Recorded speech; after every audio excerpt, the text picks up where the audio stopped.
it's like I need time to figure these things out. There's always someone there going, hey. And like, maybe you should talk about it, you'll feel a lot better. I go, no, it's okay, you know, I'll figure it out. Leave me alone, I'll figure it out, you know, I'm just working on myself. They go, well, you know, if you want to talk about it, I'll be here, you know, and you'll probably feel a lot better if you talk about it. So why don't you talk about it? I go, no, I don't want to, I'm okay. I'll figure it out myself. They just keep bugging me. They just keep bugging me. They feel on the side. It's got me, just lots of them. I'm afraid with one side. You will laugh and say, I'm afraid with me away. I'm not crazy. You're the one who's crazy. You're trying to be crazy. They take me in and then do it. They must be on the solution to get it in. But that's not the same. You must be getting in myself. I was in my room, and I was just like staring at the wall, thinking about everything, sitting down, thinking about nothing. And then my mom came in, and I didn't even know she was there. She called my name, and I didn't hear her, and then she started screaming, Mike, Mike! And I go, what? What's the matter? She goes, what's the matter with you? I go, there's nothing wrong, Mom. She goes, don't tell me that. You're on drugs. I go, no, Mom, I'm not on drugs. I'm okay. I'm just thinking, you know? Why don't you give me a Pepsi? She goes, no, you're on drugs. I go, Mom, I'm okay. I'm just thinking.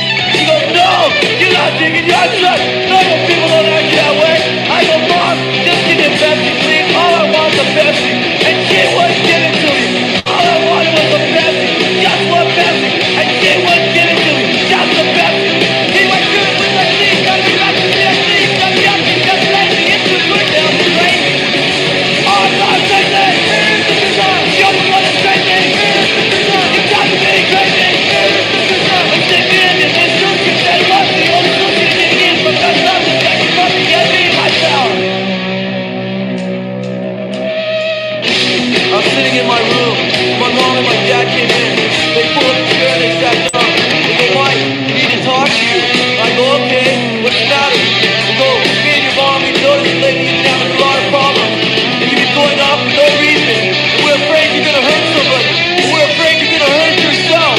So we decided that it would be in your best interest if we put you somewhere where you can get the help that you need. And I go, wait, what are you talking about? We decided my best interest? How do you know what my best interest is? How can you say what my best interest is? What are you trying to say? I'm crazy? When I went to your school, I went to your churches, I went to your institutional learning facilities. So how can you say I'm crazy? Say no to think I'm crazy. You're so stimulated by time they think I am. Better leave me, I'll be dead. I'm not crazy. You're the one that's crazy. You got to be crazy. And dig in and into the day. What the only person you can eat from the fact that you fucking get me in myself. Doesn't matter. I'll probably get hit by a car anyway.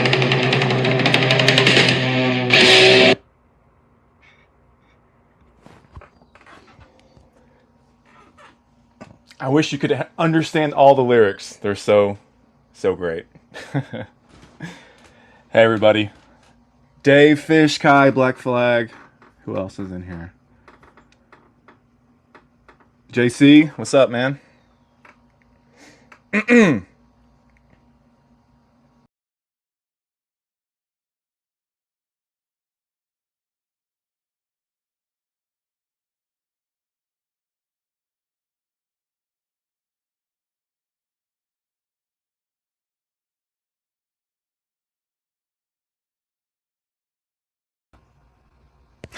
Sorry about that. 1 second, let me fix my mic.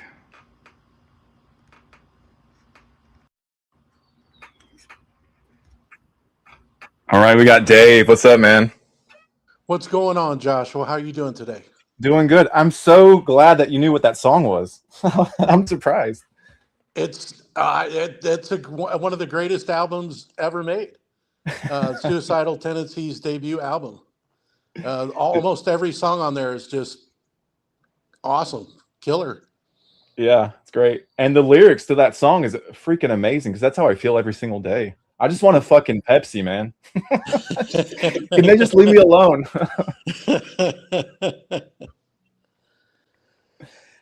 Oh, so another one.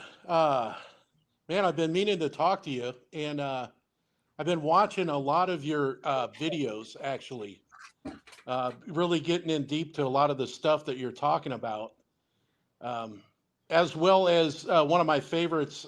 You have a couple of videos where you did some kind of wild animation, right? Computer animation, Yeah, but which one? it just, man, that stuff is just, it's, I just keep coming back to it. Like the dude with the dreadlocks that's like going, hey man, look at this dollar bill. It was Yeah, just everything about it, man. Just like if I'm like having a bad day or whatever, I just watch that and I just crack up. It's very funny. Very that's cool. awesome. I'm glad that can bring some joy and some truth to your day. I mean, because that's the kind of stuff that I like. I'm like, I just want to make stuff that I like, and if people like it, cool. If not, whatever. Well, yeah, I'm surprised that more people like it. It just, I don't think people have seen it. And the thing is, what's cool is you're not mainstream. And this is not like getting on like, um, hey, Josh, or all this, but I mean, I was watching a video how like um, you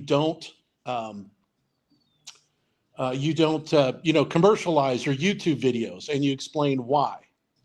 And that's very deep, and that's very true because it seems like there are a lot of people that are in the truth, people that are looking to find the truth, right? They monetize their channel, and then it loses something. It loses that genuine connection, to the truth. Yeah, I mean, I just can't, in good faith and a good heart, have ads of the beast on my channel and then get paid by the beast by putting out information that's against the beast. You know what I'm saying? That doesn't Right, sit right with me. right, right. And I mean, it is true though. You cannot serve two masters, right? You can't, just like you said, you can't uh, profit off the beast while exposing it, really. So Yeah, and I'm not doing this for money. I'm doing this because I actually enjoy doing this, and I enjoy it so much that I'll do it for free. I don't need to get paid. I don't need any of these things. And I'm not trying to knock anyone for getting paid. That's just what I believe. That's just my own personal thoughts on it. I'm not saying you're a bad person if you do that, but maybe you should look at why you're doing that. That's well, all I have to right. say. You're very you're what's cool is you're not judgmental. I was just watching another video of yours, where you're talking about how, why do people like, if you expressed in the video, I was like, man, it's so cool. You're like, I want to discuss the truth and help other people, talk about and arrive at the truth without bludgeoning them. They have a different point of view, or you can see where they're at, and instead of making fun of them or insulting like some people do, right? They make it so people don't want to talk about these things, or they'll get bludgeoned to death by, oh no, that's a stupid idea.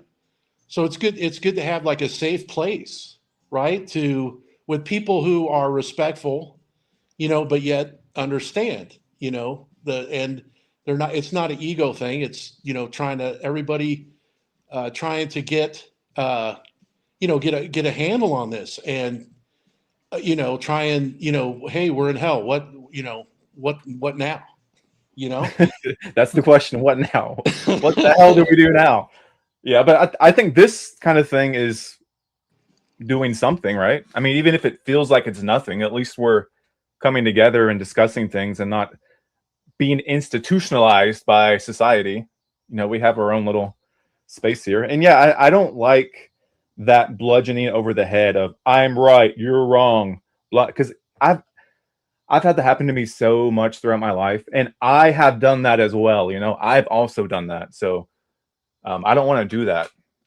I sometimes it may come across like I'm doing that on a live stream where I'm disagreeing, but it's in good faith. I'm not really trying to like infiltrate your life and control your mind.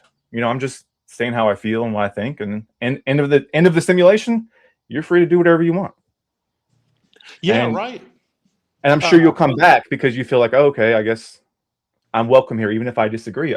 He still allows me to come here, so yeah, maybe they'll learn something then. Absolutely.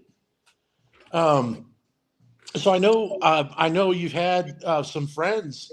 Like I don't know what you've had some friends here that are reaching, critical level, like their existential crisis. And I don't know if it's something in the air. I mean, I guess every day for me is an existential crisis since I woke up. But how are your friends doing? I mean, how are they coping now? Are they doing okay? No, is anyone doing okay? Yeah. So I have a lot of friends from my alternative lifestyle days of me being a punk. Back when it was cool. It's not cool anymore to be a punk. It's gay. It's gay to be punk now. I'm just saying. They totally like psyop that whole community. Oh But yeah, back right. Just like the hippies, right? The yeah, hippie thing was they always do that, don't they? Anything that's cool and original and anti-establishment, right? They it's swallow it full up. on establishment now. It's mind blowing. I'm like, what the hell? You guys are supposed to be anti-establishment, and you're 100% for the establishment of your heroes who they selected for you. Yeah, Wow. but the old music's still cool though. I Yeah, mean, yeah, that'll never be out of. I of mean, course. Yeah, but so I still have friends from back then who misfits of the world, and they're aware to certain things, but not to the degree that we talk about here. And they say every punk has to grow up eventually or be dead on the street. So a lot of them had to grow up and you know get a job and all that stuff, or become a drug addict. Or I've had many friends who have died from overdosing and all kinds of crazy shit. So, but yeah, it at the heart, deep down that you don't want to be doing this shit. You don't, but you're gaslit and lied to your whole life to think that all of this is okay and it's normal. And if you have a problem with it, then you need to be institutionalized. You're crazy. What's wrong with you? Are you lazy? I mean, no, we're not well, lazy. well, right. I mean, that's the thing that you actually talk about this in with such heart and such truth that it's I'm not the kind of person to come out on a podcast and talk to people. I don't usually when someone I don't usually respond to comments and seek out people on YouTube to talk to them like, hey dude, you're like a real person. I don't do that. And so the amount of honesty that you've talked about is just it's phenomenal, man. It is absolutely so refreshing um, because you don't everybody is gaslighting. Uh, Everybody is like, oh, and the more difficult, I don't know how people are doing it. Like how they keep the veil over their eyes and they don't see what's going on. I mean, how I don't understand that, I guess. Yeah, it's hard. I think really it's okay. It's either soulless, like, which is, I don't want to believe that, but I mean it could be true. I Big have a lot of T. empathy, so I don't want to actually believe that, but it could be true. I don't take that off the table. And it seems like it because there's always this hive-minded like mass of whatever they tell us. There's always millions and millions of people following it, doing it. But then you also get people who like complain about it online, which that's kind of being pushed a lot in the algorithm, but they don't really go deeper. You know what I mean? They don't actually go deeper. It's just complaining, which is fine. Like, I get it. Yeah, but I mean, and complaining. I mean, complaining is there's a difference between complaining and a difference between, hey, this is what I see. You know, Yeah. you can't help what you see, and versus. I mean, complaining. I don't think we're complaining. I mean, yeah, we're in hell. The world sucks. It's painful. Yeah. And things are, set up against us in ways that are just, unacceptable, to where, I'm rejecting, and I have, in parts and pieces, just rejecting. The more I find out, it's like, no, I'm not going to participate in a system like this. I can't, not in good conscience. I can't do it. Um, but then, yeah, there's so many, NPCs, normies, or whatever. No judgment on anybody, but or just people that are, are maybe there's people that are totally happy with life the way it's going, and the status quo. There's so many people that seem to be, just cool with that.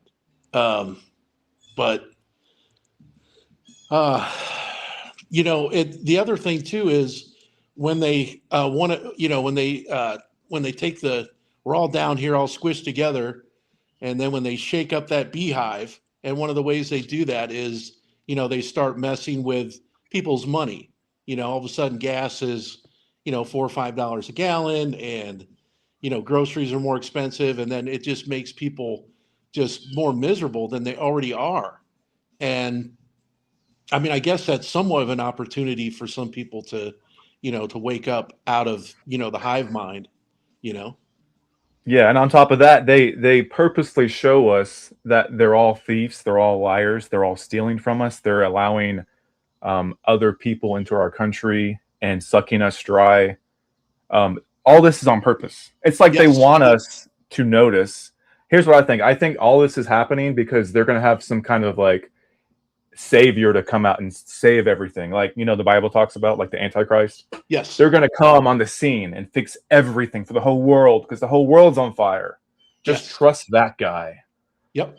Everyone in politics is a liar. You've seen it. You all know it. So here I am. It's so obvious to me.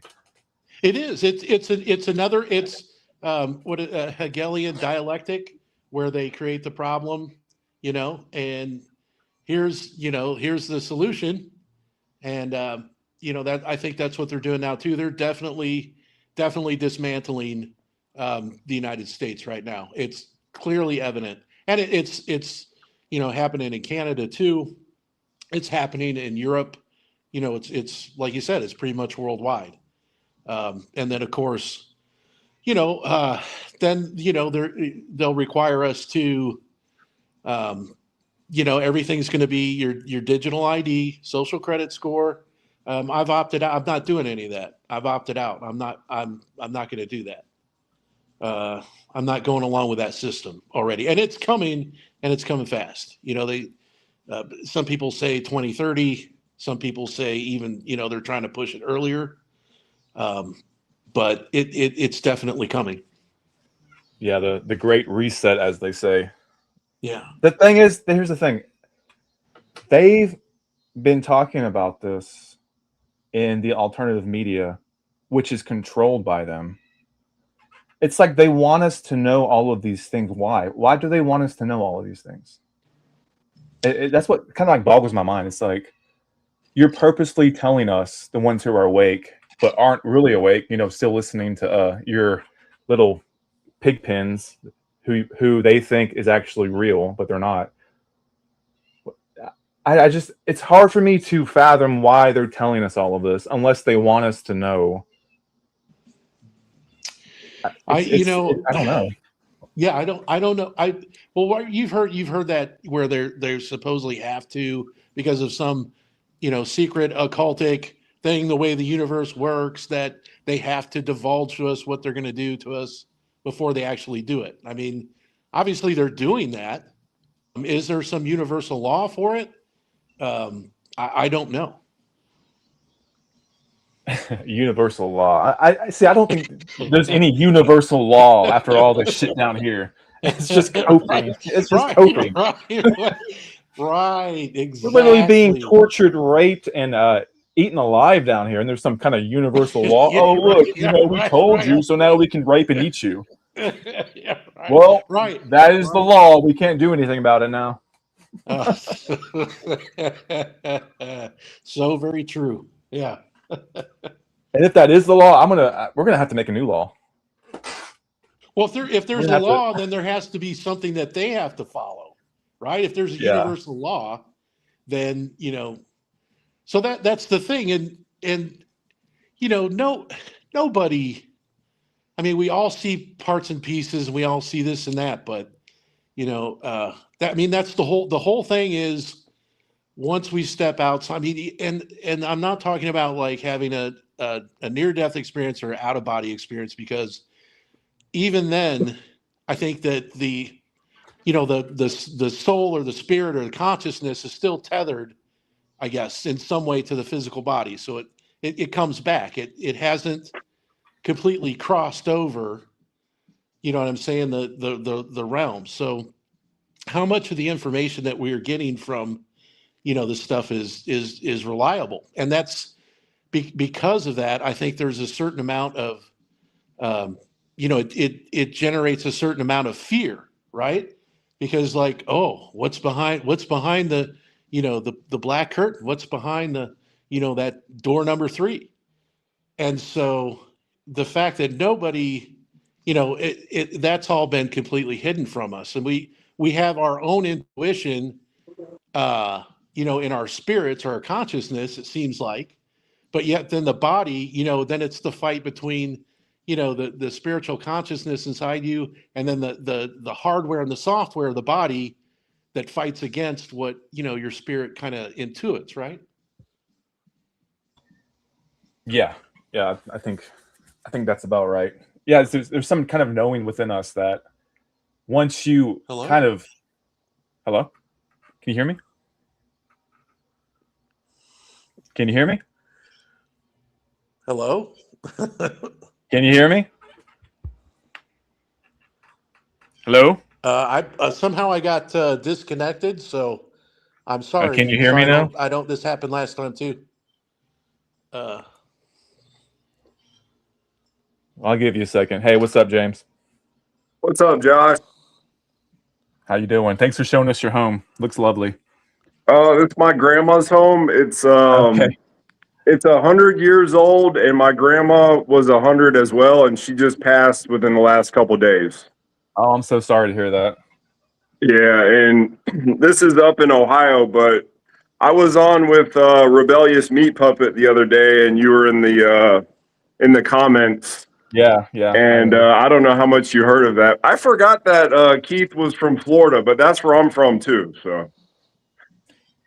Yeah, I didn't hear you say that part. Um, Yeah, I'm going to be heading back to Florida on the 31st to be homeless again. But yeah, I'm here for the time being.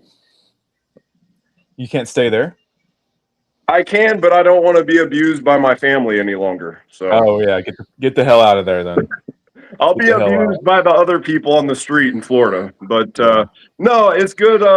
Good talking to you, Josh. I didn't know what the stream was about because I had just got out of the shower. But yeah, I figured I would just see what's going on. A whole lot of nothing. Just I sitting around waiting to die. I feel you, man. Yeah, I've never heard of that other guy that was just on here. I didn't know if you guys were having like an official discussion, or I didn't know what was going on, so I just figured I'd just. Oh, I mean, yeah, that's Dave. He's been commenting on my videos. He found my channel, I think, a little bit ago, and just chatting. Oh, that's good. I didn't know who that guy was. Like I've known about Keith, I've known about you. Like the dude was saying, I've been watching a lot of your stuff recently, and that other guy. Born into a corrupt society. I watched his video today about not having kids. Yeah. Is that Justin? I'm not sure what his name is. I forgot what his name Yeah, I was. think that's him. Yeah, I mean that's what I think too. You shouldn't. I mean, here's the thing: if you already have kids, it's too late. Don't beat yourself up. Just do the best you can. But if you haven't had kids, I would suggest not to bring them into a hellish existence of torture, slavery, and misery. That's just going to keep going and going and going. That's my advice, but I can't control you. Yeah, no, I just wanted to say that, I mean, I think you're one of the realest people. I'm sorry I'm in the dark. I'm in another room now, but I just wanted to say that I appreciate your videos. Like, I've made content in the past, but I always end up deleting my channel or something because, like, I don't want to be attached to anything in this world. Like, I kind of want to be ready to leave this place. So I don't want to be attached to a YouTube channel. I don't want to be attached to my family. You know what I mean? Like, I just want out of this situation, and I don't want to be recycled back here because I don't fit in here. So I'm sorry. I'm trying to find a plug so I can plug this light in. Yeah, we're all outcasts in this world, really. 100%. But like, some people don't figure it out. Like, I've been trying to fit in, and even these days, I'm still like I'll just dress more like these people, and I'll just like, because if you're too much of an outcast, you will be attacked. So you kind of have to fit in. Like, I know that you're still able to, you know, keep a job and stuff like that. Like, I'm on SSI. I've been on SSI ever since 2020. I was in San Francisco then, and but like, I've tried to work. Like, I got expelled from high school. I went to like 5 different high schools in Florida. Ended up in Key West, and then I've had like 200 jobs, mainly in Florida and stuff. And it's like the only jobs that I've been able to keep for any period of time was 2 different jobs as like an over-the-road truck driver traveling the country because I like to travel. And I kept that for a little bit over a year. And then I went to school for jewelry making and repair where I'm from in Florida, Pinellas County. And then I got into that for a year, and I was running a jewelry store for a year. But after a certain amount of time, I just like, I heard somebody say, I was listening to Tom Montauk. Do you know who that is? Yeah. Yeah. I was listening to his most recent interview, and then the other guy that was interviewing him was talking about how, like, going back to work, you'll have like the Sunday scaries. And I'm like, yeah, I hated that feeling of just knowing that you have to go back and be a slave. You know what I mean? Yeah, it's like a dread just comes over you. Like, oh, I can't even enjoy this day because I know tomorrow I have to go back to the slave factory. Exactly. It's dreadful. And it's just like, okay, so I get 1 day to rest, maybe. And then the next day, it's like they want you to like watch people play with balls on TV or something. And it's just like, go back to your slave job that nobody likes. But here's what I really wanted to say is that recently I literally found out that we're living in the Truman Show. Literally, these people are actors, because the way that I know that they're actors is like, I don't like talking bad about people behind their backs. And it seems like that's the standard operating procedure, even for your own family members. It's like they'll say the nastiest things behind the person's back. They'll never say it when they're around them. And if they do, of course, it's going to be a big argument or fight. And like, I'm just a real person. Like, I'm not an actor. You know what I'm saying? Like, I genuinely can sit across the table from somebody and have a conversation and not punch each other's teeth out. You know what I mean? These people are programmed since birth, like sitting in front of the screens. And so when you say that we're outcasts, we're literally outcasts. Yeah, I actually have a lot of video evidence of it being a Truman Show. Yesterday, I went to the store, and right when I pulled up and parked, this fire truck turned its sirens on and came right to the front of the grocery store. And as I walked out, I was like, "No way! This is crazy." As I walked out, the fire truck man got out right when I walked by and walked right in front of me and like walked inside, and I followed behind him. I'm like, "What the hell?" And then when I walked out, they walked out, and then 3 more fire trucks came up, and nothing was going on. Nothing, zero, nothing was happening. Can you believe that? Hey, demons. What's up, cocksuckers? Oh, Hey, Steve. Hey, Steven. What's up, James? What's up? Hey, do you know me? Steven, do you know me? He's not allowed here because he's Oh, a. What's I up, know, I James? know. I know about Steven. I know all Who's about him. muting me? You don't know me. Why are you What's up, James? impersonating somebody else? James, You're a why don't you liar. come on my show? I don't want to go on Come your on, El show. Diablo, Radio International. No, I don't want to go on your show. I like Joshua's show. Here we go. There we go. Wow, Yeah. we had a guest from Canada that everybody Yeah. knows So so well. this proves that he's a manipulator. This proves that he's a liar because he impersonates somebody else to lie and deceive to come onto my stream. This is proof that he's a liar. He's a manipulator. Right here, guys. Right here. I agree. Look at So the evidence. what? He showed up as like another truth channel, right? Yep. That was my friend, Kat. He impersonated my friend to lie and deceive and manipulate me to let him on my show. Bro, Or not my show, but my live stream. Joshua, that is proof of what you just said. He's a liar, Exactly. a manipulator, a covert, undercover chameleon. Exactly. And he knows that I don't want him around me, yet he still comes, deceives, lies, manipulates, and terrorizes everybody on YouTube. Enough of that. Bro, that is so crazy that he just showed up right there. Because, like, I've known about him. Remember that one channel? I don't know if he's still on YouTube. I can't remember the name. He's another guy from Canada, and he was, like, all talking good about Steven, and then Steven, like, went in on him. I can't remember his name. I think he still makes videos. He makes like truther videos, and he's like part-time in Canada and part-time in Brazil, but I can't remember his channel name.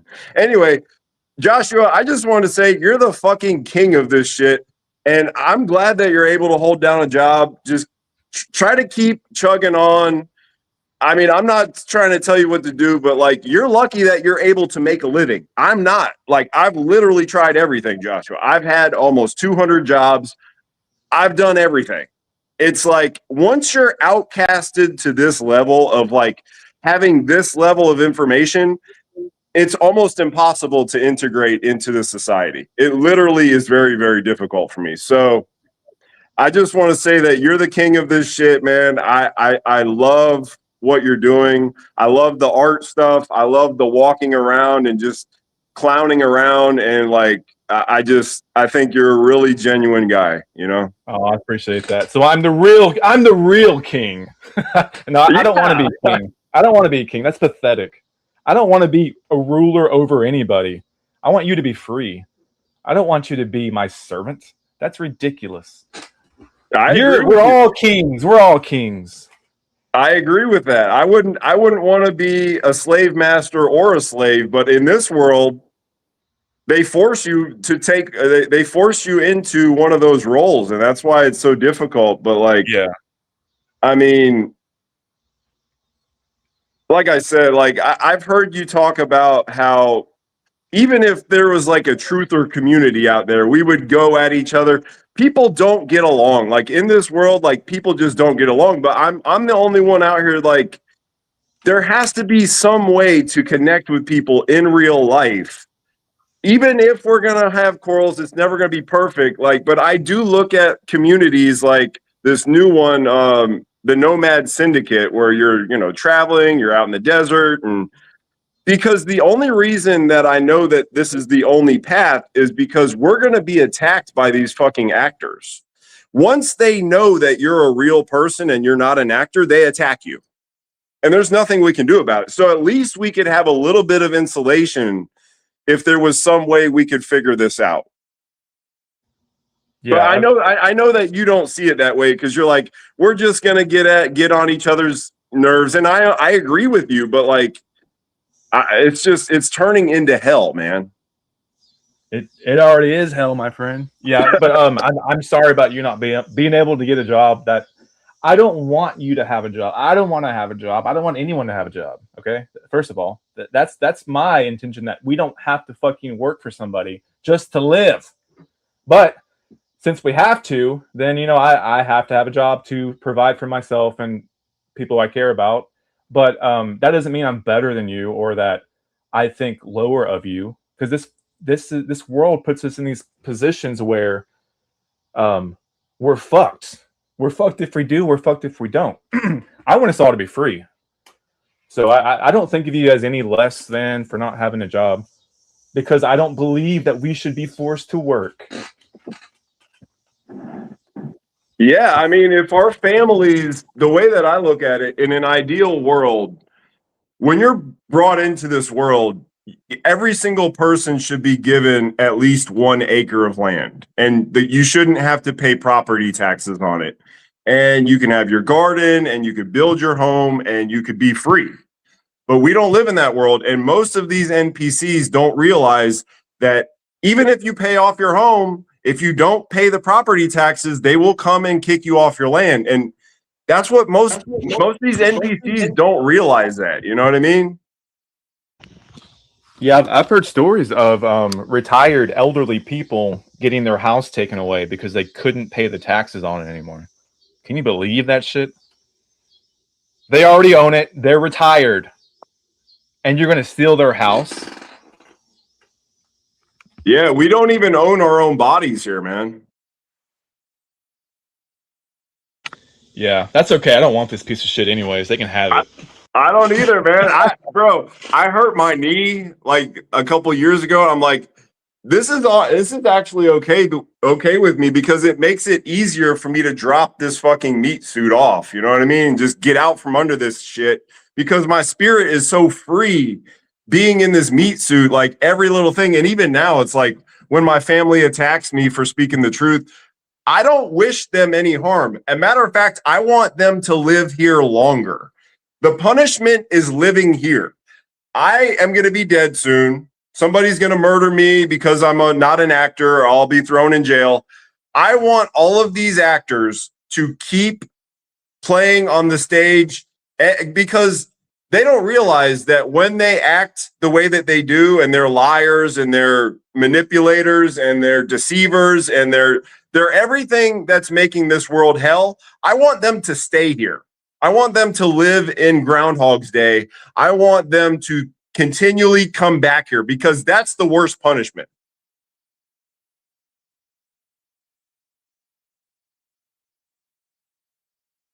If you're of this world, then you can't leave this world. So that's what I think.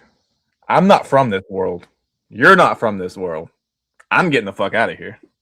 Yeah, like I didn't want to be brought here. Like, I got into Sadhguru, and his whole thing is like, somewhere along the line when you were being born, you made the decision to come here. And that's how these spiritual people get you hooked into it. And it works. But at the end of the day, I never had any cognition of wanting to be here, because, like, why would I want to be here if I already knew up front that needles, like, I've always known needles are evil. When I was a young kid, it took 5 or 6 nurses to hold me down just to put a needle in me. Like, that's how free I am. And this whole needle stuff and this whole like COVID-19 and all this stuff, I didn't even get tested for it, because like I'm okay with dying. Like, I'm okay with death. And so, and people make such a big deal about people being born and dying. And it's just like, you cannot have life without death. So why is it such a big deal? Why is either one of them such a big deal? First of all, because there's like 9 billion people on the planet right now, if that's the accurate number. I mean, I'm from Florida. Like, there is too many people on planet Earth, in my opinion. I know that it's sparse in certain areas, but like in other areas, it's just like you're just being pushed constantly. That's why I don't like driving, is because you're just constantly, someone's pushing you. And but yeah, we are not from here. And so, yeah, the punishment. And so that's what I wanted to bring it back to, was that what I learned is that my sister told me a long time ago that karma is not real. And so it's not real for an NPC. I found this out just recently. Karma isn't real for an NPC because of the fact that they're only here for this one life.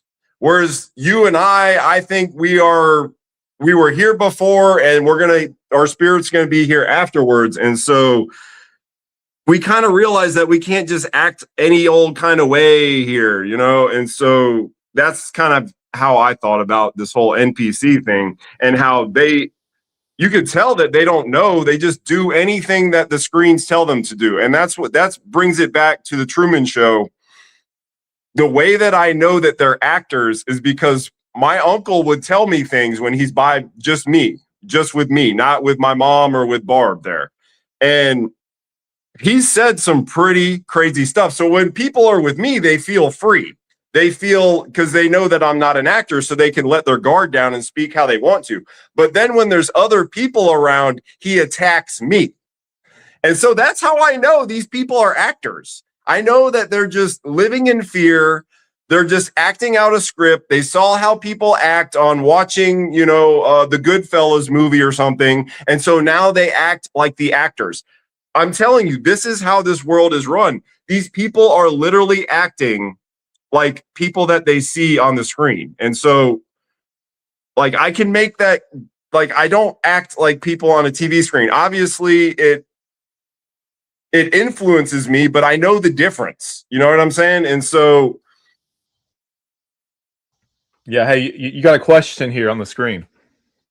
let me try. I'm not sure why they're saying this, because I don't really know, but you can answer it.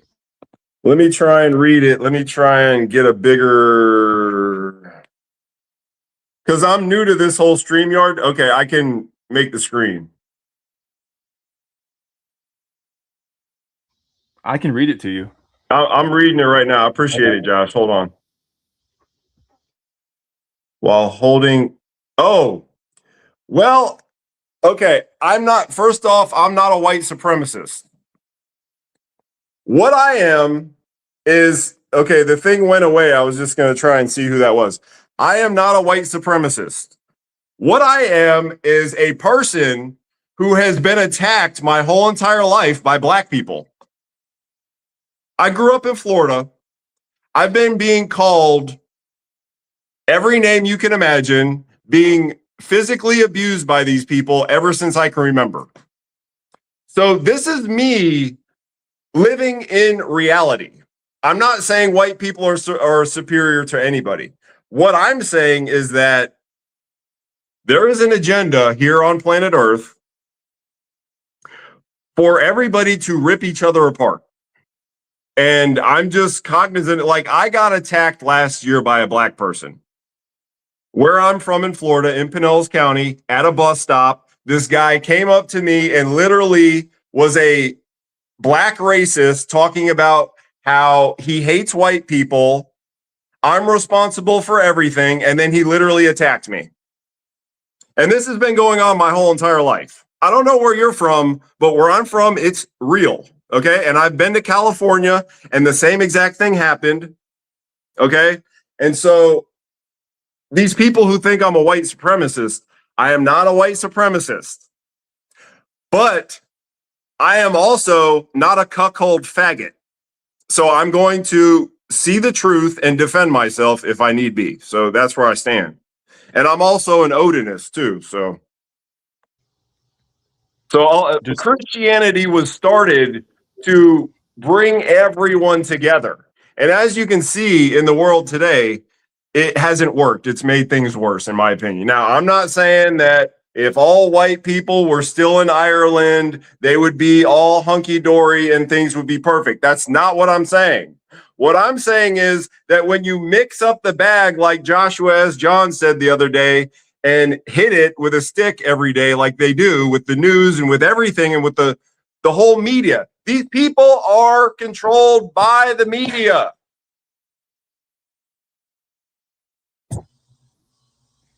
I like that answer. Thank you. They are controlled by the media. Joshua, this COVID-19 thing wouldn't have fucking happened if it weren't for the media. I was in San Francisco at the time. I was living in Union Square, which is like, that's where all like Louis Vuitton and Gucci stores. I was above Alexander McQueen. They had the riots. They came through there. It was a war zone. I didn't even want to look outside. It was a literal war zone, all because of George Floyd. So first, Yeah, but we have to remember that all of these world events are staged to elicit that response. 100%. And so this is what happened. First, they did COVID-19, and I saw it coming a mile away because, a Chinese guy fell on the ground. That's how this whole thing started. A couple Chinese guys fell on the ground. That's how this whole thing started. Then a couple months later, while you fucking faggot ass white boy was up in your apartment with your mask on, the black people were out fucking kicking ass and taking names. Can you handle that reality? Because that's what happened. You have to preface this with hashtag not all black people. Hashtag exactly. I'm not racist, okay?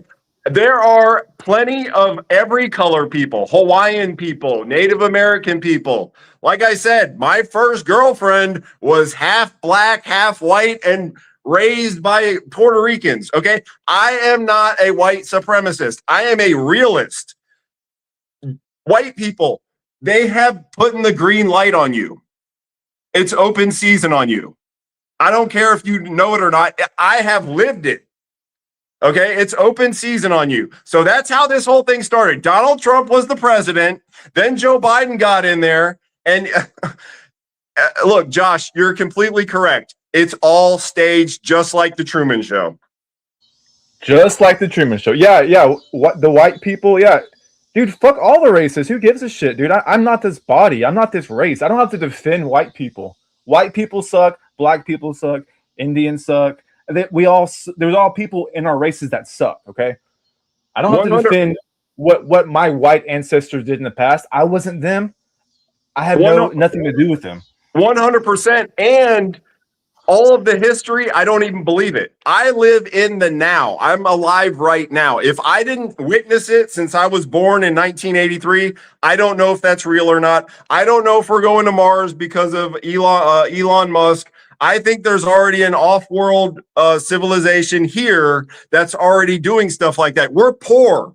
We're not going to Mars, okay? And so I'm with you. My family is white. They're fucking hurting me, okay? And so it doesn't matter what color they are, but at a certain point, you have to be able to protect yourself. Like, I mean...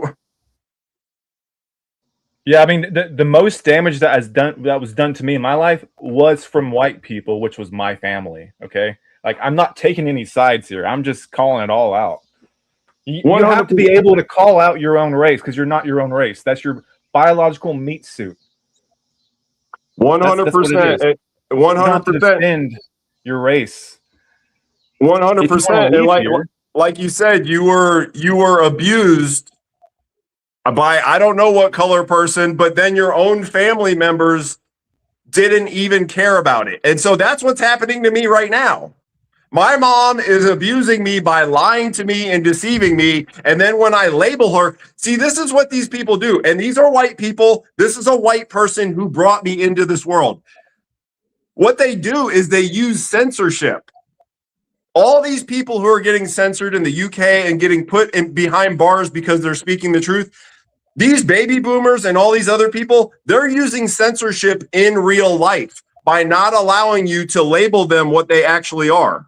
So that's how people are getting away with murders, because we lived in a thugged out gangster world. My whole family up here in Ohio, they're all a bunch of gangster thugs. They're all violent thugs. And so what they do is they gaslight you and make it seem like you're a violent thug. That's how this whole world works. It works on gaslighting.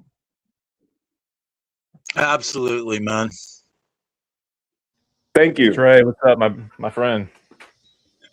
You got any advice for us? The choir on that one, man. You know, the gaslighting city here. You know, as soon as especially getting into telling the truth, man, I've got to be wrong. Man, I was out there swimming today, and anyone that would get envious, man, a fucking jellyfish got me.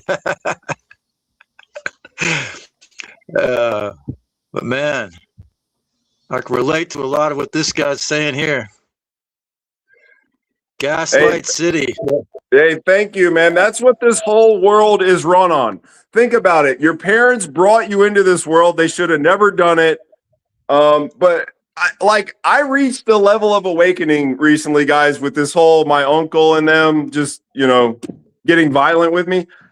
Once you reach this level of awakening, you realize that the people who are bringing people into this world are gaslighting those same exact people, and they're using their kids as a scapegoat because they'll never face themselves in the mirror and say, you know what, I probably shouldn't have brought people here, but they kind of have to bring people here because they have to fit in with this whole Truman Show. Because if you don't, you end up like me, where you end up a scapegoat and they attack you. That's why I'm saying we need to have we have this online community, but there needs to be somewhere we can go that we can insulate ourselves from these NPCs that constantly want to say, yeah, well, you're not acting and you're not talking about people behind their backs and then pretending that things are good and just pretending that I'm not lying to you every time I talk to you. And everything has to be a big screenplay, just like the Truman Show. If you don't act like they do, they will attack you.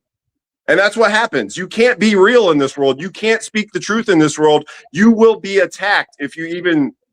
And so, yeah, I'm like ready to go at this point. Like, I don't know how to act anymore.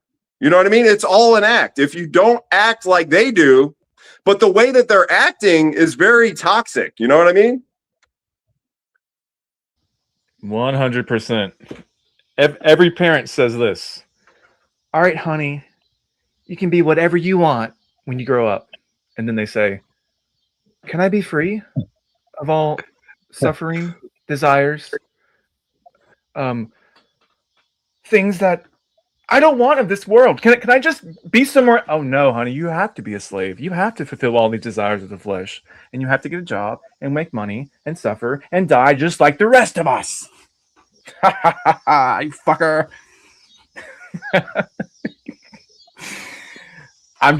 I'm not saying you said that to your kids. I'm just saying that's reality. I'm sorry.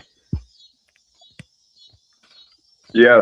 I don't know who this other guy is, Trey. I think I've heard his voice before and I liked what he had to say. Anyway, Josh, I just want to get on here and say that, you're a really good guy and we're watching and I know that we only have a certain amount of time here. Things are getting pretty crazy in the world. I don't want anybody to do anything crass, like you said, but at a certain point, but anyway, I'm going to probably get going. I just wanted to say hi to you, Josh, and let you know that we're out here watching and we appreciate you, and have a good night, Josh. I appreciate. Are you saying that I am the Truman Show? You're watching me like the Truman Show? Well, I mean, we're in a portion of the Truman Show, but like I said, we're in the portion that they use as the scapegoats. So they're like, wait, that's the Truman Show where Truman's like going up the stairs, and then they don't show what happens after that. Yeah. Hey, I'll just say that you know what you need to do for your situation, whatever that may be. You know what you need to do. Don't let people gaslight you or tell you that, oh, you shouldn't do that or think that. It's your free will, your sovereign choice to do whatever the hell you want to do. As long as it's coming from you and you know what you're doing, okay? All right, you guys. I don't advise it. I don't advise it if you don't want to. I don't advise it, but you do what you want to do. All right, you guys. I'll talk to you later. See you later, guys. Really good idea about what's going on. Take care, man.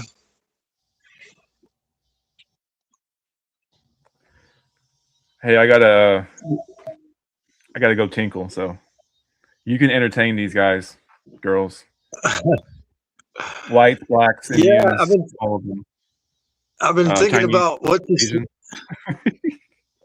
Howdy. That was intense. It's good to let somebody come on and say their piece, Yeah. Yeah, here's the thing. They want us all to be racist. They want us all to be at each other's throats. They want us all to be sexist. And, it's funny because a lot of times it feels like, oh, we need to be against that, right? Because it's like super liberal and far left. Like I was saying, I don't care what color you Well, are. If you respect me and you have dignity and goodwill, I'm going to treat you just fine. But at the end of the day, I'm not this body, so I'm not going to be blamed for what other people do of my race. And I don't want to blame you for what other people do of your race either. But we have to live in reality as well. Like there is some shit going on. So absolutely, man. Before I thought about it like you do, I used to, I mean, I tasted a black girl once, and I mean, I didn't, date, but like, I'm here at my brother's house, and, well, he just walked in, so I don't know if it's appropriate to get into it now, but, yeah, I've had that fantasy, like before I recognize what this realm is, dude, and I thought about it the way you do. I used to think that, it would be a great thing to a great way to destroy fucking racism, because actually I knew a guy in Santa Cruz whose mom was a blonde hippie, but he looked just like a black guy, and he didn't have a fucking thread of that fucking, usually, having ancestors that are slaves, you get that tip on the shoulder often, and oh man, he didn't have a thread of fucking racism, man, because his mom was a blonde hippie. But yeah, I've been thinking about what you said about, about how things have to die, and like,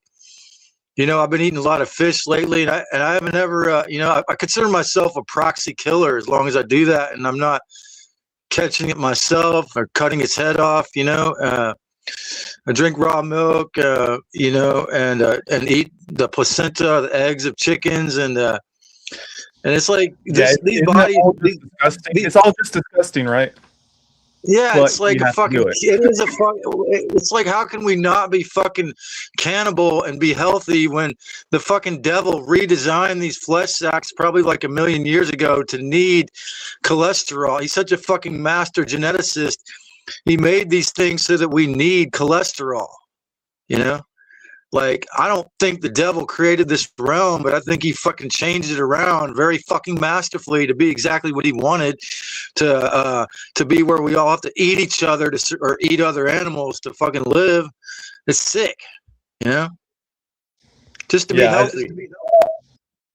I go back to I used to be into like Native American spirituality back in high school, and they always talked about,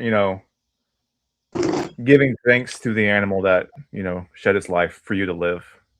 So in a way, I'm not thankful for shit, first of all, but I still respect the animal that I eat. It's not like out of maliciousness. It's not out of I want to see you suffer. It's nothing of that. I think it's cruel and sadistic that we have to do this shit, and I don't think that factory farms should be treating animals that way. I don't. But Absolutely. Guess what? A lot of people are going to die if they get rid of that. So we need to. Well, so I'm thankful for the good, the creativity, the beauty, but yet it all gets tainted, especially in the last 5 or 6 years. That half the world is a fucking has self-replicating nanobots, and they took these blood clot shots with self-replicating graphene dioxide and all that, and that just makes it like NPCs out the wazooski. But yeah, it's like, it's really sad. I was just watching. I really love this thing they do every August, the Rototom Sunsplash Reggae Festival out of the coast of Spain. But honestly, dude, after being heavily immersed in that world for 20 years, playing with DJs in Santa Cruz, now that I only smoke about a bowl a week, I see it as like they're all thankful and stuff, but like, they're thankful because they're really high. And it's like, the thing of it is that it's kind of like, I feel like that whole realm to some degree, more or less, is like illusionary, because the ganja, the cannabis or weed, they're all so high that it makes it seem so blissed out, that I actually feel like that is probably a very easy way to get trapped here and recycled, man. Because like, if you're just blissing out and you think everything is, oh, I'm so thankful to Jah, everything is great and beautiful, and they never face their sober self, then what are the chances when they're going to go in that tunnel and get recycled? You know what I mean? Like, So the whole thing, it's sad, dude, because I see a lot of beauty out of the Jamaican culture, but I see it as so much of it is the delusion that comes from the ganja that like, oh, it's so beautiful because you're high, you know? For me, it's a living hell, my friend. It gives me PTSD symptoms, panic attacks. I start Oh, you mean hallucinating. when you smoke weed? Yeah, I used to be able to do it, but I can't do it. It just gives me severe just I can't control my heartbeat. It beats super, super, super fast. I feel like I'm gonna die. So I'm like, oh, take me then. But then the last time I did it, when my dad was still alive, he was at my house and he had a vape pen. And I was like, okay, I'll try it. I'll try it. It's been a while. I'll try it. And I was sucking on it, and I didn't realize that I didn't feel anything, right? So I kept sucking, and then it hit me. I was like, oh shit! I didn't realize how much I took in. And then that whole night for like 6 hours, my heart was beating. I was in panic attack. My body was shaking violently, and like I had like this mini life review. And I was like I was fighting the archons. I was like, no, I'm not taking this shit, man. Like I was practicing. Wow. I was like, I'm gonna practice then. If this is gonna happen to me, I'm gonna practice. I ain't taking your shit. They kept the hallucinations kept trying to review my life. And I was like, that's not my fault. No, I take responsibility, sure, but overall it's not my fault. Nope. So that was some practice.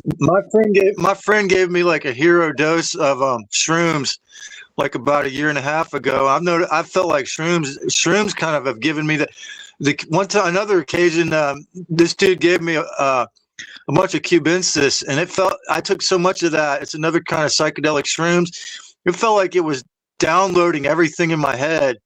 But I remember when I first came to my brother's house here, he had this old man tenant in the back, and he invited me in the back apartment, and he said, take as many hits as you want off his vapor pen. And I took like those things you can easily take way too much. So I took like 3 or 4 hits.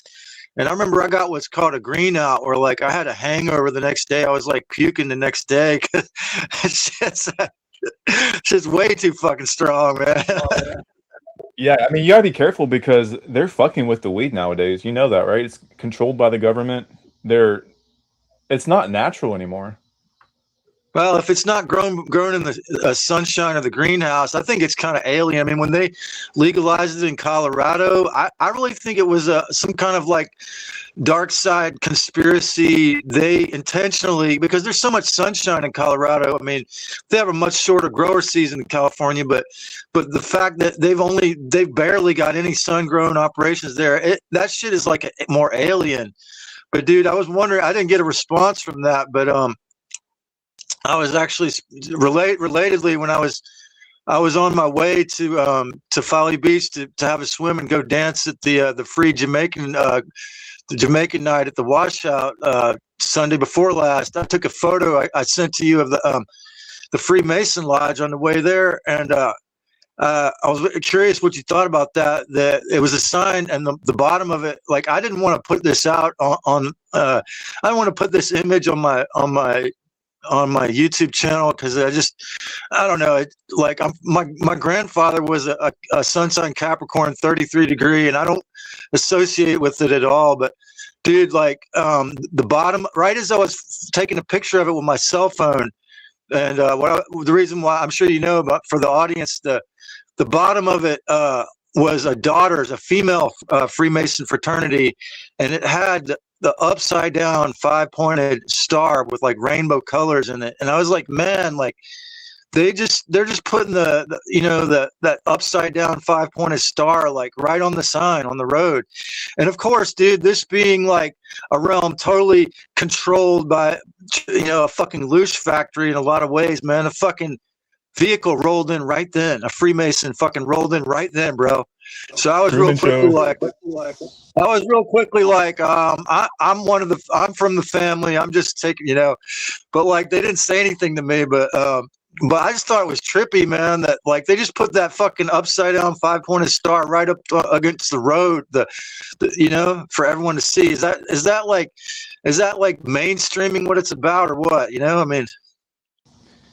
Yeah, that's here too. There's a lot of those places here too as well. But to put that 5-pointed upside down star right on the sign, man, that's just like mainstreaming it, right? Just here we are. Yeah, This is what we're about. I see people driving around with that on their car as well. I think a lot of The low upside level down star. Freemasons don't really know what the high level Freemasons are doing. They're just like useless eaters, basically. They're just the cover story.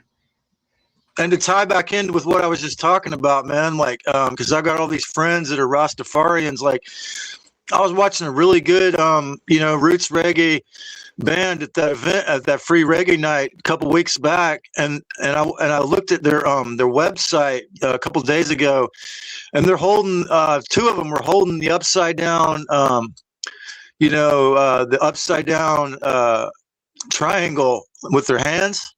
Like they're holding that Freemason or that whatever power hand. It's like that got me into the rabbit hole of like, was Rastafarianism Freemason? And I found a bunch of shit that said it was. So I'm like, dang, man. Like, even all, of course, they're using the word Jah. You think, I think associate it.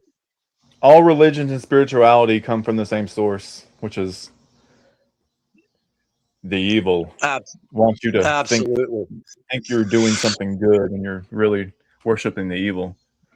Absolutely. And all these singers I saw two great singers at the Rototom. They're actually speaking out against war and calling out Trump and saying, what are you doing? This is all wrong. But then they worship those same entities, man. It's sad. Yeah, I mean, we all know that people on the world stage, they're just fucking actors, right? They're not in control of shit. Like, why is this so hard to believe? They're just little puppets playing their little role, getting you to think that, hey, we're against this guy. Hey, we're against that guy. Hey, vote for us. We're going to make your life better. Each side has, their own little fuck you attached to it. Yep. And then, I don't know if I don't know if I said that here before, but like maybe in the chat, but I love Jordan Maxwell. And he said that the word Yahweh is the same name. The word Allah is the same name in those different traditions. It means the same exact God. Yeah, I mean, here's the thing. Why you gotta kill each other for me, Yeah, why do we have to worship a god? Like, why? Exactly. I mean, if you're a good father, do you want your child to worship you? No. Right. And that's the thing is like a good mother, like when I talk about Christ Sophia, I don't like, that's where I disagree with sovereign spirits. I don't think like if that's real, I'm not saying I know for sure, but the idea, like there's no fucking way that the real creator, if there is such a thing, like would ever want us to just fucking lose all of our individuality and sovereignty and merge back in and like forget that we ever had any. No, that's just bullshit. Because a real mother, like say your mother, doesn't want you to fucking just be her and be nothing but like fucking, give away all of your fucking individuality. That's bullshit, right? I mean, it's my opinion, but yeah, I mean, that's what religion's good at. Religion's good at you relinquishing your own individuality to become a mold of what they want you to be. And they trick you with, oh, look at all these good virtues and morals that you can learn. But you're going to have to totally mold into this image that's not you at all.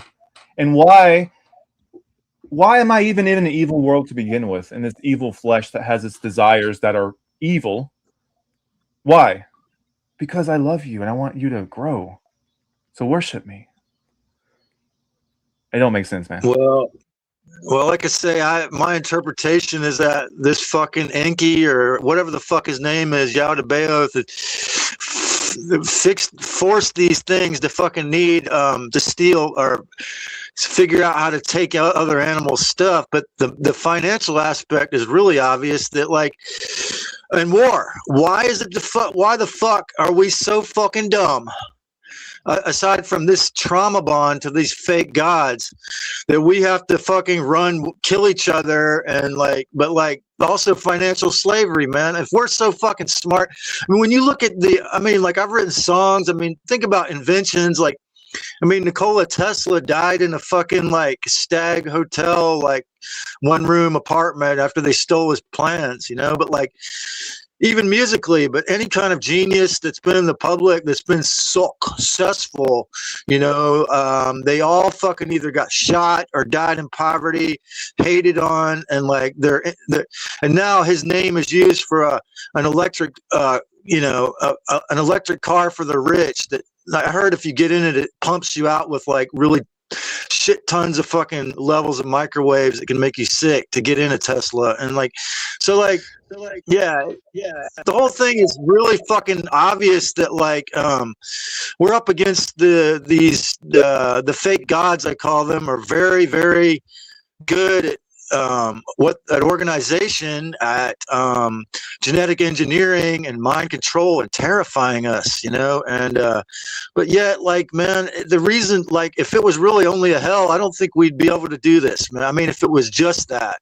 But I do feel that it's totally fucking dominated by that. I mean, more and more, especially in the last 6 years, this realm is fucking totally fucking dominated by these extremely evil, moral fucking retards with their mastery of social organization and terrifying us. And yeah, I think the original human race was very, very fucking gullible, man. We're very gullible now, but very fucking innocent of evil, is my interpretation. Now, again, it might be rosy glasses, but still, it's the thing is, people want to say that, oh, it's a blind god. Oh, it's just retarded. No, it's an evil fucking genius. It is. To take it this far, it's it's just. Look at what it created, all by design. Exactly. That's not a retard. That's an evil genius. When I call him retarded, I say morally retarded. Like he has no fucking ability to have morals or respect. Retarded. Ethically retarded. Psychopathic. Evil. That's why. Psychopaths are retarded in that field. Exactly. And that's why we see the rise of the cluster B personality spectrum too, because these fuckers run this. They're the CEOs of the companies and the presidents, and there was 4 African presidents who refused to go along with all the insane mandates 5 years ago, and they fucking killed all 4 of them, man. And the president of Tanzania did a fucking PCR test on a mango, and it turned up positive for COVID-19, but they killed him for that, man. That's how much they, that's why I'm glad I'm not a fucking famous singer, dude, because I can actually say the truth. Elon Musk said it's freedom of speech, not freedom of reach, man. As soon as I made the video, Is Yahweh a Narcissist Predator Entity, man, I saw my views going down to 5, and but then when I got actual strikes for exposing the medical mafia, that was it, man. They've let me get a couple hundred views on a half a dozen videos since then. But yeah, dude, it's pretty well. And you look at what's happening with Keith, man. They're gonna probably try to keep his numbers down, but man, it's good to see him come over. I hope he's all right. I also coming from a crazy family, man. I really hope he's maybe he'll jump on here, and but yeah, just I think you're good. You're doing good with self protection to not do this on a certain schedule. Yeah, I just kind of do it on a whim. I don't want to see. I like to mess with the matrix. I don't want to know what I'm doing. That's what I mean. It keeps some of the trolls out. Maybe just. Besides that one, but yeah. Well, spontaneity, dude, being spontaneous dude, that's why these lives are so great, because one of the reasons why they're great, potentially great, is because being spontaneous is how we fucking cut holes in the goddamn fucking hell loose farm, because it's something that's not suckable necessarily. It could be, but not necessarily. Yeah, when this channel called Creator Worlds, he talked about this, and I've talked about this as well. And I because I actually notice it a lot of times when I do things spontaneously and I do something completely off script, the world around me changes in such a way that ridiculous shit happens all the time. Because it's like trying to recalculate. Because most of the time we're in that, oh, I got to autopilot. I have this to do, that to do. I'm set to this certain schedule like a dog. But then when you say, no, I'm going to do something completely random. Try it. Like today, these three good-looking college girls, one with an amazing booty, set up their tent like 6 yards from where my backpack was on the beach.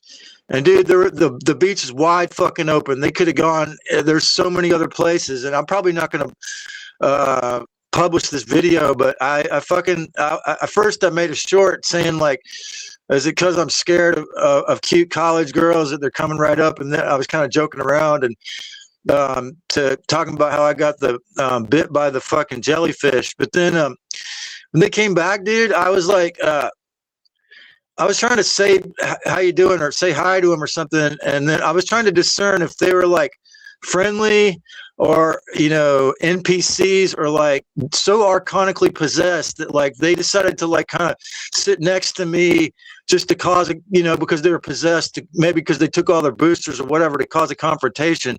And dude, as soon as I got out my my cell phone and started recording the video, the one with the pretty ass was like you know, telling me off and shit. And I'm like, dude, this beach is totally wide open, and there, you know, there's like, you know, a mile of empty space all around. They could have gone, but they came right up to where I was. And I was like, dude, I was trying to figure out if they were friendly or they were actually just so archonically possessed that they were like, what the archons do is they try to get NPCs or normal idiots to confront you for no reason, to extract loot, to make unnecessary battles, to make fights that don't need to exist, to cause loose extraction moments. And that's what it was, dude. And she was like, oh, but you could just move. And I was like, wow, this is exactly what the fucking archons do, is they try to use people to make unnecessary fights to get your loot. You know what happened? That's what they love. They lured you in with those desires of the flesh, boy. You took a peek. No, and all hell broke loose. Well, I took a peek with my cell phone camera on their asses when they said something, dude. As soon as I took a video, man, that's when she flipped out. Like, I hope you weren't recording her ass or anything. I know that's where I was pushing the line there, but it's that's why I don't want to put it up. But it still proved my point that they were only there to fucking like cause an unnecessary confrontation from my perspective, like. And then I brung up, since I'm not going to put out the video, I brung up another thing that happened. Like I was at the Aptos Library in Santa Cruz County a while back, and like this dude came down and I had my backpack sitting next to this empty chair, and there was like, you know, 20 empty chairs around that room. And this dude looked like he could have been from the Tiny Hat lineage, honestly. But he came and said, "Could you move your backpack so I could use this chair?" And I very, very calmly, dude, very calmly, I was like, you know, the Archon's just trying to get you to fight me, and like, and he kind of for like a few minutes he discussed it with me, and then he goes, "Well, you're the one that's starting to start a fight," and I'm like. And he goes, "That's your opinion. You have your opinion, and I have mine." And I'm like, "Nah, you just don't. You're just not open to the truth. You don't want to hear the truth, man. Like, you know, just." But that happens constantly, man. Stupid shit will happen where they're trying to steal your energy to make a fake fight and make a fight out of nothing. You know? Yeah, Rickenbacker says that's when you just pick up your towel and move. Yeah. Dude, you But can it's see funny, Oh. man. Like it's I like to document how they try to steal our energy, because it's almost pathetically humorous how often it happens, dude. You know, like that short you commented on when I was going to pee and to wring out my shorts, and they're doing construction there. I mean, it's just stupid shit like that. It constantly, you know, the devil constantly tries to make everything not just the fucking cost of living for everyone, but in these stupid little situations, like make everything way more difficult than it would ever fucking be if he wasn't here. You know, it's just like a constant thing. It's everywhere. Creator's World. I'm just talking about you. Yeah, is my mic working? A little low. Oh, okay. Oh wait, I think it's better now. Okay, maybe it's auto adjusting. This mic's kind of low. Yeah, you were just talking about me, and I was in the chat. I was like, I got to join now. Yeah, you were talking about being random is how I think we kind of siphon our energy back from the matrix, because it's a computer, right? It needs input, and consistent input is going to give it consistent output. So the randomness really throws it off. And I don't even think it has to be actions. I think it can also be like what you say, right? Because have you noticed that your mind's like autocorrect? That's why you said the Matrix hates me, man, because like I'll say spontaneous things. It hates that, dude. Yeah, your mind will predict what you're about to say, and it will throw it up there. And then I always see that first line that like it wants me to say, and I ignore it, and then I say what I actually want to say. Right on.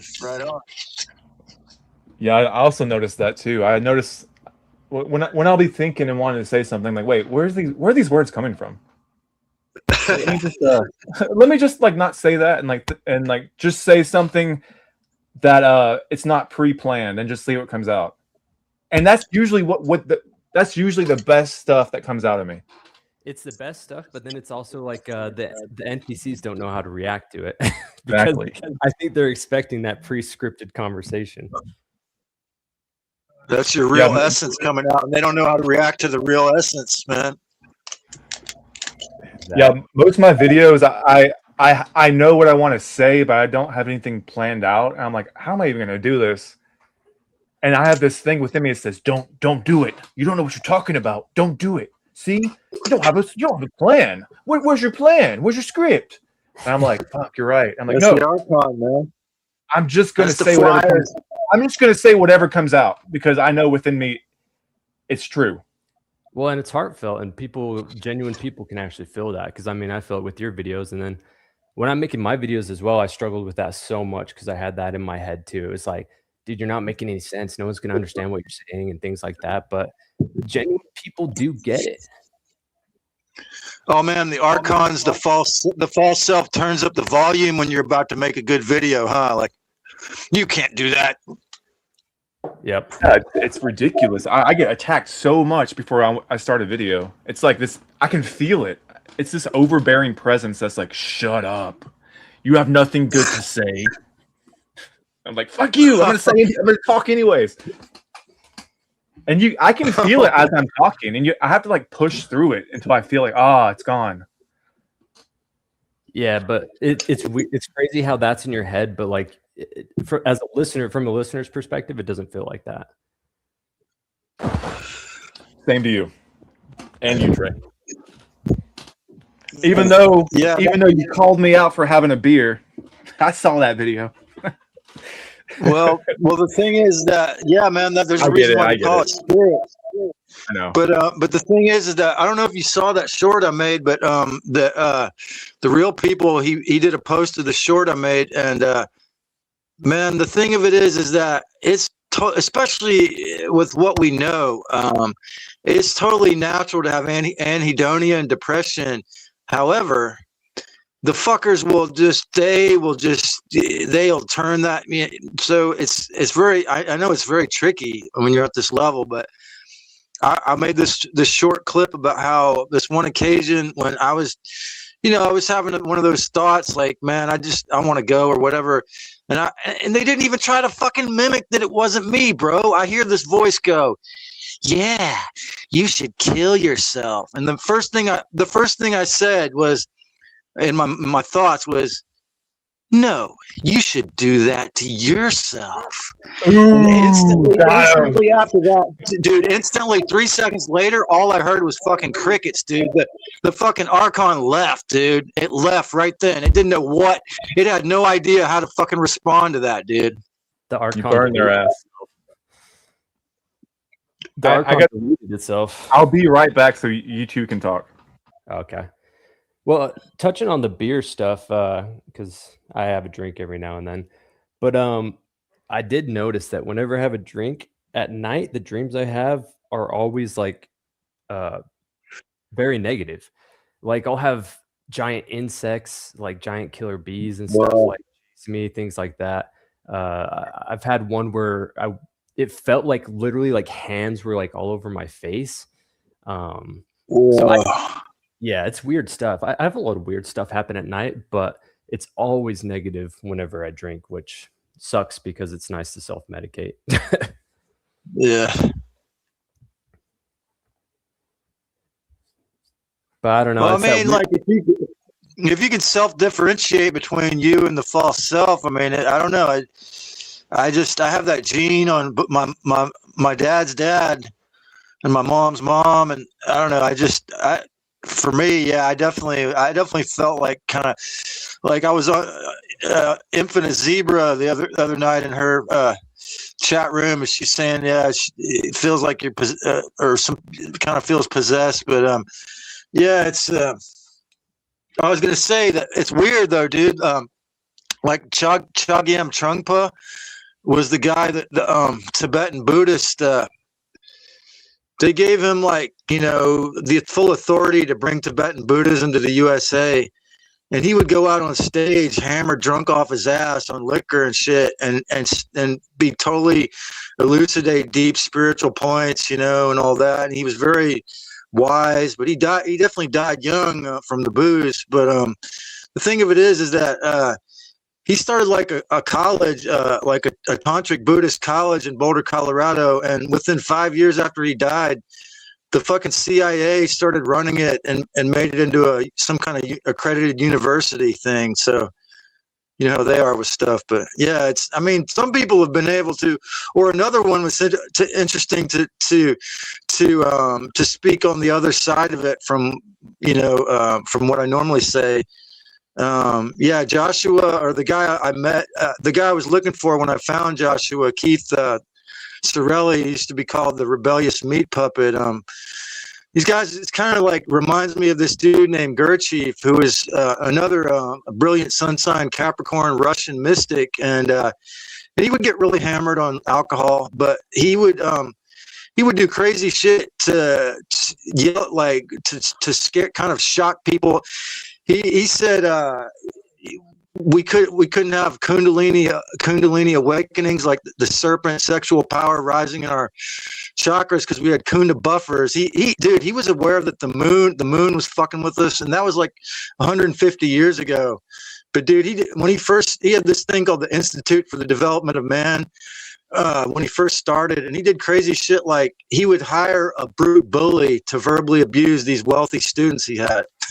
He'd pay some big fucking bully thug like $20 an hour to verbally abuse his rich students. So there is a value in like doing shocking things to wake people up. But I mean, I bring the guy up because, like, yeah, he was into the booze and shit, but he was pretty well aware of the fucking hell realm, the bullshit. I mean, he wrote fat books about how this is a fucked up hell realm and shit, you know? And that was like 120 years ago, man. Yeah, this is my view on like alcohol and all that stuff. Is like, I think I think you're better off without it, like health wise. But here's the thing, like, it's kind of like what Josh was saying earlier. Are we just gonna like suddenly ascend? Like if we just all of a sudden stop, drinking alcohol, stop doing like bad things or whatever? Like, are you just gonna disappear out of reality? Because I mean, we have examples of that, of like the Tibetan Buddhists up in Tibet, whatever, who literally do that, but they're still stuck here just as much as we are, I guess. I don't know. Oh, sorry. I got two things. I got three things to say to that, man. Number one is what I was just talking about to begin with. When I used to smoke weed every single day, I would do ganja alchemy for like 20 years, like take tinctures and bubble hash every single day, and I never dreamed at all. And I think that could really fuck up your ability to. But the way I smoke maybe 1 or 2 days a week now, so that I can still dream, that might even fuck it up. Yeah, I feel like I think that not being sober could fuck up your ability to escape. However, what you were saying, okay, number one, I think that the Mayans, like fucking, they say they disappeared. Some of those Mayan people, they might have just held hands in like fucking a circle and figured out how to fucking. This may be one of the reasons why they jack up the rent and why they, stay 6 feet away from everyone 6 years ago, because they don't want us to. Like, I have this interpretation that like 1 million years ago, they would have these big fires and I heard this somewhere too, but we'd all sleep with our feet to the fire and dream together. And then if we dream together, like, I think the Mayans might have figured it out, dude, how to fucking get out of here collectively. They just disappeared, supposedly. And the other thing I was going to say is that, yeah, one of the few videos I had that, since the algorithm decided it hated me so much, that got 100 views this year was my rant about David Wilcox, man. And he really, dude, I think he was totally possessed by, we said he was channeling Archangel Michael, but I think he was completely taking the fucking words of the evil fucking parasite archons to be like a god or some shit. I think he might have actually killed himself, but I bring him up because the other thing I was going to say, it was really cool. Actually, the first visit I ever had in my sibling's house here, I heard it was one of the craziest fucking things I've ever heard. I actually heard the machine they used in the middle of the night to start the supposed electric fire where they burned down the hippie town called Last Chance in California. That was intentional, the CZU fires in 2020. And so I was in my campsite, actually, dude. It's so fucking, the economics is so fucked and insane, dude, that 10% of the University of California back then, I don't know about now, back then, was homeless, houseless, sleeping in teepees and tree houses in their cars. And they came in with the bullhorn at 1 a.m. and evacuated. And so I came here to my sibling's house, and I remember I was over here in the living room and I was watching David Wilcock in a video. What was that dude's this guy who died, like Danian Brinkley? He had like 5 near-death experiences and then became a self-help book guy, but he's kind of sus because he was in the military and all that, and he doesn't talk about what we talk about. Anyway, so dude, there's a video from 2020 where David Wilcock, he put the Tibetan rainbow body, like he put a photograph, and this is the kind of thing they really don't want us to know about. So the whole idea is that, okay, these enlightened lamas, bro, they would like, when they're about to die, man, they would fucking like fast or whatever till they like. So this is what they do when they fucking when they die. And this is interestingly totally corroborates or correlates with what they say. Yogananda, another brilliant Capricorn, they said that his body didn't turn blue for 2 weeks after he died. And because he told them, don't leave my body alone after I die. But what happens, dude, this is so fucking trippy that I was impressed that Wilcock put this on a YouTube video, because they really don't want us to know about it. So what happens, this is what happens when a really super enlightened Tibetan Lama dies, they just leave their body alone. And they say, it's like, you can find that video, it crystallizes like into like miniature, like it turns into like, and this is hard to fucking unfathomable. They call it the rainbow body, but it turns into like a fucking miniature, like crystal jewel. And then they fucking put it in a little mini red llama robe and put it in a shadow box in the temple.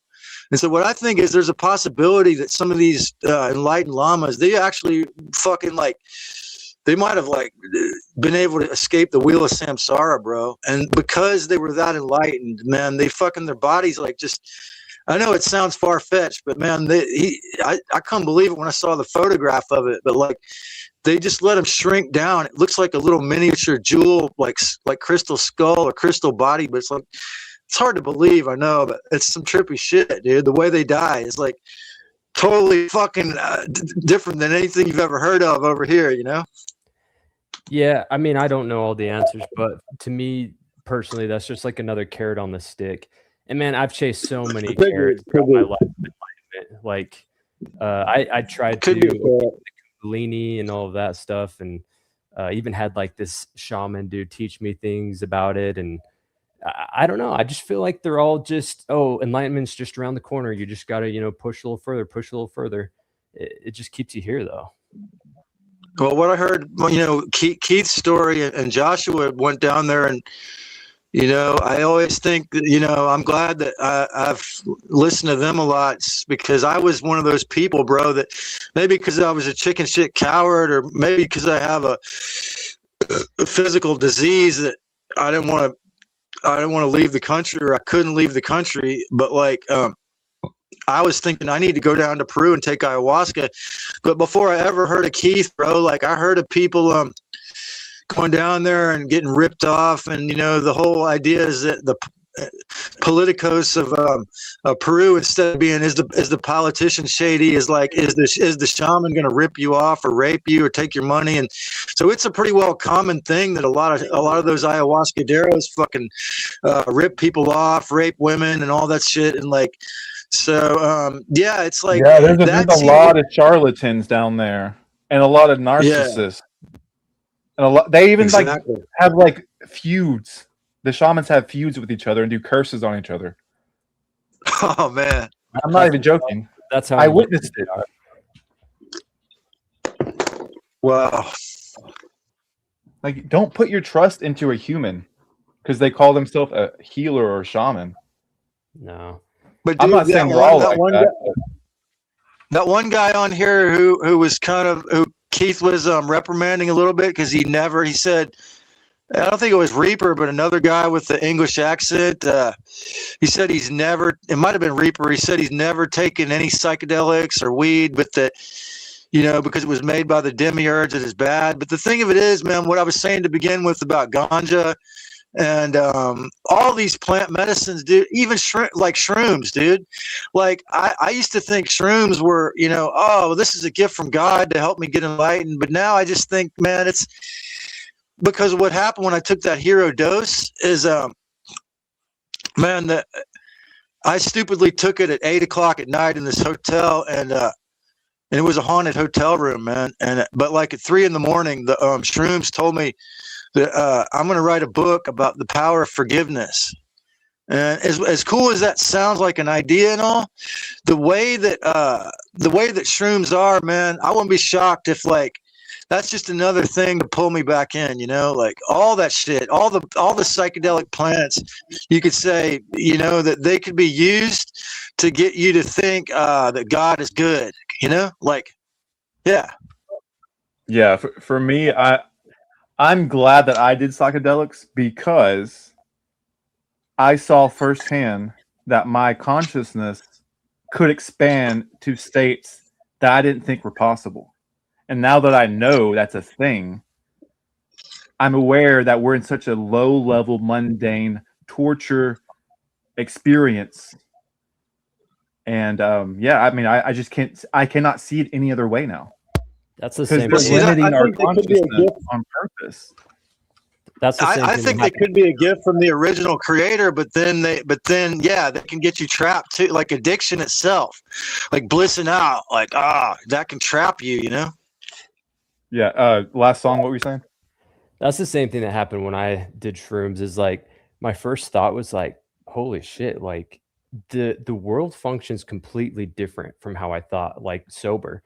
Because, you know, I actually talked about this in my video today, is the walls are moving, like things aren't stable, but I actually saw an entity above me, and it looks like, I describe it in the video, but it's like it has a face of like tentacles. So think of like the Cthulhu, or like in the Matrix, the Sentinel robots with all the tentacles type of thing.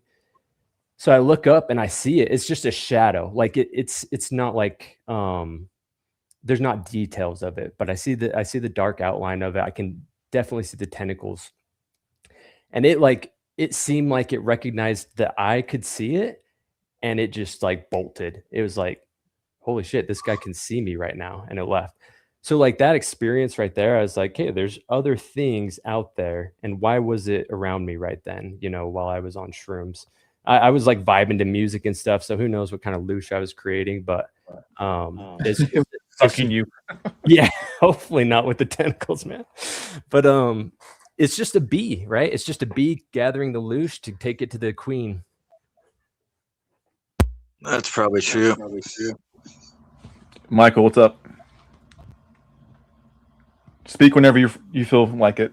But yeah, I'm not saying that you should do psychedelics or that they're good or not. All I'm saying is I took from my experience and learned from it. Learned that my consciousness can expand to in ways that I didn't think were even possible. And knowing that and not being able to do that freely, well, what's stopping me? Huh, that's weird. Why am I stuck at this mundane level of consciousness? And why can I expand into higher states of consciousness? Oh, it's just the way it is, man. No, it's not. It's because we're being artificially limited in these meat monkey torture vessels, bio-robots. Well, this brings up, I'd like to ask the parent here, what do you think, Michael, how you doing? What do you think about the idea of hierogamy? Because I wonder if that's what we're missing, that like, but that's could be the biggest pitfall of all, you know, the yin yang, you know? Well, if I had the answer, seriously. By the way, it's episode number 1 of Fast Track to Nowhere. Yeah, that's right. That's what it often is. I mean, Eve Lorgen wrote two books, The Alien Love Bite and The Dark Side of Cupid, about how the vast fucking majority of these circumstances, when you're head over heels in love, it's just the fucking alien love bite to extract the maximum loosh, you know?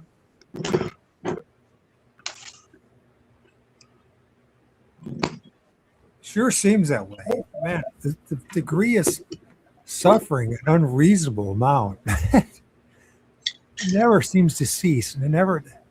The only logical thing is that we're constantly being milked dry of our essence, or true, who we truly are. So it's constant. The people around me, it's never ending. Don't even have to try. Don't even have to say anything, and it's going to happen. So this, I don't know how. It sounds like Josh had kind of a thought-provoking and wearing week, and so have I. So I don't have any great insights right now. I wish I did. Hey, we're just chilling. No pressure. Mike, We're just having fun, I guess. Just talking about this evil world. Something will come. Just give me a little bit of time here to. Man, I don't think anyone's talked to you about it, but that episode about the buzz, about the woman with the bees, man, that was one of the most intense, like, man, like, you know, what you said happened to you and what happened to you and that woman, man, that stayed with me that was pretty shocking, man, like, example, like, of how it is right there, like. I mean, can you believe that? I mean, how bizarre is that? And people will say, oh, you know, it's just a coincidence. You know, it was bound to happen to somebody, right? Why? Do you know how much trauma she has now? She's not going to feel safe in her home anywhere she goes. That was not just a coincidence. Exactly, man. There's no way, man. Yeah, and feeling unsafe in your own home, that's like the worst feeling, because where will you feel safe then if not in your own home? If that's taken from you, then well, I mean, if you don't have a home, that's even worse. You know, I mean, I feel bad for people on the street. It's not a fun thing to be on the street. It fucking sucks. You see the real world when you're on the street. It's not fucking love and light. No, yeah, exactly, man. I've been there. Yeah. On the other hand, I really like when you made the statue like I wanted to put like, oh, I didn't know that you were in California when the statue was a man hater. But dude, yeah, when I took the fucking Greyhound bus from the whole Greyhound bus system is a big loose extraction thing for the poor now, man. Big. I mean, it's so traumatizing that I mean, you go to the Greyhound bus station in Atlanta, and they're screaming at you which line to go in and shit. So I get on the bus to go to Jacksonville at like 12:30, and the guy was driving so fast. He was going like maybe not nearly 90 miles an hour. And like 20, 30 people were yelling at him to slow down, right? So this old lady across from me fucking called the cops. So the cops pulled over the Georgia cops pulled over this Greyhound driver at 3 a.m, and they're coming on there threatening to bring drug dogs, and they scared him into driving more safely. But like, I was like, dude, this is such a fucking, I almost wanted to make a video about it because it was so ridiculous, dude. But it was such a great example of how that whole fucking thing is designed to extract loose, man. I was like, fuck, dude. Yeah. I have a story. When I was a Christian, I would help homeless people, and I made friends with a lot of homeless people. And this one guy, he was homeless, and he had to live in a tent during a blizzard when it was like when it was like 5 degrees outside. He almost freaking froze to death. And then he was telling me about there's freaking clans of homeless people, and there's like leaders, and they kill people, and they rape people, and they steal all your shit. So either you have to play in the system, or you get to deal with that shit. Exactly. It's not like, I'm just gonna go live on the street and be free. No, you're not. You're gonna get fucking killed and robbed. Well, and have you noticed that there's no good jobs? Like, there's no jobs that are actually like really helping people. I mean, there's charities and stuff, which are mostly volunteers, but most jobs you're either killing something or taking advantage of another person. Yeah, it's slavery. You need slaves in order for your slave existence to function. Yeah. So no matter what you do or don't do, you're causing suffering and harm to everything around you by just existing. Even if you're a vegan, I mean, you're still causing suffering and slavery and torture just by the fact that you exist in this world. That's just the cold hard facts. Well, even, I mean, just living in a house, because I mean, you deforested that area, got rid of all the animals. Everything. Like, there is no right action. Even driving in your car, you're going to hit animals, hit things, you know? Yeah, and you need the slaves in order to produce all the things you need to survive. Yeah. So that's so you need people enslaved to live. Oh, you need people enslaved to live. Yeah. So that's why, like, I don't know, I get to this point where it's just like, how long do we keep playing, right? How long do we keep playing the game? And me and Trace were talking about this earlier with like the Buddhists in Tibet, and like, yeah, I mean, technically you can do that, but I don't know. Is that the answer? Do you just have to sit in your room and meditate 10 hours a day and then one day you're gone? Or you just keep trucking on? I wish it were that easy.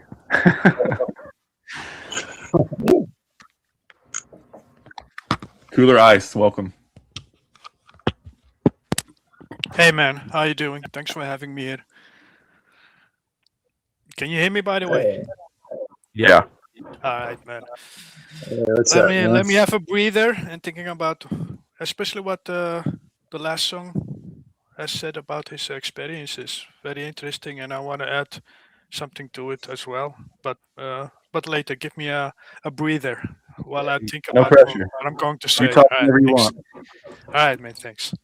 I found that most of the weird stuff that happens to me happens at night. Like, I don't know. I have so many experiences. Like, I've been in the void before. Like, I've woken up in the middle of the night and been in the void. It's a very strange experience. Have you guys ever felt something like that?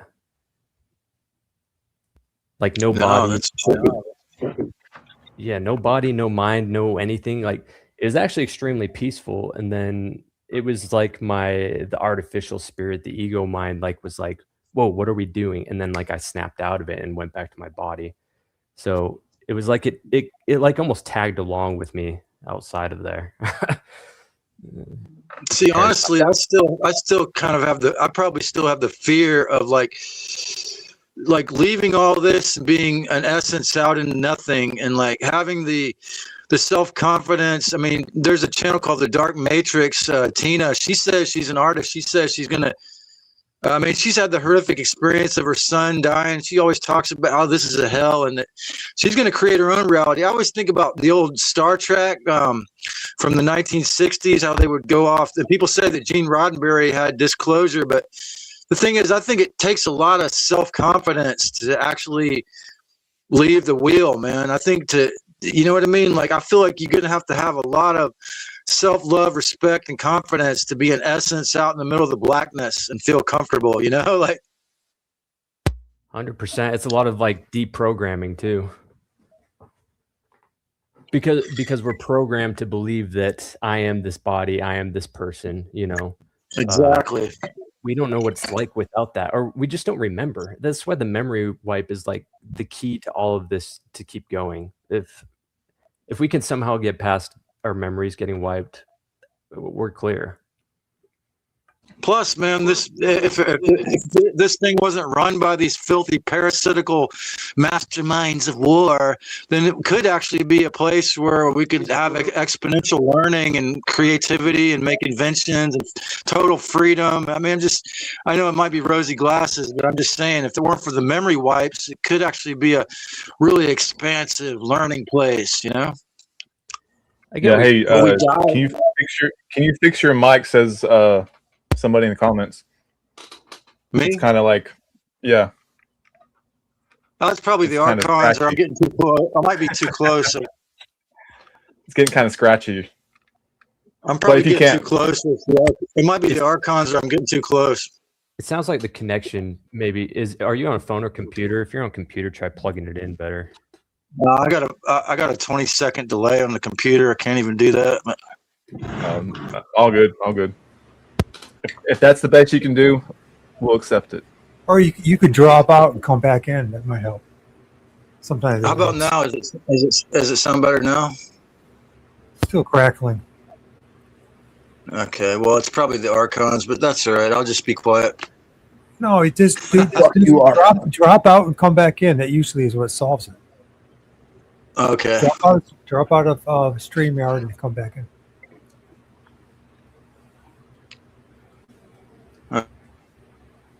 Oh, thank God he's gone. Okay, woo, man. I'm just kidding. I was listening to you guys talking and thinking of all the hell that I've gone through in this life. I wish I had an answer. I've listened to an awful lot of people say an awful lot of things, but I haven't really found the answer on how to get out of this place or get out of this situation.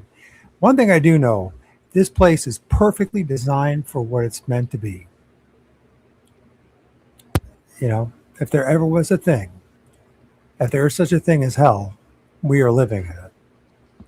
Yeah, my personal experiences at 58, I know things that I could share, but I won't be tedious about that unless you want to hear it. So, if you've been looking for 58 years and haven't found it yet, I mean, I don't know what to say because I've done the same. I'm 36 and haven't found it. Well, and there's been generations upon generations, and many people before us, all searching for the same answers. So that's something you got to take into consideration, right? So, like we do is do the best that we can do, right, in order to cope with the situation that we're in right now, and figure out a way never to come back one way or the other. This place is it's a perfectly designed Chinese finger trap. It sure is. That's why I think it's an evil genius. I mean, I'm not saying it's smarter than us, but it had to dumb us down to such a level to even compete with us. That's what I think. Well, just one example of the hell that I went through. So, my niece, Julie, and she passed away. She died at 18. The last 8 years of her life, I took care of her because my little brother couldn't take care of her anymore. And she ended up with a disease called glutaric aciduria type 1, which basically meant that she had a buildup of glutaric acid in her body and wasn't able to break it down. And when she was 6 months old, she ended up becoming paralyzed.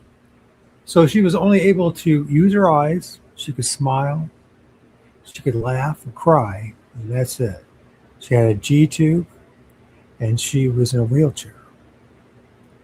And for the last 8 years of her life, I took care of her, and wasn't much help.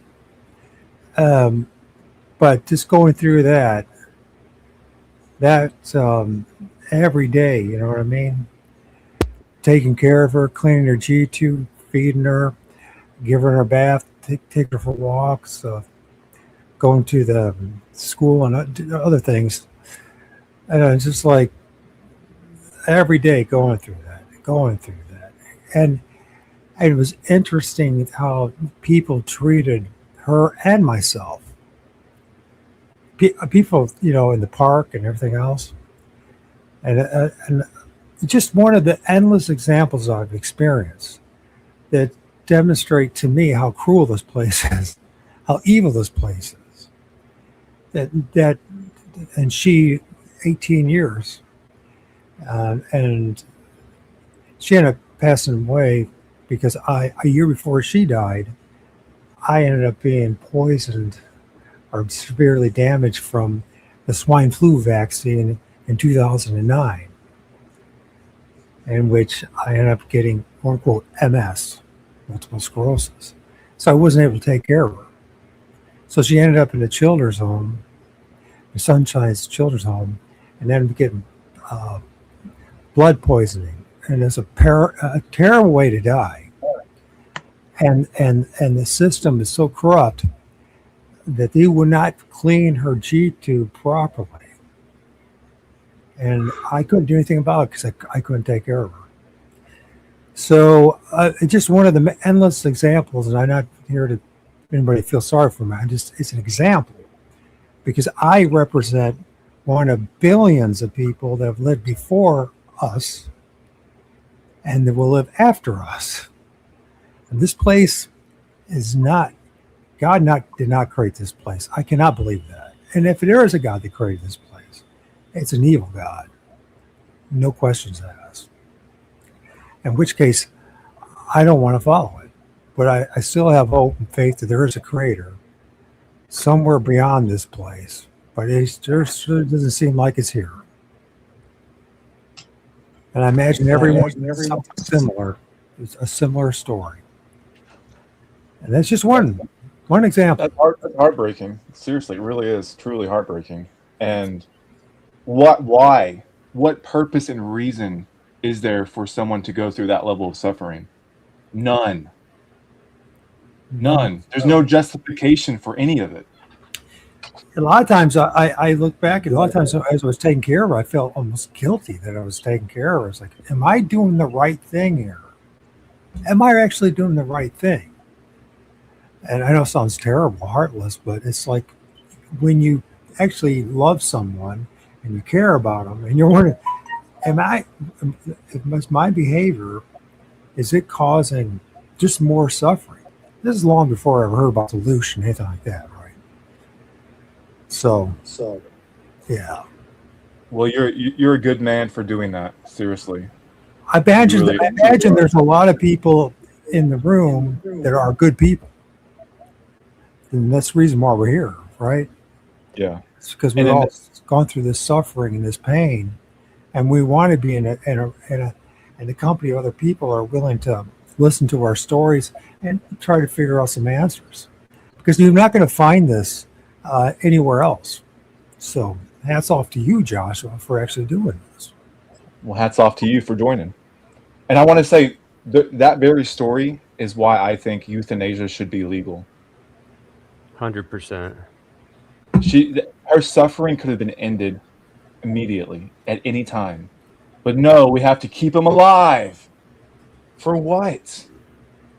So that everyone can suffer and make money off the suffering. Yeah, It sounds heartless, but it's not heartless. No, I mean, if I thought about it many times, if I had the option, would I do that? And if I was given that option, I might seriously have thought about it because she was never going to get any better.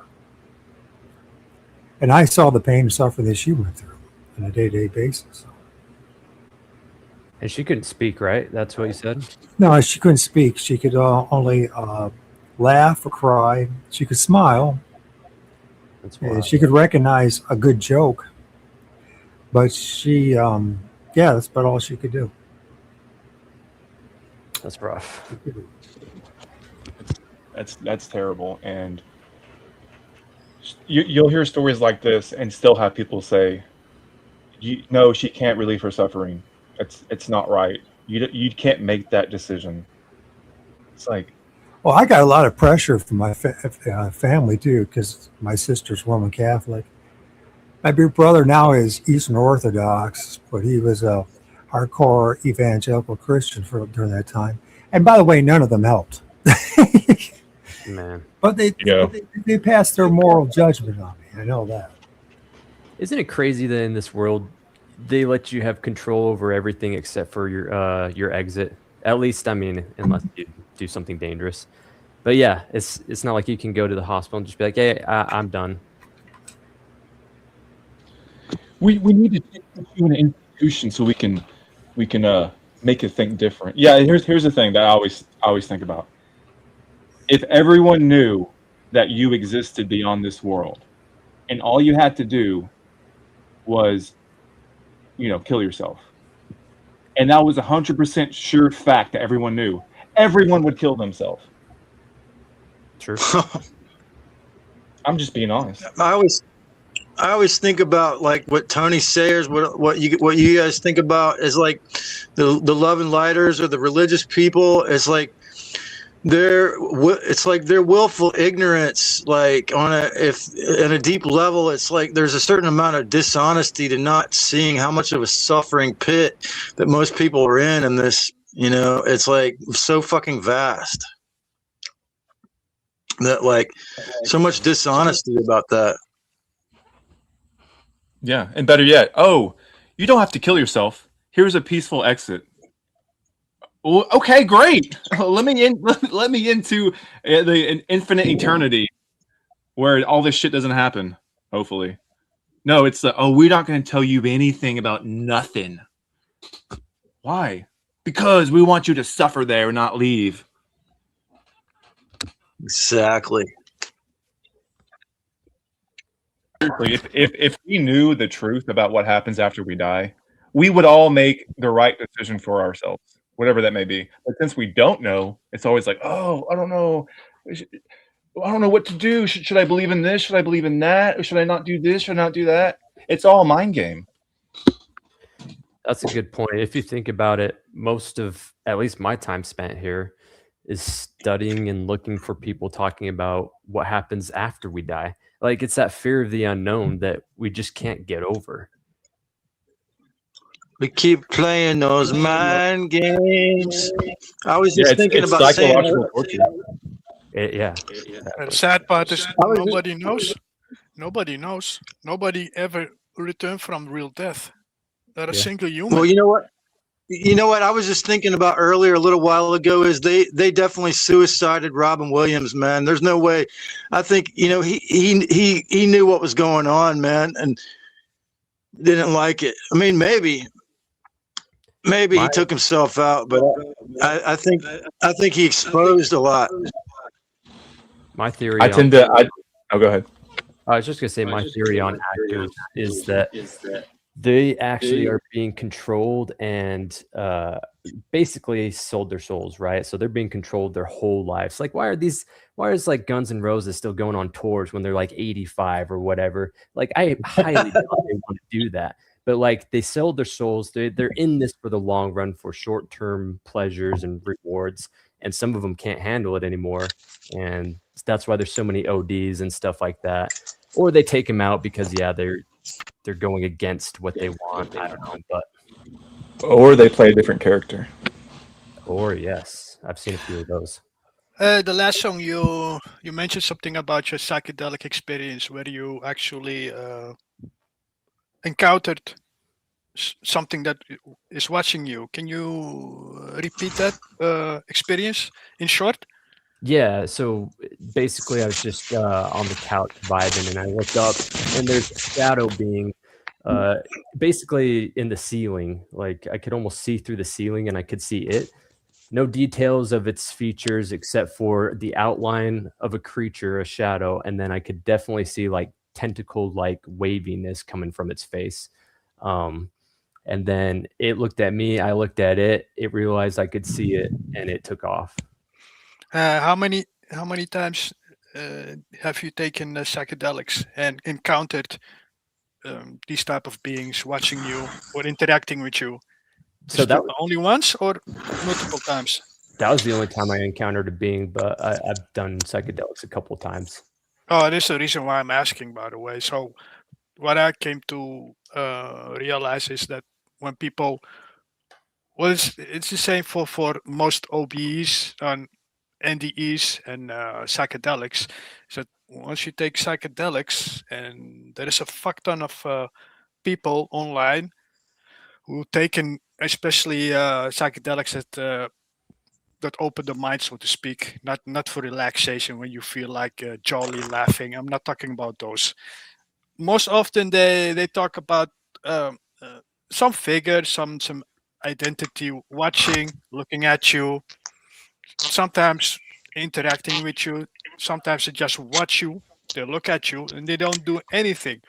Well, what I came to realize is that those experiences that these people have, whether you're talking about near-death experiences or psychedelics, are not of your own.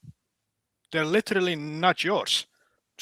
People think they are theirs, but they are not theirs. So what is happening actually is that when you take a psychedelic, which is pretty weird in itself, because of all the natural things we've got, natural herbs, food, psychedelics, plants are the only plants in this existence where you can actually supposedly see into the hidden reality. But besides that, that being was probably there to put um, an illusion, so to speak, a virtual reality, so to speak, into your mind. So what you see is not of you. Do you understand? It's not one individual. There are many people who came to realize that. It is specifically one guy which goes by the name of Seth Lightkicker or Setlihem. You can look him up on YouTube. He's supposedly an expert astral traveler, and he will talk about these specific issues that not many actually want to talk about. This, so that being could be someone who put an illusion inside your mind, and whatever adventure you had is basically a virtual reality. So you're saying, if I understand right, you're saying that the thing I saw was basically overlaying my psychedelic experience so I wouldn't see certain things. Yes, that, and or it's 100% an overlay. 100%. Gotcha. So what about yeah, when you see this stuff in real life and you're not on any drugs? Oh, but that's more. That is more. I think that is more spiritual. Some people can see certain things. They can see which humans are kind of possessed by, demons. They can literally see them. Some people have the talent for that. Some I don't know why that is, but some individuals have these talents, and I think that is real. That some being. I've had those experiences, and I don't think it's a talent. Have you had it in like broad daylight, Michael, or is it usually at night, like when you're kind of half in and out of consciousness? I've had them at daylight, and I've also had at night, at dusk. And so, yeah, the first time I saw something very, very clear was in a ravine. I was standing above a ravine with a Crow Indian medicine man. And me and him both witnessed two things that they call a Sasquatch. But this thing wasn't, as everyone's chasing after this flesh and blood thing, these two things, they popped up, right? on the other side of the ravine. It's only about 40 yards away. Massive, two of them. The Pro-Indian mess man said he saw eye shine. I didn't see it. But one thing I did see, I noticed, is that it was there, and then all of a sudden it went right through a tree that had fallen into the ravine that still had its leaves, and didn't hear a thing. Didn't hear a thud on the ground or anything. And it got 15 feet in front of me and him. And it was massive. But it shimmered. It shimmered like it had static electricity running through it. And it was blacker than the blackest of night. Did it have and that's just one experience. And maybe I opened up something. But I can tell you that I've had that experience, and many other people have had similar weird experiences. It's kind of like Charles Fort, and this, the Book of the Damned. And once you experience these things, you are one of the damned, because nobody's going to believe you unless they have a similar experience. Now, you said it's not a talent. A talent, I'm not talking about a positive or a negative talent. Someone can be a really good sniper in the army. Is that a positive talent? No, he's there to kill people from a distance. But that's his talent. So I'm not referring to a talent to positive or negative. It's just some people can see it, and while others, they cannot. And it didn't happen to me until I was 49 years old. My background is in environmental science and management, so I have a science background, and I didn't believe in any of this stuff. I thought it was all crazy. Today, almost 10 years later, 9 years later, this place is nothing than what we've been told. Nothing. I'm confident. Some people can actually see them without having any talent. They just take, I don't know if this is a true story, but take the first generation of night goggles from the military, which were red. Red infrared instead of the green or the gray that they use right now. Look up what the soldiers were seeing when using those red goggles to see in the night. Absolutely horrendous that some of these soldiers have seen.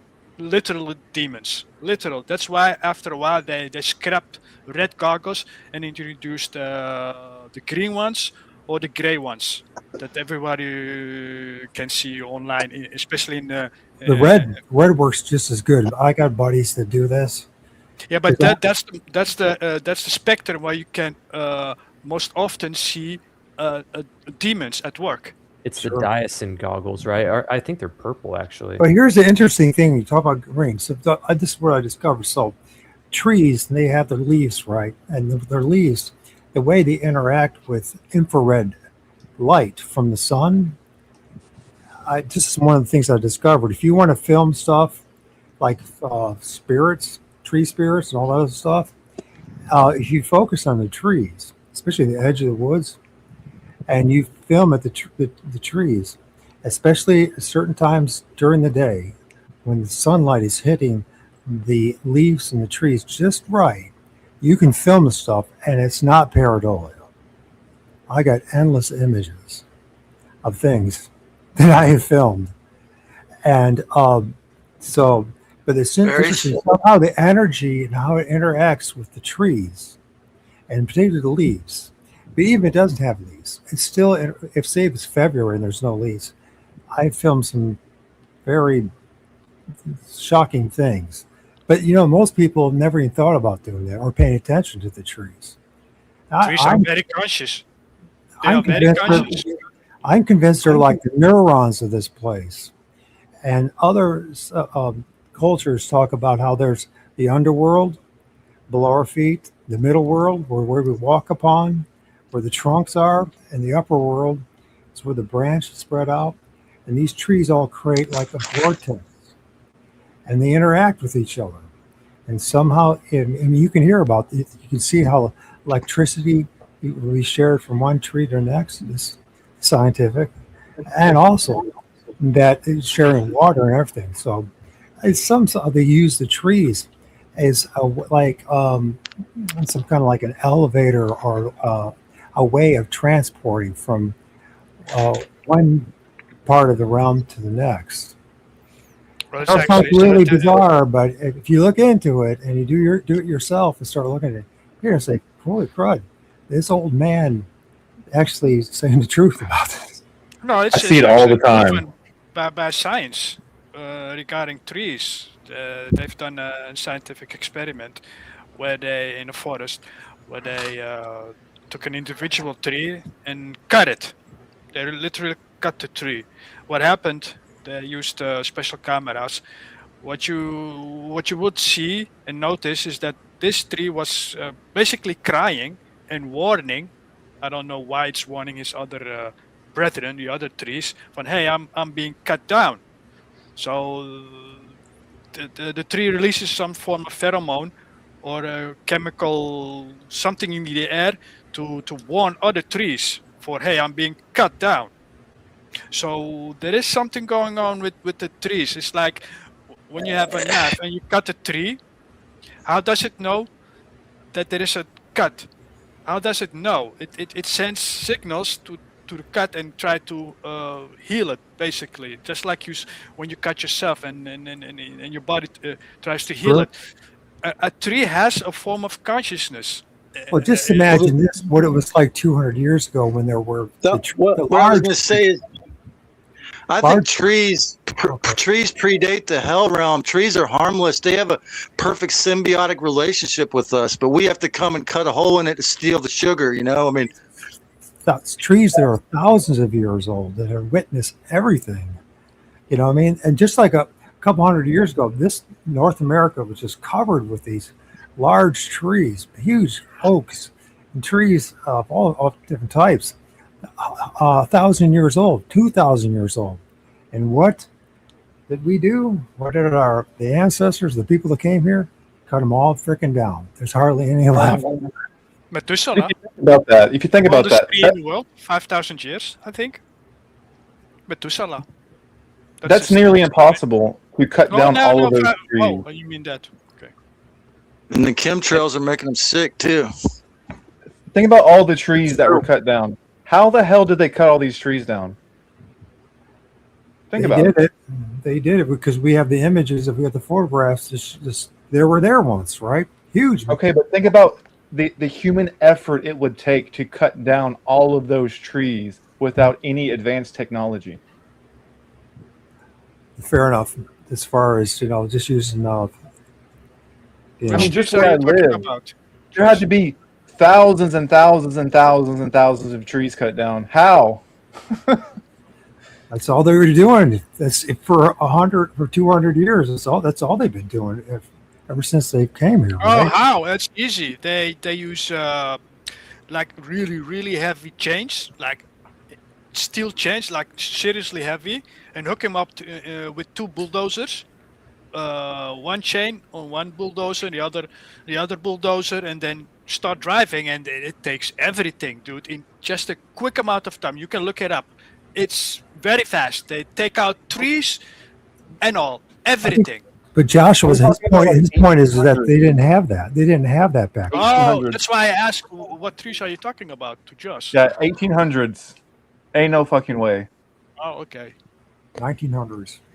Start of the simulation was probably like 1920 or something. Who knows? Yeah, I mean, the more you look at the world and see it for not the way they taught you to see it, none of it makes fucking sense.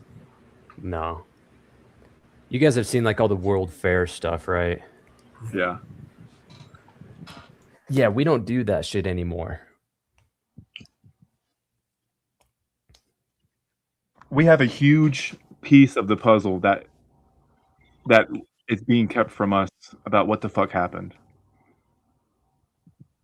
Oh, Is wait, it just simulation and they can just change it whenever they want? Or did something like happen? I don't know. I'd go with the simulation because that's the only thing that makes sense. But you see, when people hear simulation, they think, oh, it's just a computer program. No, it's like so advanced that it would blow your fucking mind. Exactly. It's like the Mandela effect, right? So it has to. The Mandela effect to me proves that this reality is tangible or malleable in some way, right? So a simulation. of some sort, because how else do we have such clear memories of something, and then it's like the Matrix glitched out and changed something a tiny bit, and now it's completely different. Yeah, I know for a fact it was HAAS avocado, not HASS. I know, I'll die on that hill. Yeah, I know you that have for a a fact. concrete memory. You probably have You a know where memory the of origin seeing is it at the from store. Mandela effect. It's from one guy, by the way, somewhere in the 1960s, who first coined the term. I forgot his name. Was not an American, but he was the first one who coined the term. And I suspect that this guy was also related to triple agencies to promote a certain idea. And they always say small Mandela effects, but the whole idea behind it, that Nelson Mandela died in jail, that's just fucking crazy. But Because do you understand what I just said? That the term Mandela effect was from one person only, somewhere in the mid 60s, if my memory serves me well, by just one man who coined the term, literally Mandela effect, and what it means. He was But the one.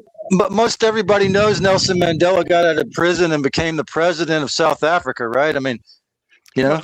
Wait, We also know that Nelson Mandela was a piece of shit, together with his wife. They were They're all responsible pieces for of killing shit. a lot of. No, that is real. This is mainstream. This is not conspiracy. He was responsible for killing a lot of little children, so to speak. Wait, Him Cooler. and his wife. I have a question. Are you saying Mandela effect is like a psyop, or Possible? I'm not saying with 100%. I think it's possible. I've always wondered why the push for flat Earth, why the push for soul traps, why the push for Mandela effect. And when you look deep, the most important thing that you can do is look up the originators of these ideas. That is very important. So when you look at originators, you'll see, not always, but you see some sketchy connections with certain Tavistock organizations, Stanford organizations, and you name it. And they are tied, for whatever reason, they are tied to these organizations. So it could be a mass social experiment, to see how we tick, so to speak. And the same for the Mandela effect, certainly for the flat Earth, which suddenly exploded in around 2016. 2016, around that area. And then the soul trap, of course, many more channels are popping up because they get more subs, more money. They always repeat the same bullshit about soul trap. Oh, don't go into the light. Don't go into the light. I'm guilty. I'm guilty of being one of those guys that started the flat Earth movement back in 2015 and 16. we found That was definitely. Sorry, But it's one thing. The guys, they all rejected me because I finally said, listen, after studying the heliocentric model, the geocentric model, and the flat Earth model, the one thing I realized is all of them have flaws in it. And the truth is, once again, none of us truly know what this place is. Exactly. You are right about always go to the Saurus, Cooler. Always go to the Saurus, the Tyrannosaurus of the story. Well, here's the thing. Here's the thing, though. I want to answer that. What they do is they get ahead and put out the information they want you to believe, so that they corral you in their little animal pens. It doesn't mean it's not true. They want to craft the narrative, because I know for a fact things have changed in my personal life. You cannot tell me it's a psyop, because I know for a fact that things have changed. Whether they push the Mandela effect term, okay, whatever. But I know for a fact things have changed and are changing all the time. Things have changed in my own life that no one else knows about but me. Yeah, and I've had my own personal Mandela experience. And, There's a lot of and it was associated with the spirit realm too. I have to agree with Joshua, because I have a concrete memory of picking up the Bernstein Bears book as a kid, and I realized I'd been saying it wrong the whole time, and then I sounded out. I was like, oh, it's Berenstain Bears. And then I have that concrete memory, and now it's Bernstein Bears. Okay, let me ask you a question about these companies. Why is it always those little things, though? Let me ask you Little a thing. question about the Just little companies. things, though, 'cause, like, Yeah, about, Michael said he has personal things that have changed in his life. It's just those are the easiest to see, are things like logos and things like that. no, I meant Yeah, about because these corporations. I'm just asking you guys a simple question about these corporations. Do you think these corporations are there to help you, to benefit you? Who are the bosses, the leaders of these huge corporations that ban stand products or monopoly products or cartoons that suddenly change the name? Have you ever thought about maybe they were the ones who deliberately changed the name to give okay, Exactly. give this Exactly. is gives this is a give rise to the fundamental Mandela error. effect? This is a fundamental error, and people who don't understand Mandela effect. They didn't come in my house and change my books. They didn't come in my house and change my avocados. They didn't come in my house and change my Fruit of the Looms underwear. Okay, do you not understand that? Yeah, they can I, change it. They can change it, but they can't come in my house and change it. They can't change it from 20 years ago when I was a kid, and I still have it. yeah, you still have the original product. And it changed. Yeah, it changed by them. How? How did they get in my house? Oh, not in your house. You remember you seeing advertisement or not from your original product to the product they're now showing, and it's different. You remember, hey, I remember it differently because I have the original item, and you compare it with what they are now showing to you on television. But he's saying No, I'm saying my original Oh, item changed. It changed. oh, okay, that's something different. No, Yeah, That's it what happened changed. with some of my all right, artwork. I misunderstood you. All right. Mandela Yeah, effect yeah. The style. whole reality changed. Even when it comes to your own personal items that you have, that they cannot come in there and just like write Berenstain over Berenstein. That's impossible. Just like with the Bible changes as well. There's so many Mandela effect Bible changes that they didn't go into everyone's house and change their Bibles. Dude, people have art of a lion laying with a lamb on their wall, and the Bible never says that once. It's a lion laying with a wolf. Or sorry, a wolf laying with a lamb. So Yeah, I remember that too. did artists just get it wrong 20 years ago, you know? Everywhere.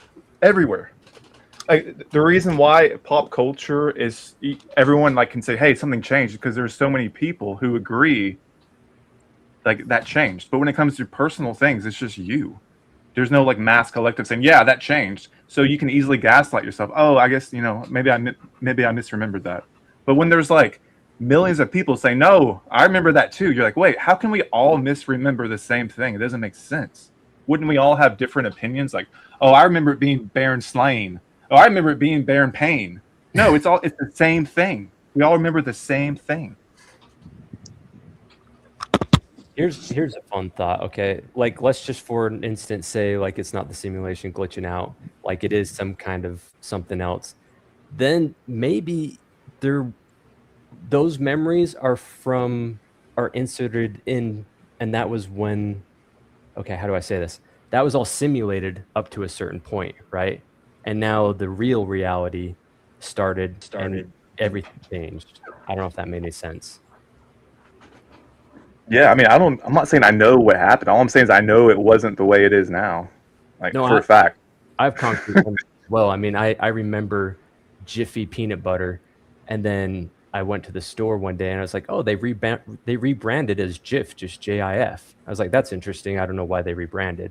And then I found out it's always been Jif. So I have a personal extreme example, if you guys are interested in hearing about it. Yeah. You share, yeah. So in 2017, it was December 19th. And that was the second time that I had a close encounter with a quote-unquote Bigfoot. I have images and stuff of some of the things that I filmed around if you're interested. But the thing is, those 3 days, the three worst days of my life, and it affected me and my son. But one of the things that happened was, and we're talking about this Mandela effect, because I was an artist before I got sick and all that. And I sold artwork and was at galleries and shows and blah, blah, blah. So, so I still had some stuff that left over. And I had this one drawing that I had in particular. There was a 60 inches by 40 inch pen and ink drawing that took me 6 months to complete. It was, it's like every day for at least 8 hours for 6 months. And but I kept it because it was something I was really proud of. But anyways, during those 3 days, when we talk about Mandela effect, that my paintings and that drawing literally morphed and changed. Now, I know this sounds crazy, but it's the first time, the only time I ever had this experience. But it was so dramatic and so shocking that week, it was the week after, would to be the between Christmas and New Year's, I took all my artwork, everything that I could find, and threw it out in the front yards that be picked up for garbage collection. And with a half an hour, my neighbors took all my artwork. But it's funny. But the thing is, that was so extreme what happened to me that I didn't want any of that stuff in my place anymore. Oh, you were offended that they changed it. Wow. No, it's worse. No, it's worse than offended.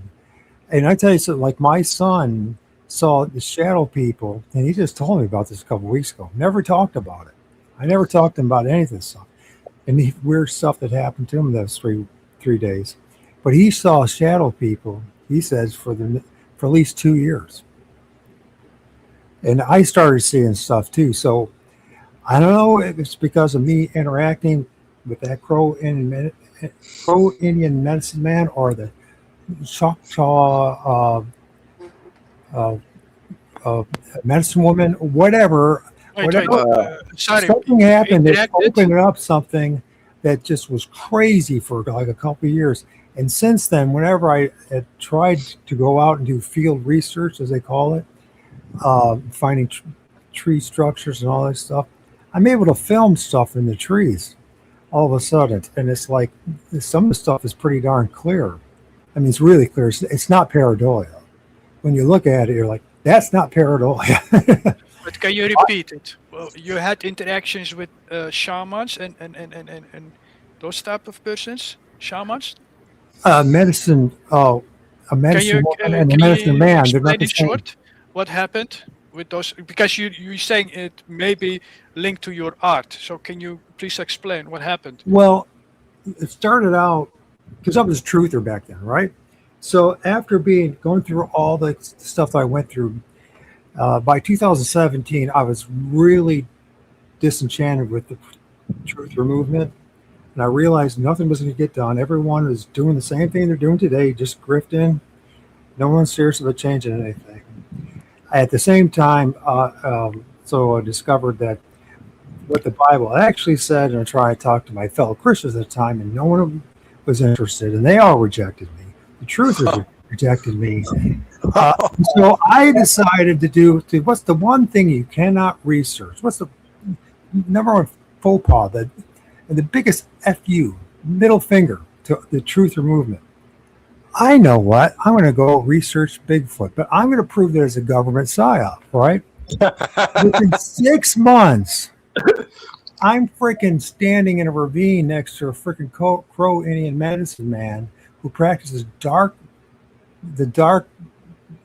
magic, and we're seeing two of these freaking things, and one gets 15 feet in front of my grill, and I'm talking to the grill, my car, my face, and his face.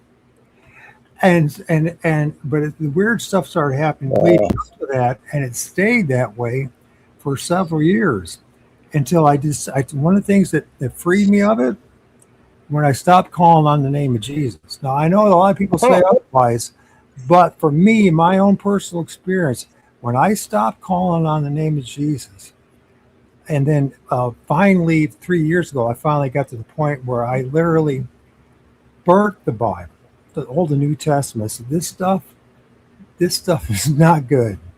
So that's why you did it. Wow, man, dang. Yeah, because of and since then, as far as all the weird things happening to me, they've gone away. It freed me of it. Yeah. Stop calling on the name of Jesus. Now, I know a lot of people say otherwise, but for me, my own personal experience. Why is there an echo going on? Jesus. And then finally, 3 years ago, I finally got to the point where I you're you're echoing.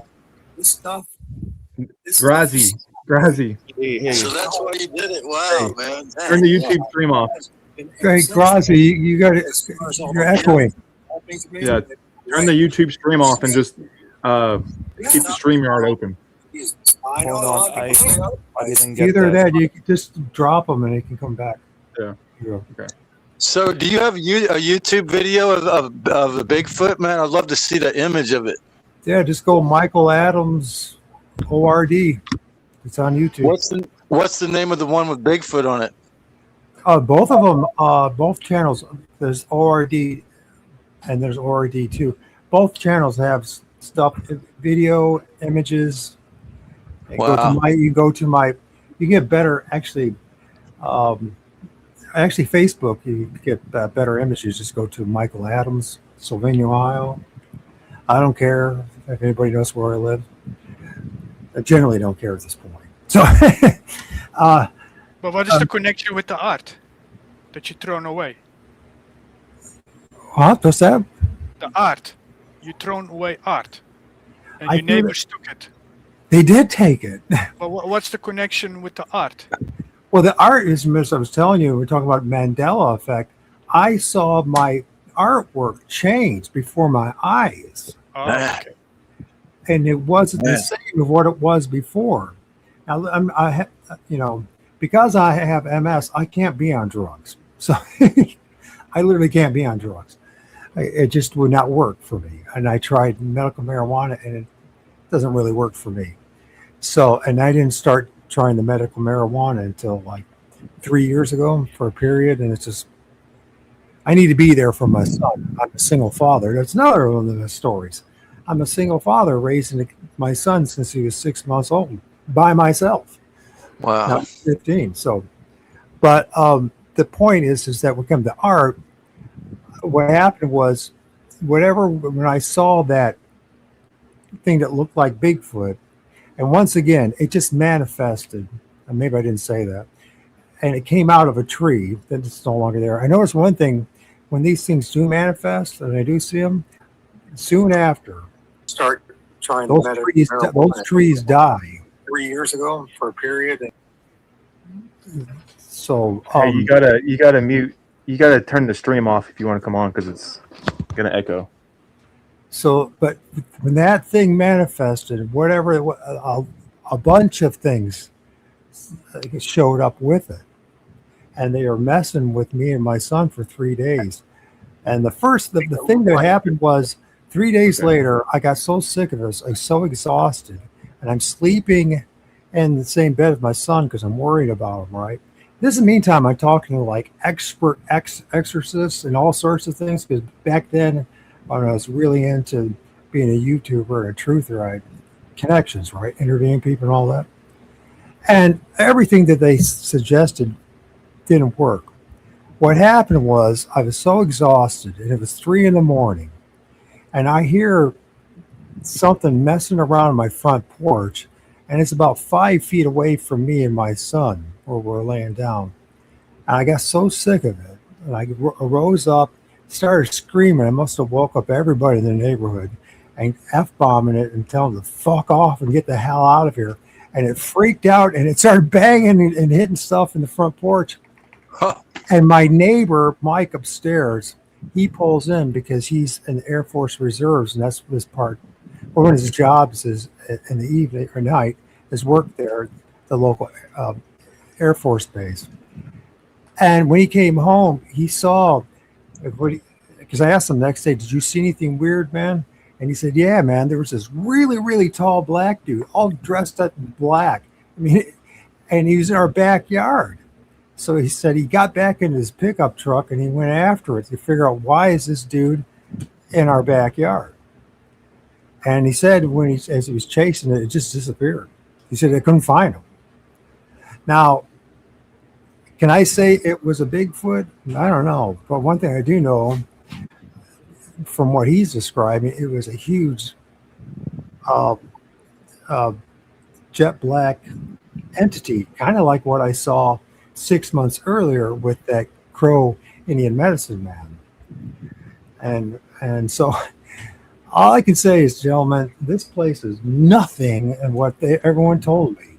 Have you heard about this, which you might find interesting, specifically in these type of topics? A lot about these topics like Bigfoot and other stuff related to it is Nathaniel Nilles or Hillis. Nathaniel. Have you ever heard about that guy? No, no. Wait, just talk ahead. I'm gonna look up his correct name. You'll be astounded. For my Well, when he observation, came to realize. I'll be right back. from my observation, these things are interdimensional because we're just placeholders. We're just guessing. We're just like everything else. We're just guessing. So interdimensional beings, spirits, whatever they are, these things can come and go. They can manifest and appear or actually be flesh looking. Although I have never talked to a person who actually went up to one of these things and gave it a hug. But it sure looks physical, right? And then disappear just like that. They can leave footprints. You hear about the same stuff in people's churches and all that. There'll be footprints in the carpet. All this kind of stuff. And there's spirits, right? They'll say it's all demonic. I don't know if they're truly demonic or not. You know, they could be simply the fact because we're so ignorant and because we've been so polluted by religion and all that these are just be part of the creation. Or maybe they're part of the archonic forces. Maybe they're watchers. Maybe they're parasitic because, like I said, a lot of times when I film these things or have experiences, wherever those trees are that I film it, they soon die. I'm not exaggerating about this. They die. Wow. So, and this, you hear about this stuff about tree structures. And a lot of people say, well, they're the guardian of the forest. But if they're the guardian of the forest, how come everywhere they go, they make a bunch of these structures out of dead trees? And how do they straighten these branches and these trees in order to make these teepee structures or these leans or these X structures? You know what I mean? And no one's ever seen a Bigfoot or anything do it. Now, I've seen stills and where people have captured things that look like they're spirits floating these branches or these logs in the air. And they're horizontal and they're straight floating in the air. But at the end of the day, nobody knows what these things are, right? And it's just like everything else. It goes back to what we're talking about. Well, you should look up Nathaniel. Joshua, can you put it up on the chat? His name, Nathaniel. You will be astounded by his research. All those things you just mentioned. He did a lot of research into it. He's not a religious believer, and he's just a researcher. You will be astounded to what he has to come to realize about these Bigfoot or so-called. Well, what does he say they are? Oh, I'm not gonna spoil. It is related to orbs as well. Most of these things are accompanied by orbs, light orbs. Yeah, and these orbs and these things come out of the trees, man. Yes, here's another thing. Yes. The UFOs. People talk about these UFOs. Let me finish. UFOs. Let me finish. Okay. So I'll let you continue. But he's talking about the exact things you're talking about, but at a completely different perspective, and it's a bit shocking, so to speak. I'm not going to spoil too much. He also talks about these orbs, what they are. They are not the being that you look at. They are like, for example, when there's a type of snake, yeah. And its the end of the tail of the snake, it resembles a spider, so it can lure certain prey that he wants to eat. So when a bird sees, hey, yummy, a nice spider, that's when the spider from behind or whatever jumps at the bird and eats it. While the researchers, were focusing on what we see, whether it is Bigfoot or the orbs or aliens. They are not a primary subject to research. What this guy did was looking beyond it, behind the scenes, so to speak. Who is the real enemy? And you come across some real some real shocking stuff, especially when certain people that got abducted by aliens, whether it be through physical means, real physical means, or through their astral body. Regardless, when they check their body, they see all these weird signs, like cuts. But these cuts were not done externally. They come from inside the body and showing all types of sigils or cuts. And he will explain to you what they probably are from decades of research. Joshua did put it on the main chat, so I would advise people to look into this guy. He has a lot to say, and it's pretty shocking. I thought this world was fucked up, but this is a whole different ballgame, dude. What we are dealing with these so-called archons or demons, it's a completely different ballgame, and I have to be honest, it's a bit scary when you look into this stuff, because it's confirmed by many other people worldwide, by the way. So the stuff you talked about, Adams, it rang a bell. So I would advise you to look into this guy, and it will answer some of the things you've experienced. So highly recommend it. I'll check it out. Thanks. But it's whether it's demonic or not. One of the things is, if it's even close to being true, if they say 99% of the universe, in quotes, is made up of plasma, and there's could be many other life forms, just like there's out in the bottom of the ocean, or as insects. I mean, they could, and a lot of the life forms in this realm are freaky looking things when you think about it. So they could be nothing more than that. They could also have, I don't know. I'm willing to listen to people, but I'm at the stage in my life, unless someone can actually demonstrate to me what they're saying is true, I'm not going to dismiss them, but at the same time, I'm not just going to say, like I would tell everybody, when you're hearing what I'm saying, don't believe me. Go find out. As they always say, right, in the Truther movement, don't believe me. Go find out for yourself. Yeah, go find out for yourself. Because that's the best teacher. That 99% Experience. of the universe is the astral reality that we cannot see. That was what That was what I was thinking when you really think we're talking about psychedelics or dreams. There's a channel called the Sovereign Cosmic Wildman where he's got nothing but a bunch of videos of those structures they made. But when you think about it, we're really interdimensional beings. If it wasn't for slavery and the devil's mind, we're interdimensional beings if we're really in our awakened state, Sovereign's a friend of mine, and he filmed stuff in Southern California on the beach.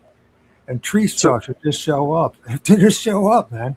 But there's nothing, because there's other tree structures that are massive that he doesn't film, but further up north on the beach, and they're like these are like 40, 50 feet long logs, and they're all throughout the country.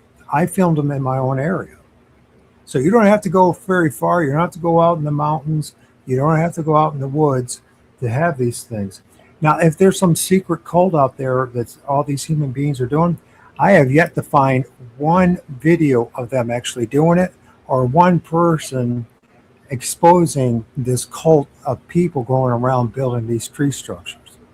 The other fact is that no one knows for certain that Bigfoot or whatever is doing it.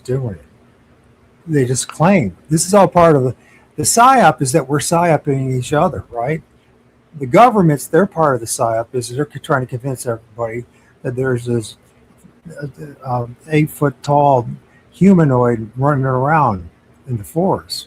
Well, that's the thing is, since I quit taking cannabis all the time, the beginning of the year, I had this dream. I recorded I put the dream log on my YouTube channel, but I had the Nephilim surround me and try to intimidate me. And one of them were probably trying to abduct me or pinch me, but most of them were trying to make friends with me and get me to like channel. And they said, you can trust us to be our friend. I'm like, nah, I don't think so. And they're trying to, and then they told me, we see how fucked up the world is, and we helped build the Matrix, but we don't know what to do. And I was like, man, nah, and I refused to make friends with them. And, but then I kind of, I kind of like looked, I kind of walked away from them in the dream. I've never had a dream like this ever. This is why I say I think we're multidimensional beings in our own, like what's happening in the dream, right? So I walked away from them and I saw Yeshua, bro. I'm pretty sure that's who it was. And he was also like 15 foot tall, but he was not trying to coerce me. He had on a white robe. You look like the face of a 30-year-old man with long brown hair and a beard. But then I looked in his face, and it was like a see-through glass, like amber glass with the burning fire, like that I could see through to the other side of it, like totally clear. And it was like I think that the Christ or Yeshua or whatever his name is one of them, like an Anunnaki or something. But he was like an enlightened, and he's trying to help us. But you know, he's also of that crazy fucking controller race, you know. But that just shocked me. When I saw his face, I was shocked, bro, because it looked like a clear glass, like I could see right through it. Such a lovely thing, psychedelics. The thing is with psychedelics. No, I was totally sober in a dream. I was totally sober in a dream when that happened. But hey, Cooler, I got a question real fast for you. So it says through a glass darkly. Just hold on a second. Through a glass darkly. Is that the YouTube channel that you're talking about? Is that his YouTube channel? From what? From this Nathaniel guy? No, Nathaniel guy is the guest. So he appears on multiple shows. It's not his channel. It's not his channel. Okay. So you just look up the most popular one, good ones. They give you a gist what's it about. But I can assure you, it's all about what you have experienced as well, and more, way more. But what I wanted to say about these lovely psychedelics, like I said again, the psychedelics has been given to us not by some fucking Mother Gaia or some good god. They are given to us by the enemy, so to speak. And when you look at what the mainstream is saying about these indigenous people in some rainforest, oh, look at them, they're so in line with Mother Nature, they respect nature. It's a whole bullshit story, because they have tribal wars, brutal tribal wars. Yeah, you've seen probably how they cut off the enemy's head and shrink it down to like really small. Yeah, those are real heads, by the way. Well, one thing I noticed is that all these tribes, whether in South America or in Asia, those tribes that don't understand technology, still are up to this day. The thing is, the influence of the Argons is everywhere. It's most potent, obviously, in the Western world, in America and Europe, but it's also very prevalent in those remote areas. How come? Because all these tribes, they use certain psychedelics. Whether you call it ayahuasca or not. And most of them have a leader, so to speak, and that's the shaman or the priest, whatever. Once that priest goes into his, drugs-induced hypersensitive state, where he can visit his so-called ancestors or his animal spirits or whatever god they worship, and those spirits, animal spirits or those gods, will tell them specifically, hey, you need to be careful because your neighboring tribe is preparing for a war to go against your tribe, take your women, take all your livestock, everything, and kill all the men. You have to prepare for it. While at the same time, the exact same time, the enemy side gets the same message. Yeah, from the shaman. It's all about bloodshed, programming the human race. If people still think that these people are just all in line with Mother Nature, they're incorrect, basically. So when you dig deeper in these nasty shamans and the psychedelic drugs use, you need to be very careful what's going on. I call it spreading the virus. But you can say that same thing about Christians and about priests and about pastors, and it could be It's all obvious about extracting loose, man. But I think that's really fucked up. That Mandela effect about your painting. Like you worked on that painting for 6 months, and then they fucking changed it, man. That's fucked. It's pretty extreme what I went through. I mean, for me to throw it out, that says something, right? You know, that's something that I valued and cherished. It's something I actually wanted to pass on to my son. But someone else got upset. So. And they like to destroy things you cherish. The Archons want to destroy what we cherish. You know, it's like, fuck. Yeah, they do it. They love it. And that's why I said that there is also a warning when you learn something about these psychedelics, what damage they can do to you. Many have taken psychedelics, and it was not a good experience. And another thing, it's basically a form of virus. What these psychedelics are doing, one way or the other, is trying to open holes in your, basically, there's no other word for it, your natural defenses. So they're big holes inside you. The more you take, the more you allow these fucking beings to enter your spirit or your mind. That's what is going to happen with ayahuasca. These people are not good. And now you have these weirdos online, like Tony Sayers, that snake in the grass. Yeah, I'm calling the snake in the grass, and I don't care.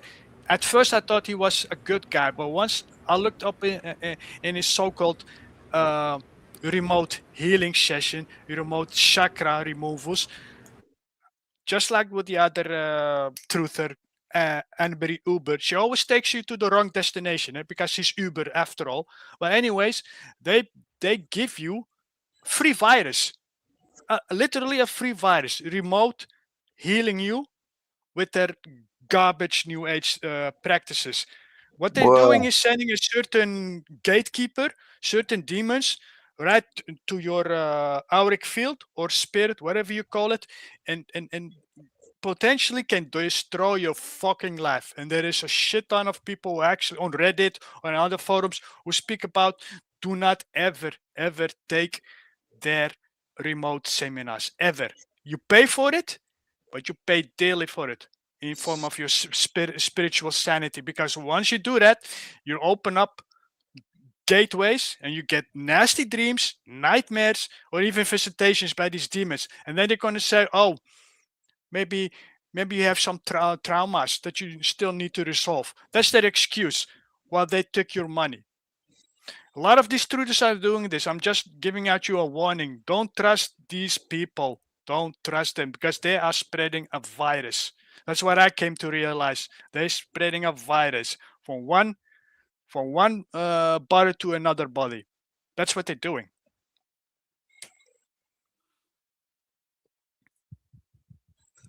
It's like I like the typical skeptic podcast, but like he invited me on there to do a show, and then I emailed him back, and he won't get back in touch with me.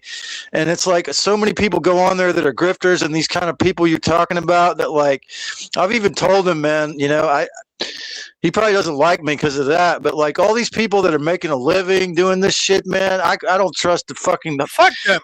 Yeah, fuck like them. they're a lot of them are fucked up, man. Truth should be, what are you going to do with that money? Nothing when you die. Nothing. And they're supposedly selling you truth. Oh, we can remove an implant from America all the way to let's say Europe, somewhere in Europe, remote. Getting your money. Well, some of them are just literally liars. Yeah, they just pretend. But some of them actually can do something remotely, because guess Some what? fucking evil shit, huh? Like, well, they have their handlers. And the handlers are obviously demons or archons or whatever you call them, and they're gonna poison, especially when that someone is actually a good-hearted spirit with a good heart. They're gonna target that person and make his life miserable. Not instantly, obviously. Yeah, you need to have appearance, right? You need to say, "Hey, it worked." But maybe the first half year, it's all fine because you follow the recommendations, but after a certain time, it's game over, and you will see a lot of complaints.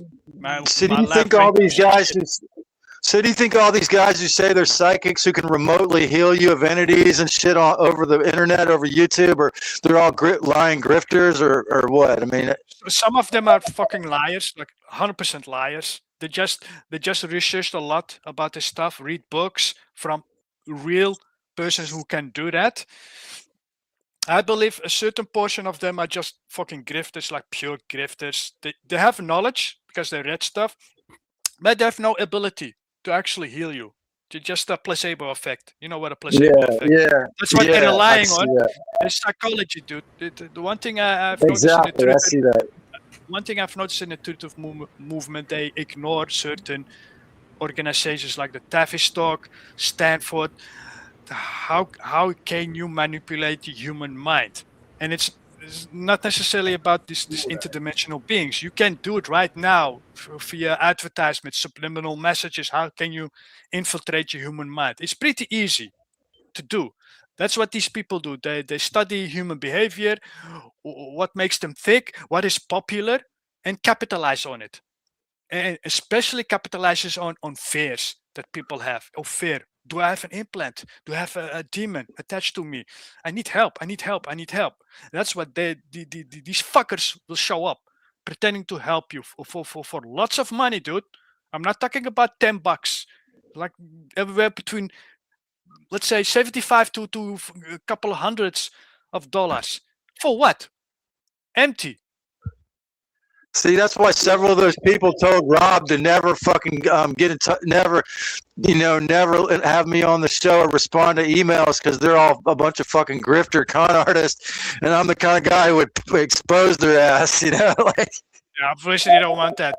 Tony say will never talk to his chat. In fears of some real guy. He only does an interview, if any, with other shills and agents, because they back each other up. That's how this game works. Well, once he never opens it up, just like what Joshua's doing. He never opens up because he's even in fear when somebody shows up and asks him some real fucked up critical questions. He doesn't want that, obviously. That's how you know what you're dealing with. Are you dealing with a real human being, or are you dealing with a fucking snake in the grass, a shill and agent? That's how you spot them. It's very easy. Respect that Joshua doesn't have hierarchy. It's so rare. It's so rare for people to be like Joshua and not hierarchical. To be hierarchical is way too fucking rare. Yeah, dude, we're all on evil level ground here. No one's fucking a hero here. I mean, we're all heroes of our own story, but like, no one's better than anyone else. Well, you're better than Tony Sayers. At least you allow. At least you allow people to come in to ask even critical questions. He won't. He won't. He will only interview or allow other scumbags, so to speak, with a smile. What's the saying? Sheep in a wolf in sheep clothing. That's what they are. Snake in the grass. Selling all types of garbage. If I could truly heal somebody, because back when I was wanting to be a shaman and like a healer back in, when I was a teenager, getting into all that stuff, I found it really difficult to want to charge money for that if I could actually heal somebody. Because why would I want to charge money if I could heal somebody? That doesn't make sense to me. I just want to heal them if I have the ability to. Yeah, for free. I agree. It's a wonderful gift if it's actually true. But let's assume it's true. You can actually cure someone from any diseases. It should be fucking for free, man. But yeah, find someone like that. I would stay away from Tony as well. I stopped watching him 3 years ago. And he sounds like a fucking broken record anyway. He always says the same shit over and over again. Well, this is one of the things that's happened is over the years, a lot of these people have capitalized on the soul trap matrix, and they're grifting. They're trying to make money off it and a following and all that, right? So he talks about it a little bit, but in the end, and he pretends to have all these abilities, but he's no different than a lot of other people from all the different religions and organizations, and so it seems to be the theme here in this realm is that deceive as much as you can, and you'll be rewarded. The more evil you are, the more reward in this place. The more honest you are, the more you're punished. Have you noticed that? That's very true. For sure, yeah. And if Tony is here listening or hears this or whatever, I'm willing to have you on to say your piece. Like I have no problem with that. So if you hear this and you're like I'm not a grifter, let me explain. Come on, I would love to hear what you have to say. That's just who I am. If you want to talk, come on, let's hear it. But I doubt he will. It's so funny, dude, because the one video out of almost 800 videos I made that was almost, you could almost say, was selling my soul a little bit or selling out a little bit, clickbait title, because I didn't really know what I was talking about. And I didn't really say anything unique in it, but it's called Leaving the Soul Scalping Loosh Farm Matrix.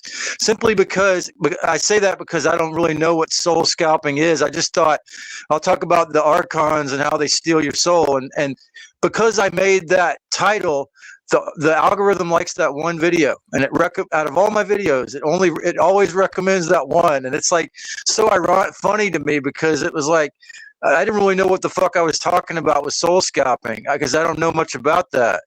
I just used that as the title, and it's because it was the one video I didn't really know what the fuck I was talking about. That's the one the algorithm likes. I do know what soul scalping is, and I've experienced this myself. It took me 5 years to recover from it. Is from I won't say everything, but it involves weed, of course, weed. Back then, weed gave me certain dreamlike experience, which I like. Colors were more popping, music sounds alive. You play a game, you really enjoy it. You watch a movie, you know the drill. You're like in a dream state, which I loved back then. But one day, yeah, I took a little bit too much Frankenstein weed, which is freely available back in early 2000 in Amsterdam, Holland. In coffee shops, we call it coffee shops. They don't sell coffee, they sell weed or hashish, which is free.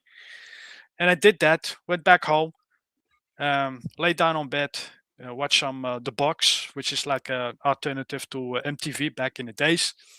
And I was watching the song pop up from Daft Punk, Around the World. Everybody knows that. Most of you knows that song, Around the World. Around the world. Yes. And then it happened. I was in a vision-like experience, dark place, misty, like mist all hovering around your lower legs, basically mist, literal mist, and then this ping sound, ping. Well, that ping is just telling you something is going to happen. It's also mostly often used in hypnosis and other stuff, certain sounds that they make. And I heard this back then. I didn't realize what's going on. I was tripping. Then ping, and then it happened. I won't go further, but I was indeed soul scalped, and it took me fucking 5 years to recover from it because the pain was horrendous. My mom called the ambulance. I was shaking. My whole body was shaking because of the pain. It involves my let me say, it involves my skull. That's all I can say. By these two objects, and not gonna describe the two objects because I don't want to plant a seed in the viewer's mind, because I know that I'm probably sensitive people. I can tell you it's true horror, and I could feel the pain, by the way. And I was shaking, tripping out. My mother saw it all happening. Obviously, she didn't knew I was taking weed, so that was another plus I got from it. She called the ambulance. The ambulance came, and they saw me in severe panic, and they told me what happened. So I wasn't really focused, but I told them I took weed, and they told me, yeah, that's a bad trip. You should drink a lot of sugar. Luckily my mom had a 1 liter can of Coke, so I drank instantly 500 milliliters of it, and it took away the most of the physical experience from weed away, but not the mental pain. And it took me 5 years. Took me fucking 5 years. Now, if I think back about the experience, I'm not afraid anymore.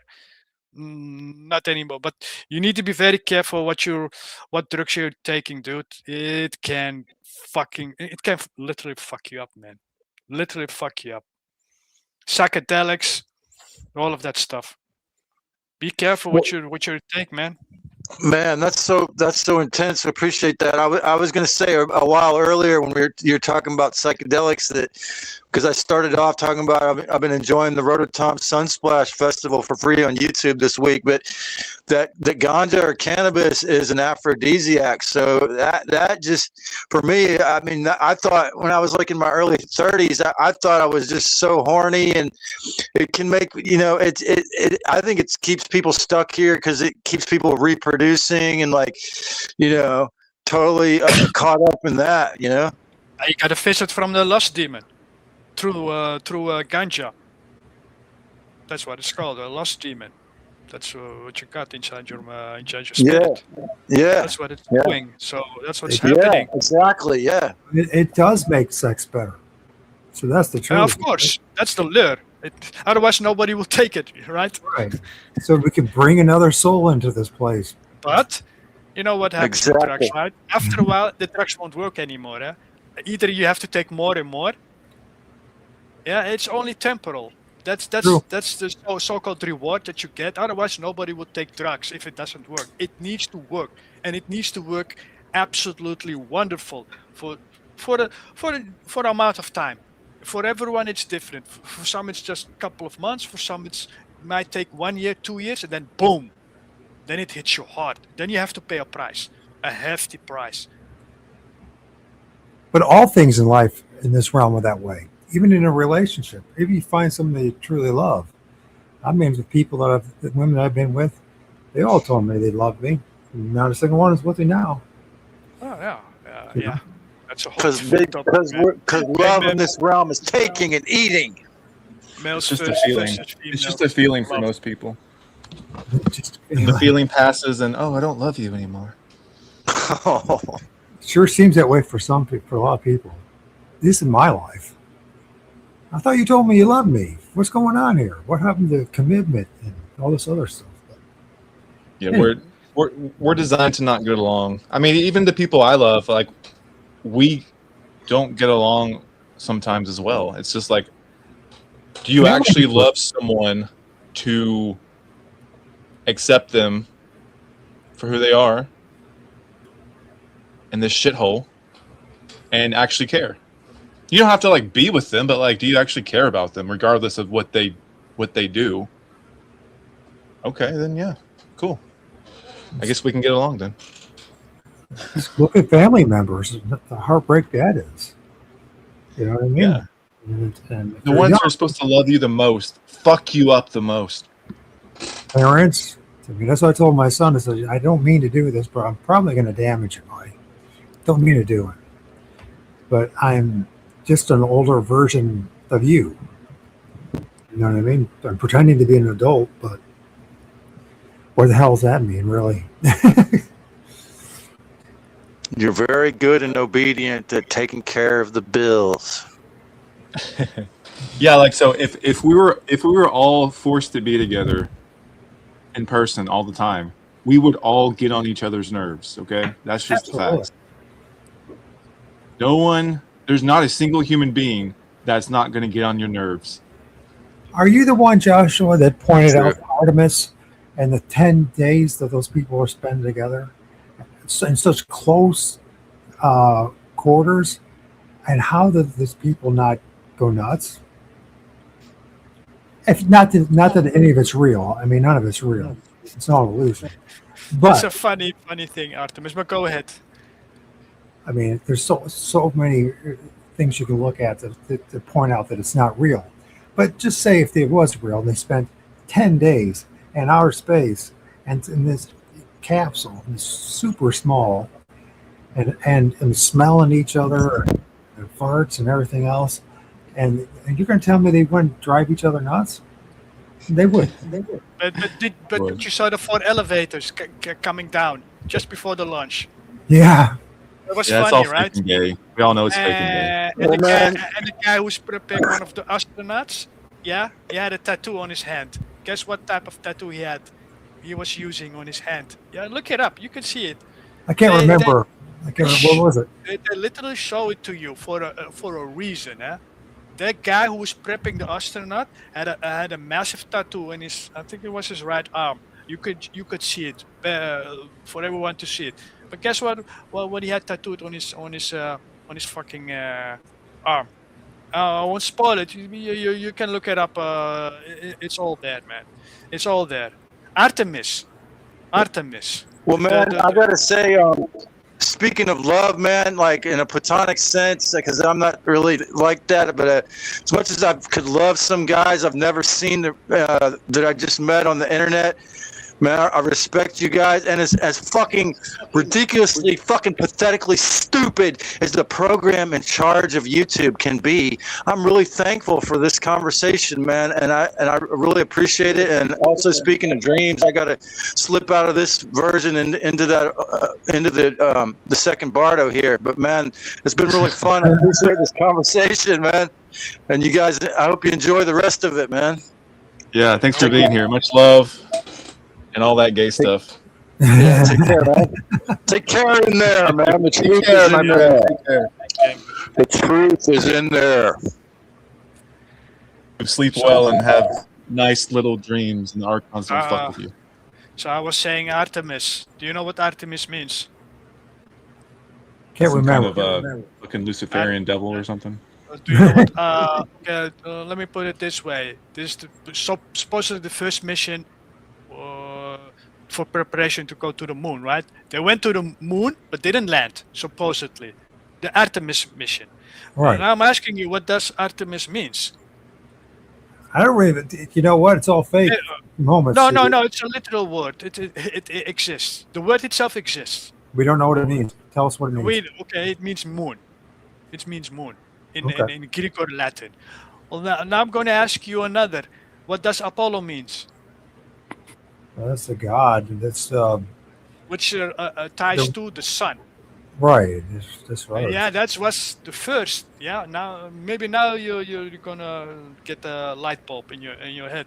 The first one supposedly went to the moon was Apollo mission. Yeah, which is tied to the sun. What they're doing is occult.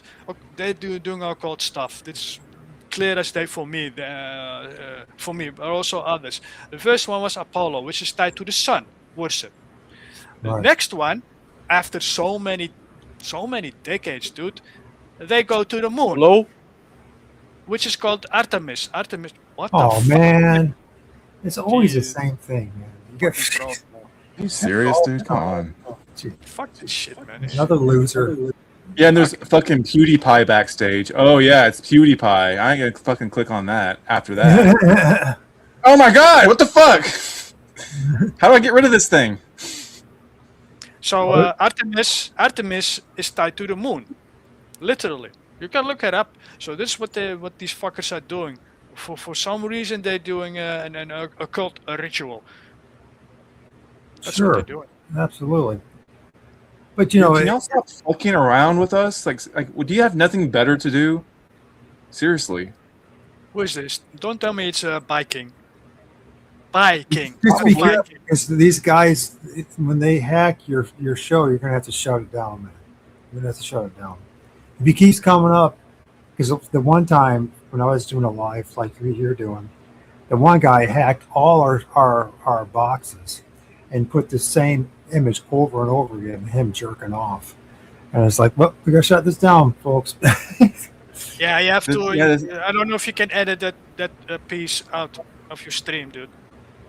Because you might be taken down just for this fucking joke of a motherfucker who did this.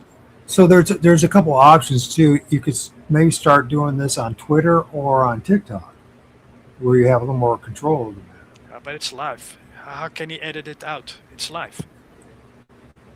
On TikTok or on? No, the image what we just saw.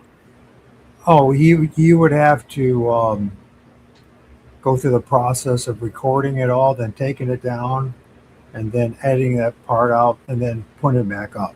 if that's what you want. Yeah, that's your best chance, man. You have to edit it out. Fucking But disgusting. the way YouTube is, I doubt if they'll take this because it was so short. Dude, I'm getting like spammed by trolls. There's like 4 trolls on backstage. I'm not clicking on your ass. Just block Why them do you all. have to ruin a good thing we have going on here? That's what they got to do, man. They're all part of the Matrix, man. That's what their job is to do. They're not even thinking for themselves. They're being used. They're being used by the fucking archons, man. So now no one else can join because I don't trust anybody. That's smart move. Anyways. I mean, you can see backstage, can't you? We can't see them. We just I guess can only see ourselves. Yeah, we can only see ourselves backstage. We can't see anybody else. Jamal, I don't know if you're real, man. Can you type in the chat that you're real? The name sounds familiar. Jamal, if you're real, type in the chat. Say, I'm Jamal, I'm real.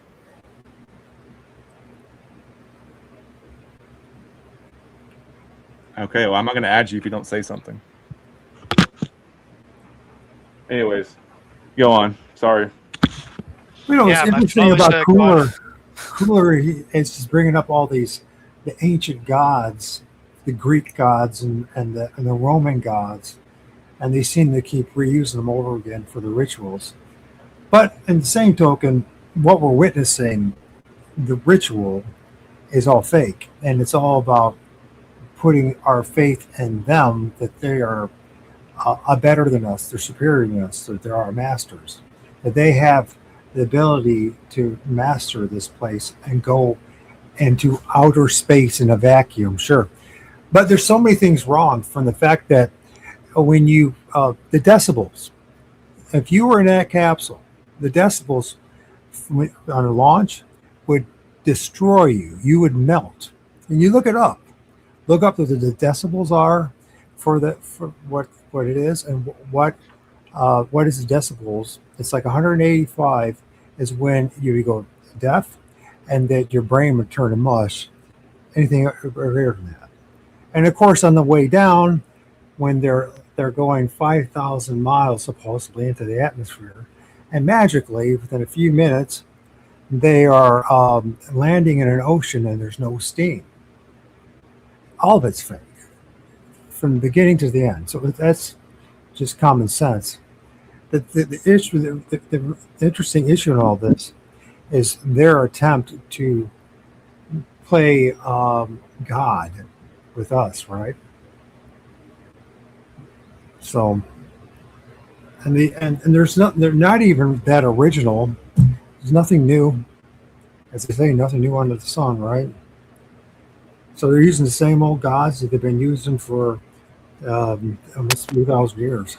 No, they can go to low orbit for sure. That's what they can do. Yeah. But beyond that, I don't know.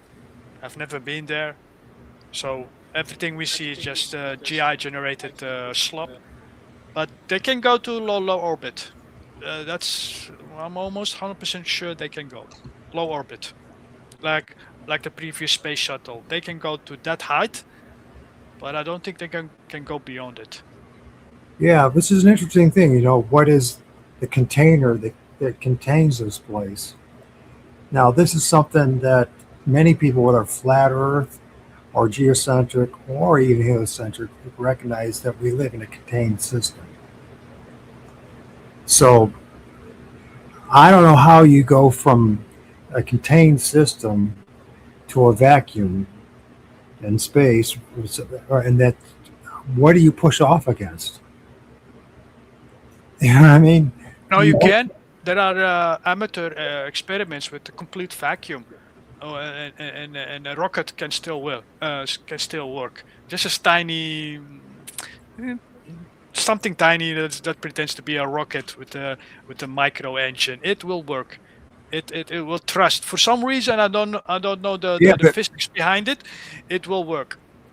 But to go 125,000 miles one direction, I don't buy that. I'm not buying that. I don't trust anything that is from NASA or whatever. I don't trust it. I'm not a believer in a flat Earth. I'm leaning towards the globe, but and I'm not sure.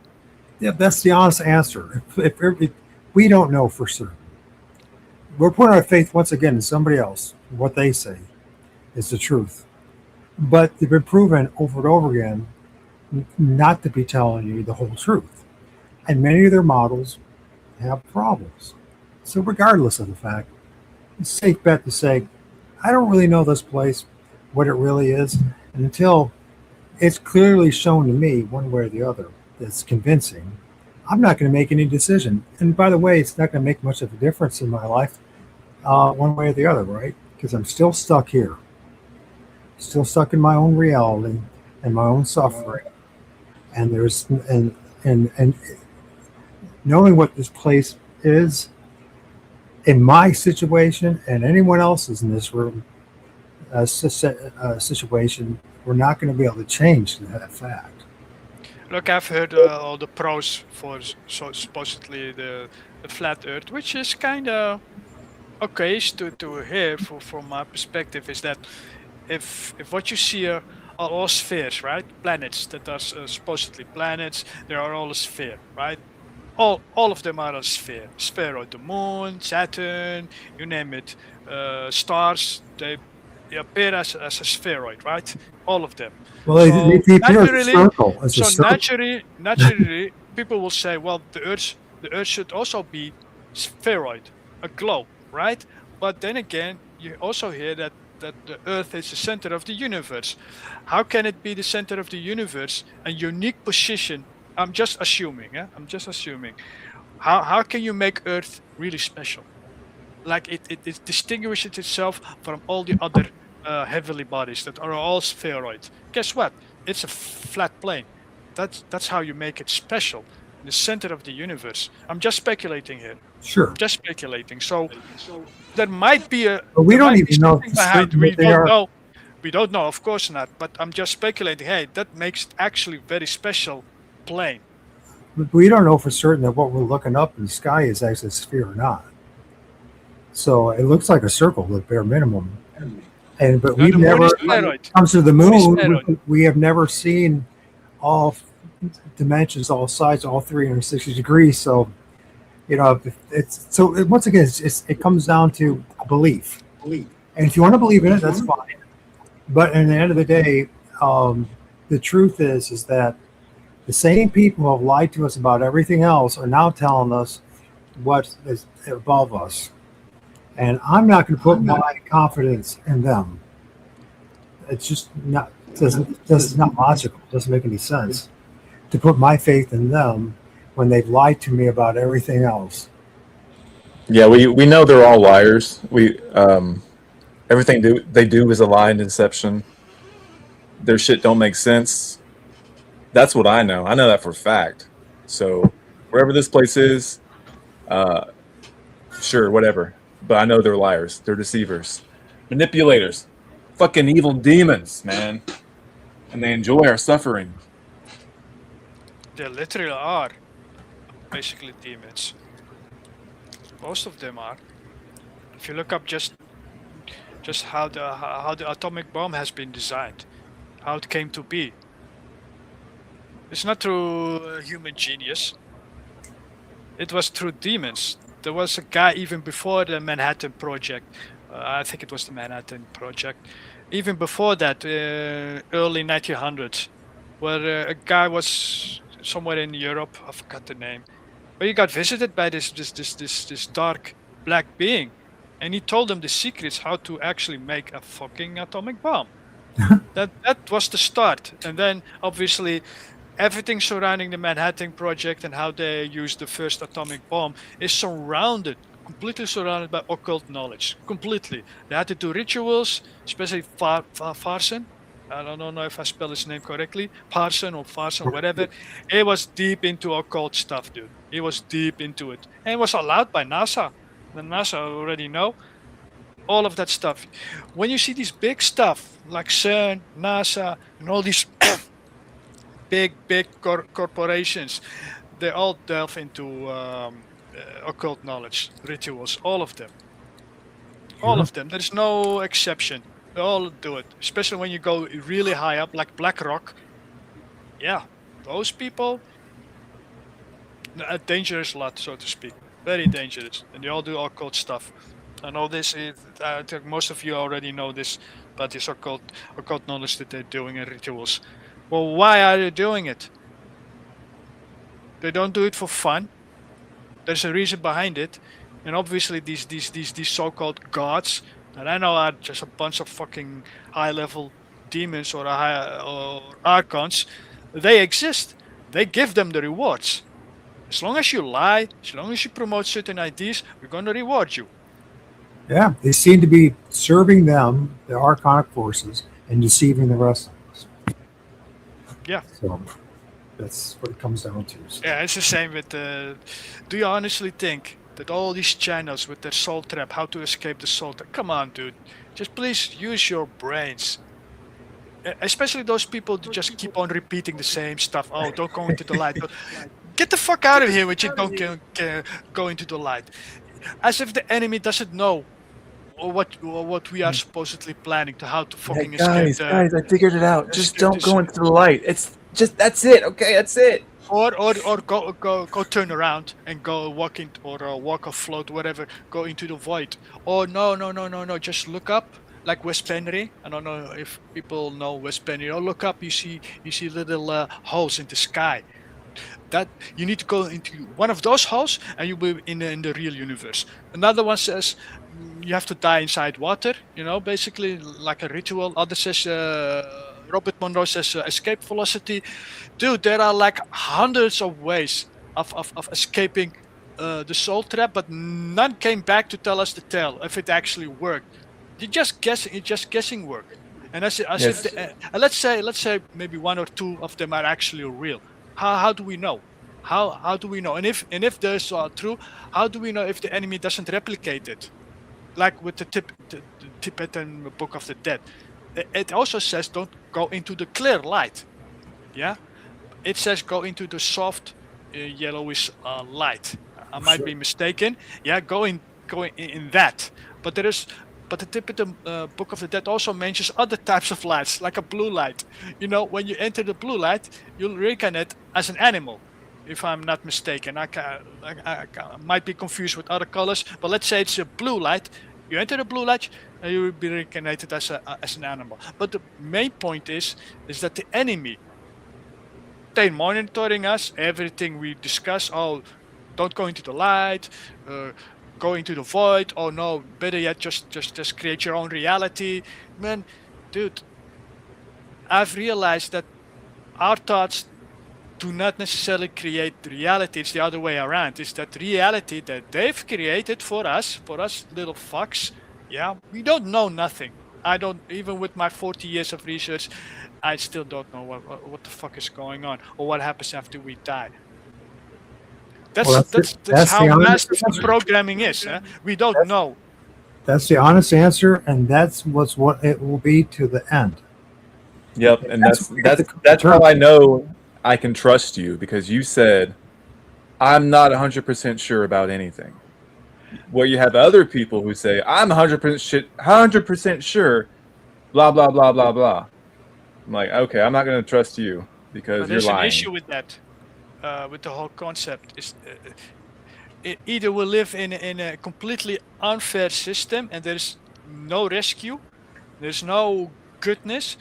Some even speculate that after we die, it's even worse than this place. We call this hell. You wish you going back to this hell once you're in the other life. That might be a scenario that we have to take into account. Actually, I've read about this from a book called War in Heaven by Griffin.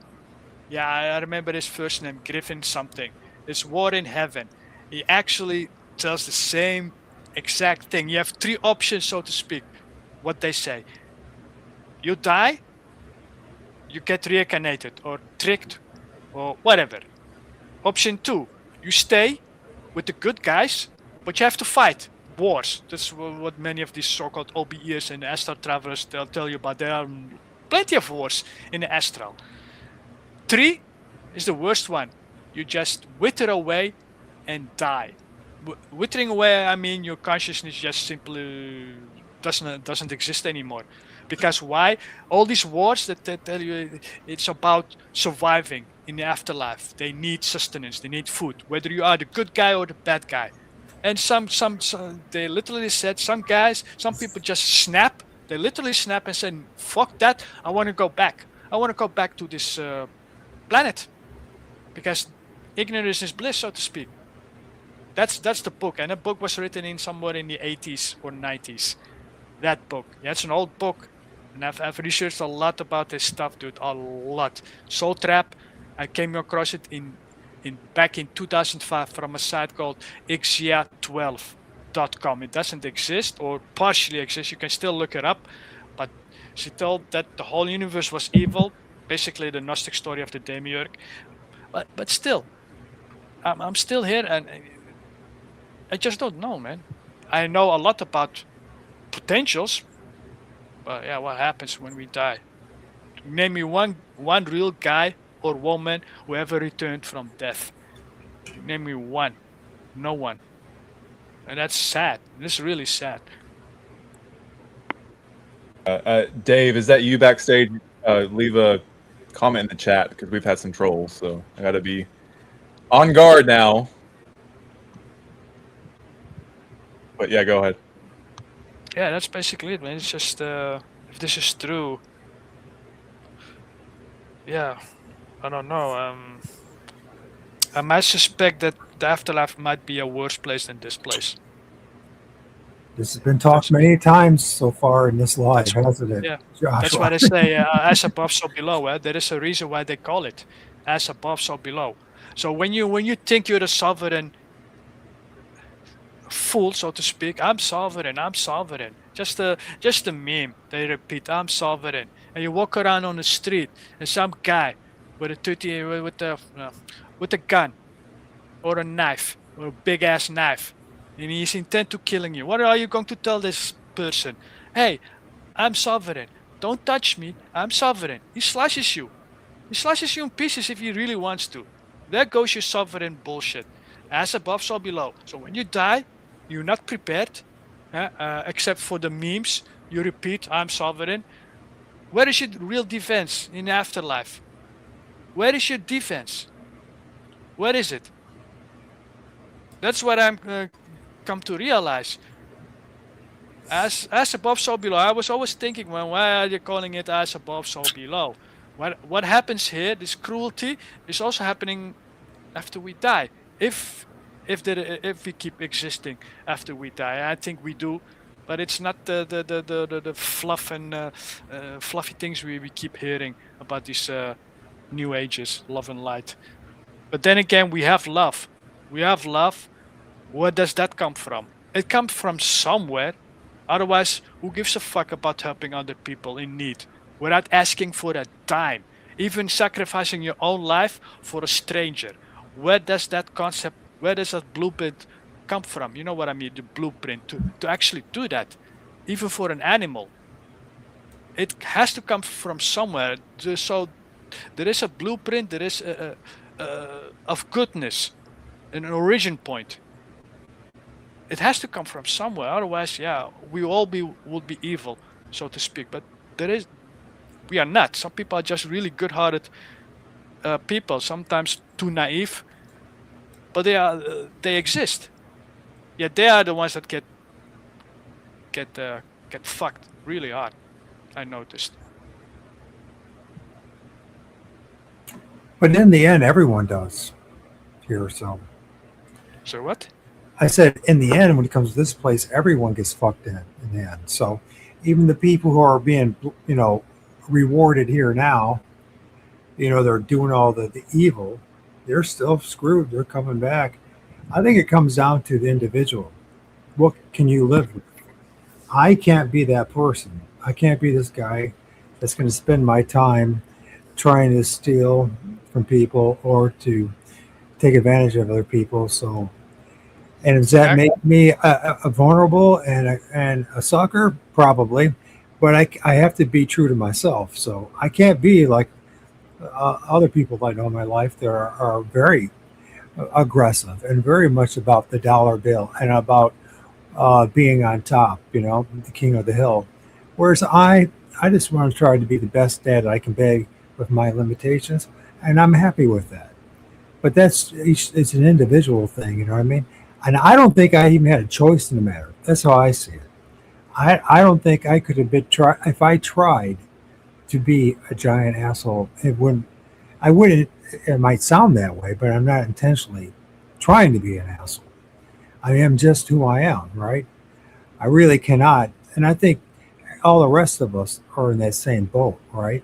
You are who you are. So you can pretend to be something else, but it won't sustain itself. You won't sustain it. In the end, it will fall apart and you'll be who you are. Yeah, kind of. But those people, those elites, do get their rewards because you have to give it to them. They have a lot more knowledge, way more knowledge than we do, and from multiple sources, by the way, and just not from one, but multiple sources throughout the decades. What they have is they don't lose their memory.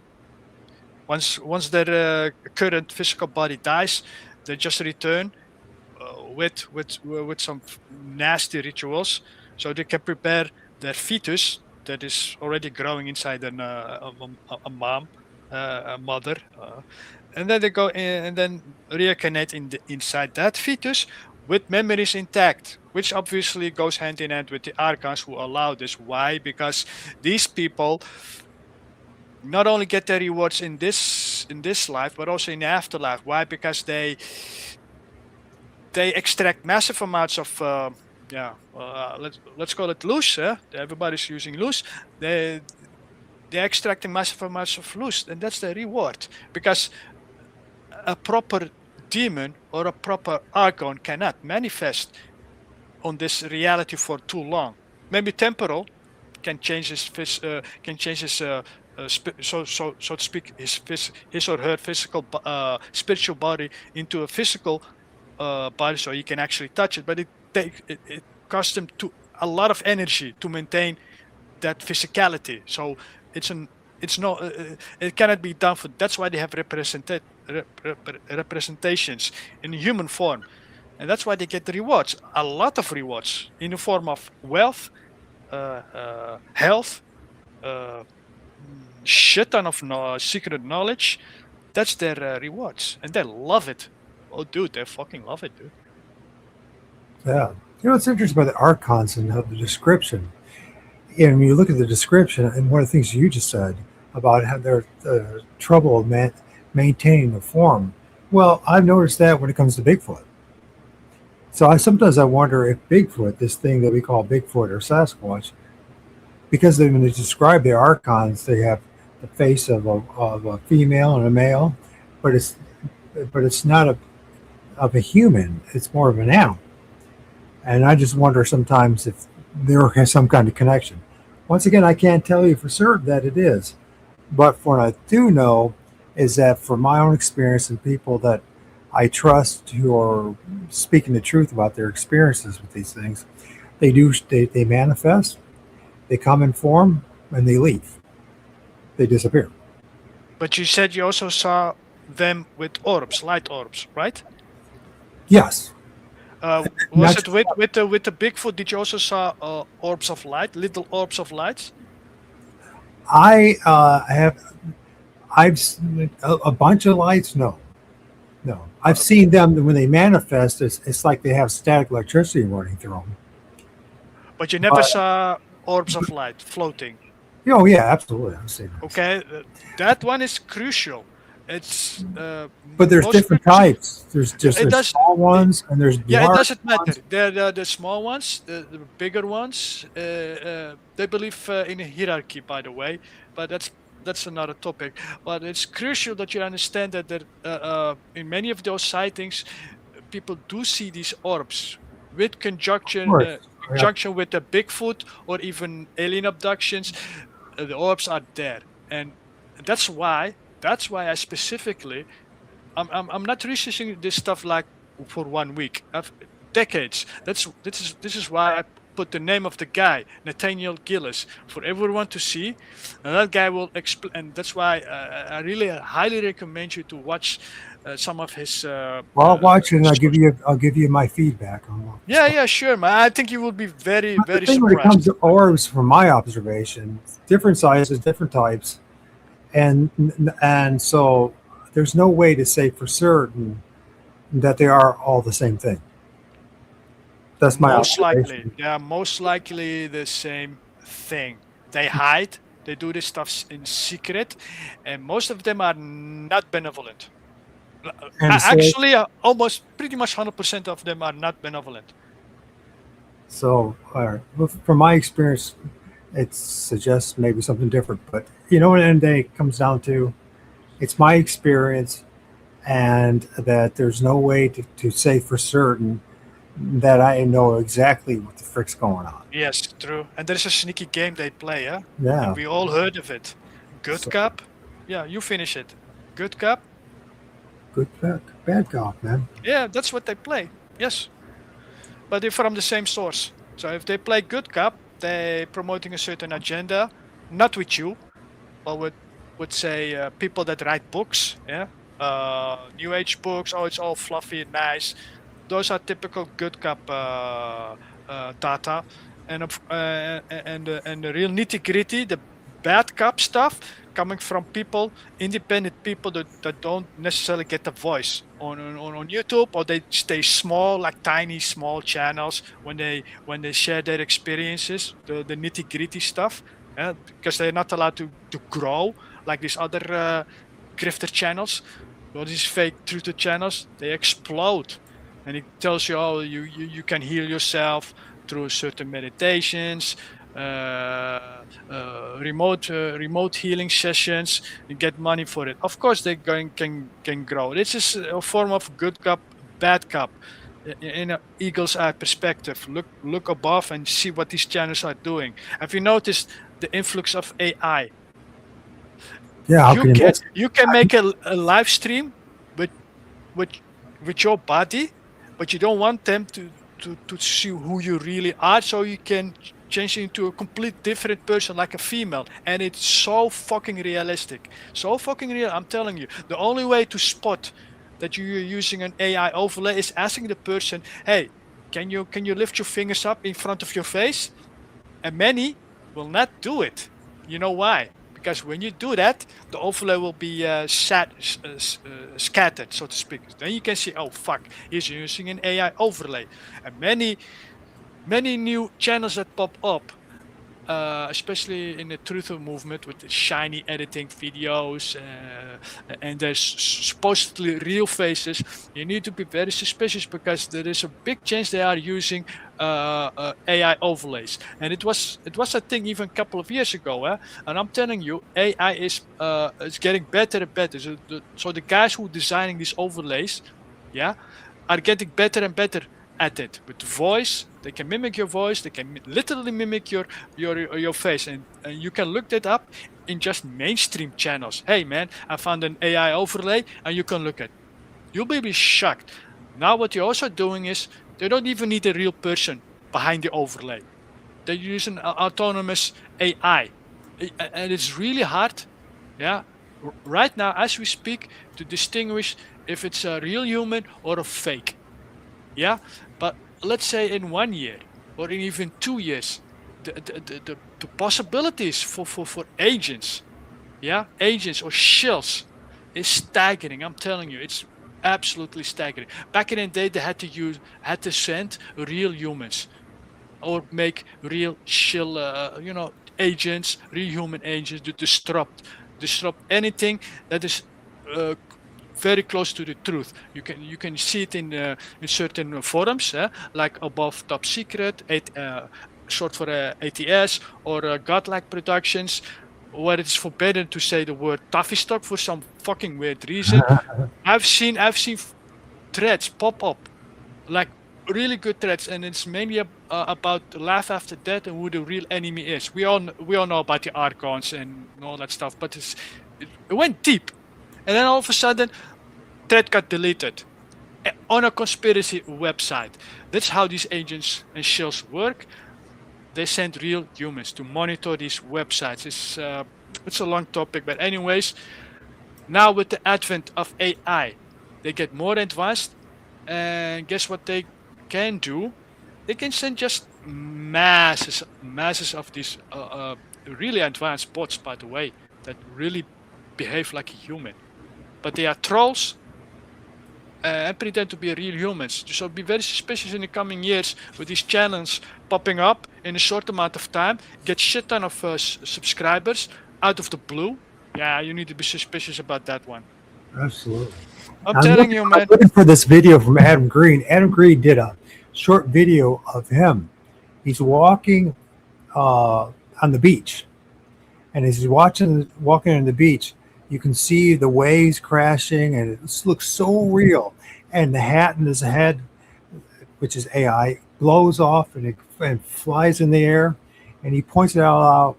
And I ran it through a couple of programs for AI detection, whether it's AI or not. 100% AI. You would never know that was all AI, and that he wasn't even on a beach, and that the ocean, there's no ocean there, there's no blue sky, and there's no clouds. The clouds are moving everything. It's getting so good that you can't trust anything at this point when it comes to videos. You forgot one thing to mention. You forgot one thing to mention. One of the reasons why I kind of gave up on sharing my images, but then I realized if you really want to know my image, whether AI or not, or CGI, there's plenty of programs out there for free that you can run it through real easily and decide to do it or not. So I said, I'm going to share my images one more time, and that's it, and then move on. Just so that people know that there's something, this creation, this realm that we live in, it's far more bizarre than we realize, and that we were taught in school or in college or the university. And yeah, it's really, it's discouraging, it's disheartening.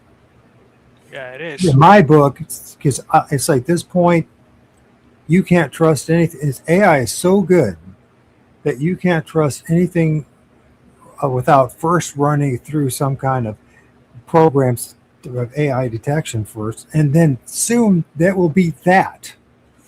So, and that's only a matter of a couple of years at most. No, that's what I'm saying. You forgot wanting to mention. What you just described is available to the mainstream. Well, what about these? Well, they exist. I know they exist. Real agents, real shields. What do they have access to? What type of AI do they have access to? Absolutely. Obviously, way more advanced than what we are currently using is already advanced. Let alone what they are using. So all these data centers all over the place. Obviously, as everyone should recognize by now, is to enslave us. And how they're going to do that? Enslaving our minds completely. It's like at this point, there's going to be, many of us in this room are going to have to learn to live. It's almost like we're destined to be hermits. That we're going to have to live outside of all this to figure it out to the best of our ability. That is, because at some point, there was a point in my life where if I have one foot in the digital world, if I have one foot into the digital world and one foot in reality, I think I'll be all right. It's getting to the point where you're going to have to make a decision whether you want to really live in reality, which means you're going to be isolated even more, or you're going to go into the matrix and the digital world, and it will fill your head full of the images that the controllers want you to see. I don't know what you think about that, Joshua, but that seems pretty darn clear to me. So it's like, for me, it's like, oh my gosh, now I have to go now even further. And I don't know if I'm strong enough to do it, to be honest with you. I talked to one of my buddies that we talk a lot about this stuff, that have the same kind of conversations. And I'm like, I don't know if I have the strength to walk away from the matrix at this point. And that's quite concerning, at least to me. What do you mean by walk away? That means walk away from the computer, walk away from that cell phone, and walk away from everything you possibly can, and try to be um, as. But then again, you got flocks and you got all this other cameras all over the place. We'll even be able to walk away from this, the digital prison that they're putting us under. I don't know. And if that happens, then our souls or spirits, or their true essence, and our brain is going to be so corrupted that we're not going to be able to distinguish reality from non-reality. Do you see that? I mean, I see it happening. I mean, I don't want to be part of it. Just have the clear intention that whatever the fuck happens, you're gonna get the fuck out of here, no matter what. I'm hoping that's what works, bro, because I don't want to come back. And most people in this listening to us don't want to come back. Yeah, and if they try to entice you, hey, this world's really hell. Don't you want to come into our simulated heaven paradise? You say, fuck no, I don't trust you assholes. Well, that's I'm going to suffer out here and die. I'm going to die like a real man. Well, I want to go to the other side now. I'm going to give them a mouthful and tell them to fuck off and say, listen, you can't blame me or anybody else that came down here. You guys are responsible for sending us down here. You didn't give us a manual. You didn't tell us the truth of what's going on down here. And we're now supposed to be held guilt and the blame for what's going on down here. No, you are. Archons, the fake God or whatever, you are all responsible. The things that are watching this right now and listening to this, you're the ones responsible. 100%. Yeah, we're not responsible for any of this bullshit down here. I mean, like I was saying in videos, you can take personal responsibility for your actions, but in the whole scope of things, fuck off. I was talking to my friend. All your fault. I've been talking to my friend about this. He said, you know, Eddie, there's nothing, because he's like, he's Eddie, that's his name. Anyways, he's been married a couple times and has 5 kids and is living on his own, a long haul truck driver, paying off all this child support. And that's his whole life. And Destiny's going to be for the next 6 years. And I like, dude, at some point you got to stop blaming yourself. We got to stop blaming ourselves. I had really no choice. And I do believe in the script thing. The women that came into my life, the women that I ended up having relationships with. I mean, it's like it was designed so I would be focused on these half a dozen women, and that's who I would end up having a relationship with. And there was no way of breaking that spell, none whatsoever. And same with them, with me. And this is all part of this life script. I mean, people talk about free will and they make choices. You can only make so many choices. I mean, you can make choices day to day about doing good and trying to do the next best thing or doing the right thing with that day. You know what I mean? But in the end, I'm pretty confident I was set up to be with my son's mother to bring him into this world. Yeah, I don't doubt that. It's a fucking mind fuck. I mean, you didn't know what you were doing. You didn't think, oh, I really want to have a child and bring him into this suffering hell pit so he can suffer like me. No, you were like, it was. I mean, people just have to realize the game that's being played on us. And if you can now, don't have children. But you didn't know that before. No, I didn't. As well. What did they knew?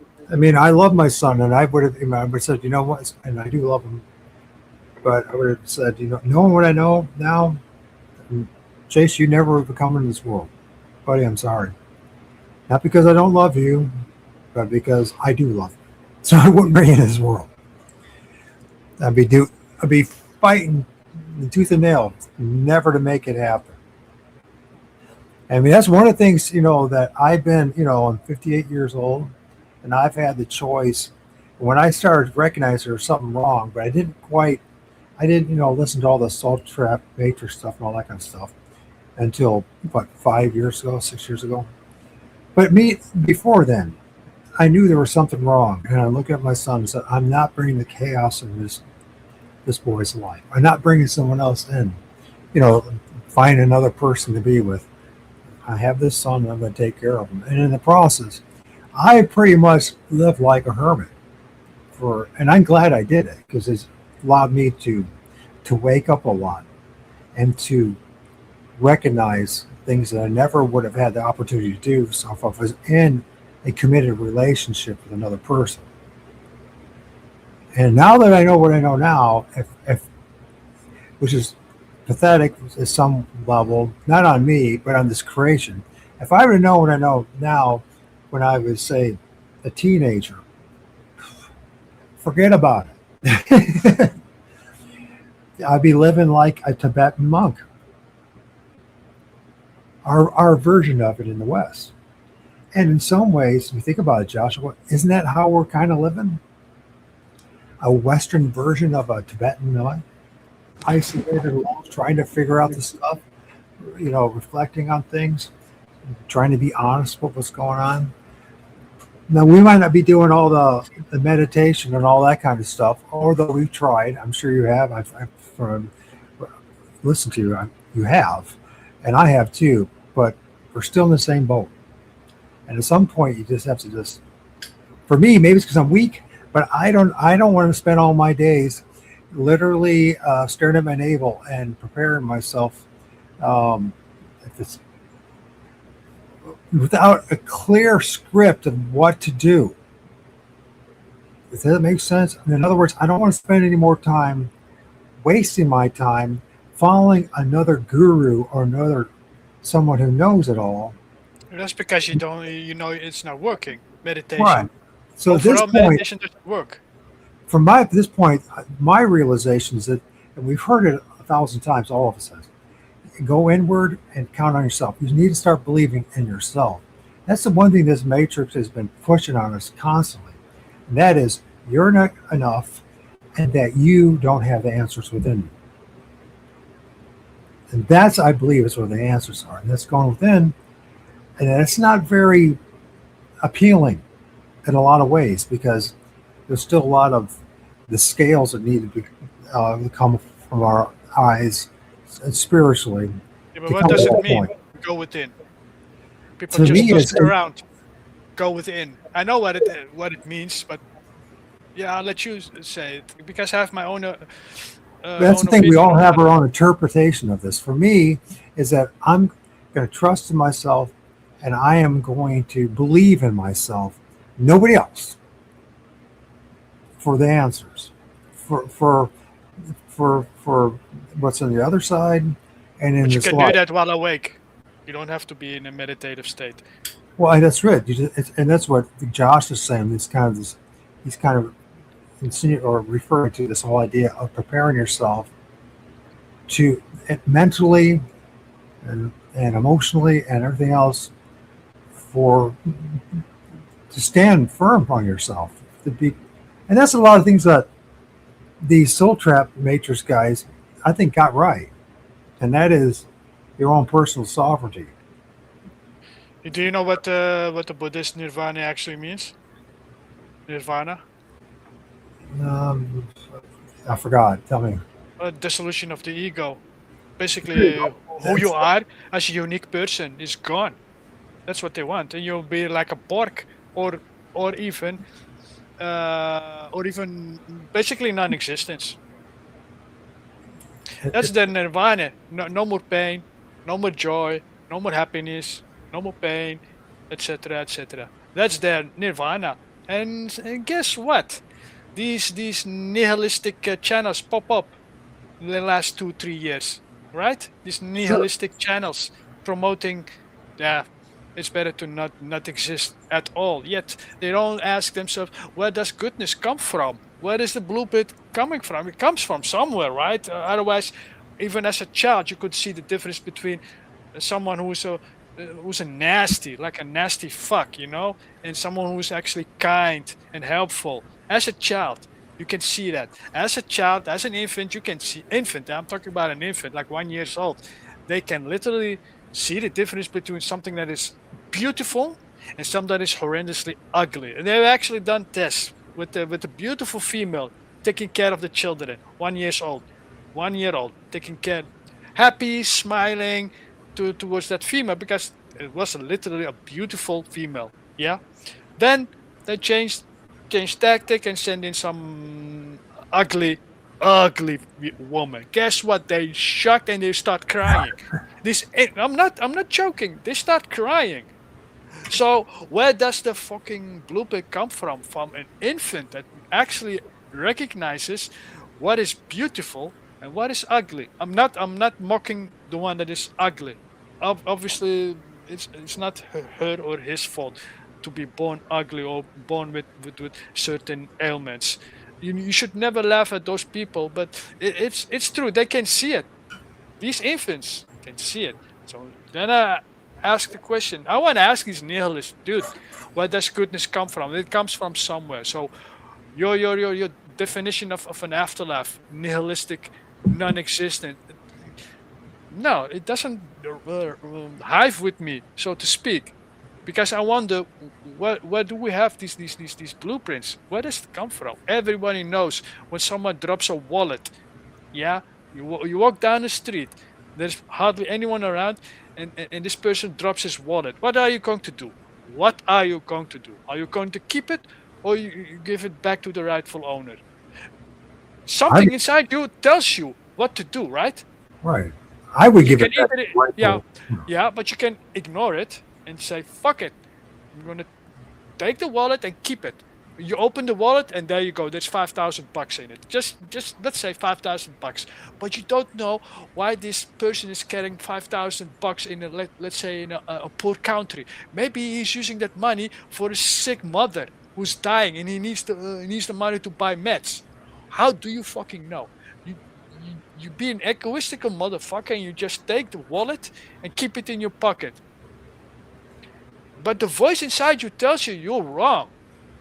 Oh, yeah, some people just ignore it, and eventually that voice will be not heard anymore because they walk down that path of cruelty and evil. They walk over bodies to get what they want. They don't give a fuck about others. Literally. I'm not talking about the elite. It could be one of your family members, it could be your friends, it could be anyone. That's how I spot someone has a gentle heart. You can see from the fruits, so to speak, how they act, how they talk. Generally, I don't like jokes because a joke is a packed assault on your personality. Yeah, when you are with friends like six friends, yeah. One of them, let's say you're fat, like really fat, but not because you're like eating. You have a condition. Yeah, very few people have that condition. Most people that are fat are just love eating. But anyway, you have that condition, and you cannot help it. You get fat because of your chemical reactions in your body. And one of your friends makes a fucking joke about how fat you are. All the 5 friends, all of them are laughing, but there's one guy that's not laughing, and that's you, because you felt a stab inside your heart, And at the expense of you, everybody starts laughing. Yeah, nobody's asking why. Well, that's a pretty low, that's a low ass joke. Yeah, and I can tell you many examples. That's how you can spot who's kind-hearted, who's actually knowledgeable enough to understand. Man, most of these jokes are actually friends among themselves that actually don't like you. They don't like you. They don't tell it you in your face, of course, because you have something that they need, like a network. Maybe you can get them to touch with the network. Hey, I need another job. Can you help me out? You are the guy who has the network, or you are the guy who can get in touch with really hot chicks. So you actually want him in your as a friend, or another friend who has a lot of money. We can lend you money. So you want to keep him, but those are not legitimate reasons to have a friendship. You understand? And this is why it's crucial to who you're dealing with in friendship, because a demon is always there. It's always there with these type of people, and I've met many of them, plenty, that pretend to be friends, but you can tell from their fruits. So it's not an assault on us humans. It's also an assault on in your individual circumstances.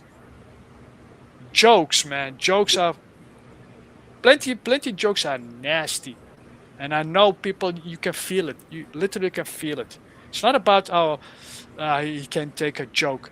Previously, I could take a joke, but once you research further and further, and you realize something is wrong with this world, but there's also something wrong with certain jokes. If it's a heartfelt joke, hey man, go for it, man. Everybody's laughing.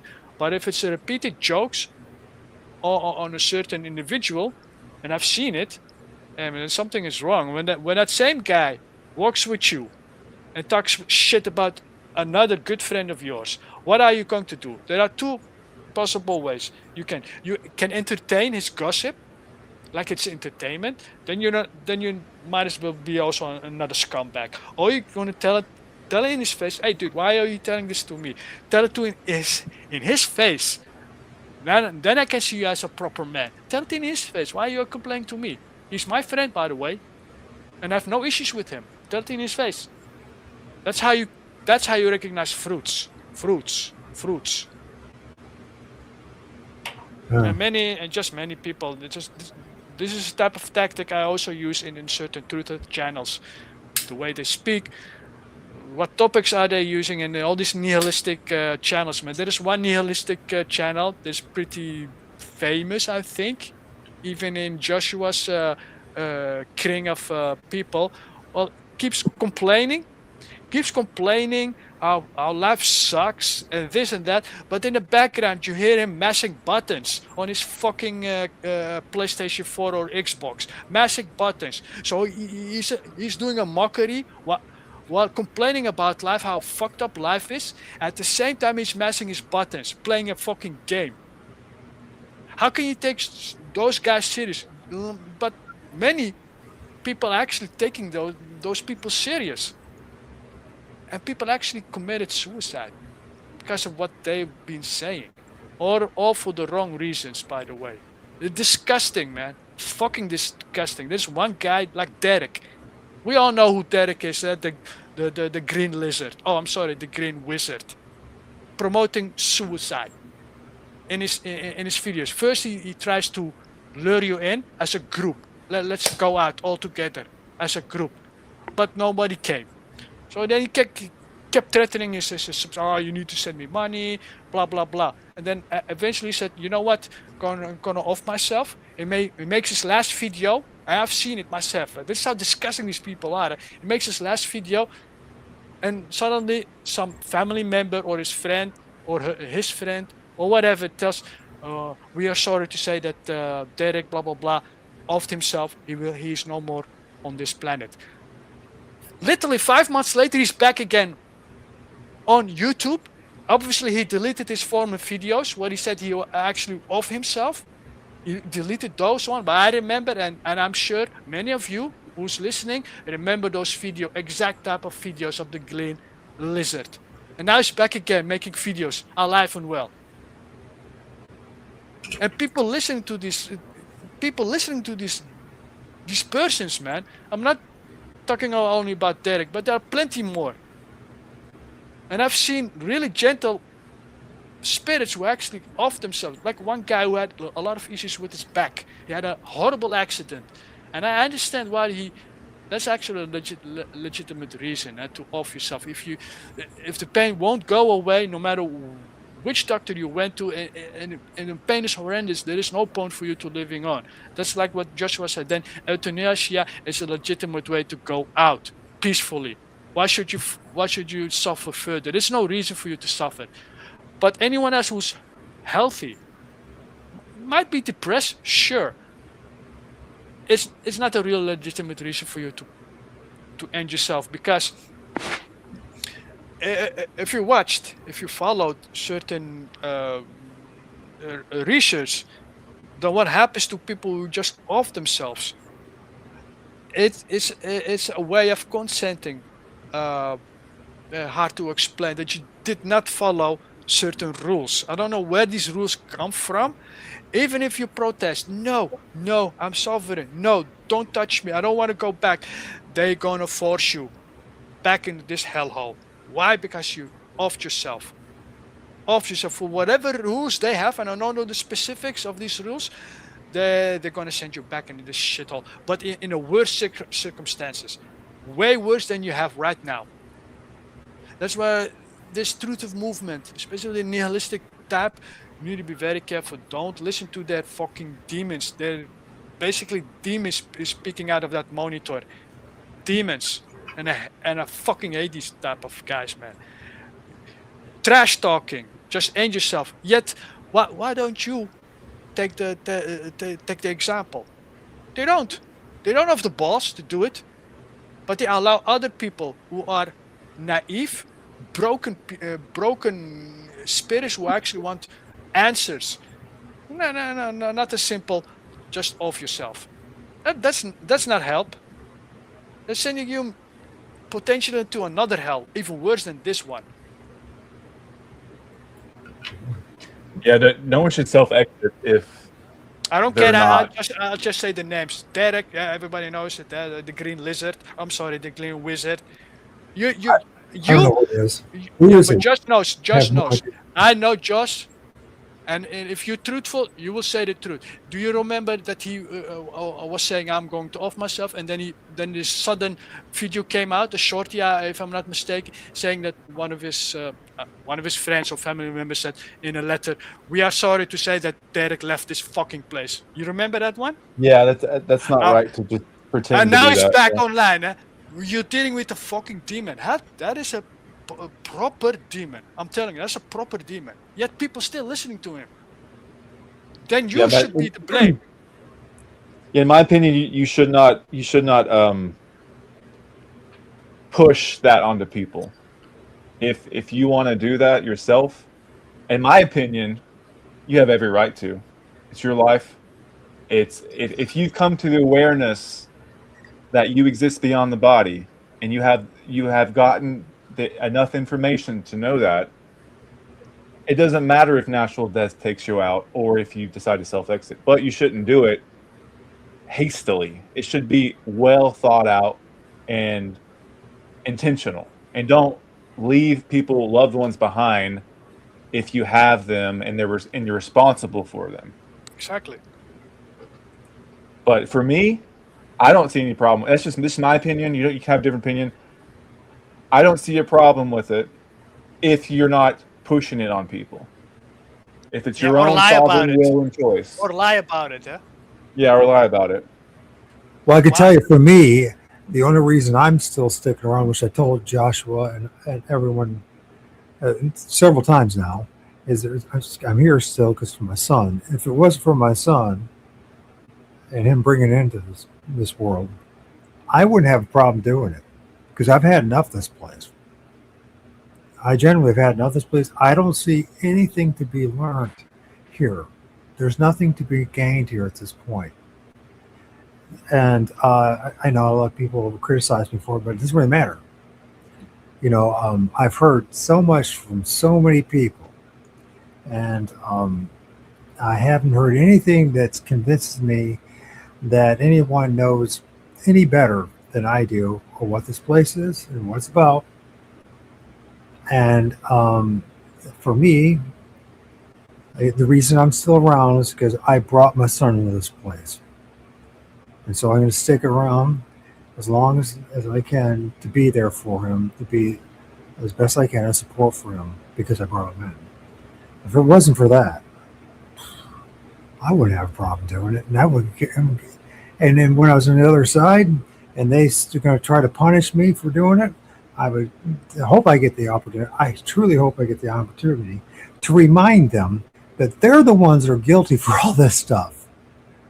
And they could have made things so much better for all of us if they just could have given us a little more memory of what was before or what is to come. But they haven't given us anything. And then they're going to blame us for all the things that are going on in our own selves and our own lives. In the meat suit that they put us in, this dysfunctional meat suit, it has so many issues. Now, am I telling people to? I'm not telling people to do anything. You know what I mean? because it's not my place. It's not my business to tell what anybody should do. But I know for me, if it was for my son, I wouldn't be Yeah, here. welcome to Love and Light theories, where you need to forgive the most vile of evil, the most vile of evil, so they can keep doing what they're doing every time. If they grape a child, no worries, man. Just forgive them, and you forgive them. It's like taking away they have a sketchy way of rules, their karma away from them, so they can keep doing it. That's why they promote certain things like forgive. You should forgive people, but forgiveness for PDF files and those type of people, fuck no. There I should agree be with you. justice, but where is the fucking justice? Well, I don't see it. Do you? I don't. No, I don't see much justice in this place at all. None. So yeah, that's why they invented this fucking unlimited forgiveness that the New Age is promoting by a lot. Oh, you need to forgive. Oh, even the evil, because evil is showing you a lesson. Oh yeah, or this one. This one is also good. Uh, uh, the universe or the source is experienced through us what life is like. You understand?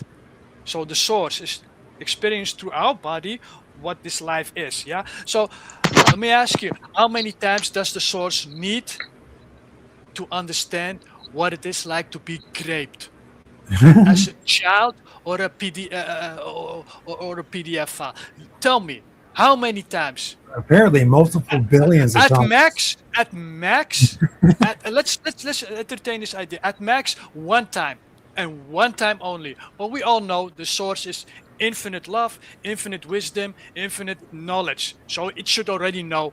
No, man, I don't need one time. I need Yeah, zero yeah. times. So Zero. That's just nasty. fuck you, and your theory about it's just experienced through us. The source is just experienced through us what life is like. Look around you, man. How many times either this source, this God, or whatever you call it, is absolutely dumb, like below 2-digit IQ, or I don't know. I really don't know. Yeah. Hey, Joe wanted to say something. What's up, Joe? Oh yeah, Hey, Joe. yeah. Hello, guys. Yeah, thanks for having me. Oh crap! I know I'm stuttering again. I get a bit nervous when I'm joining lives.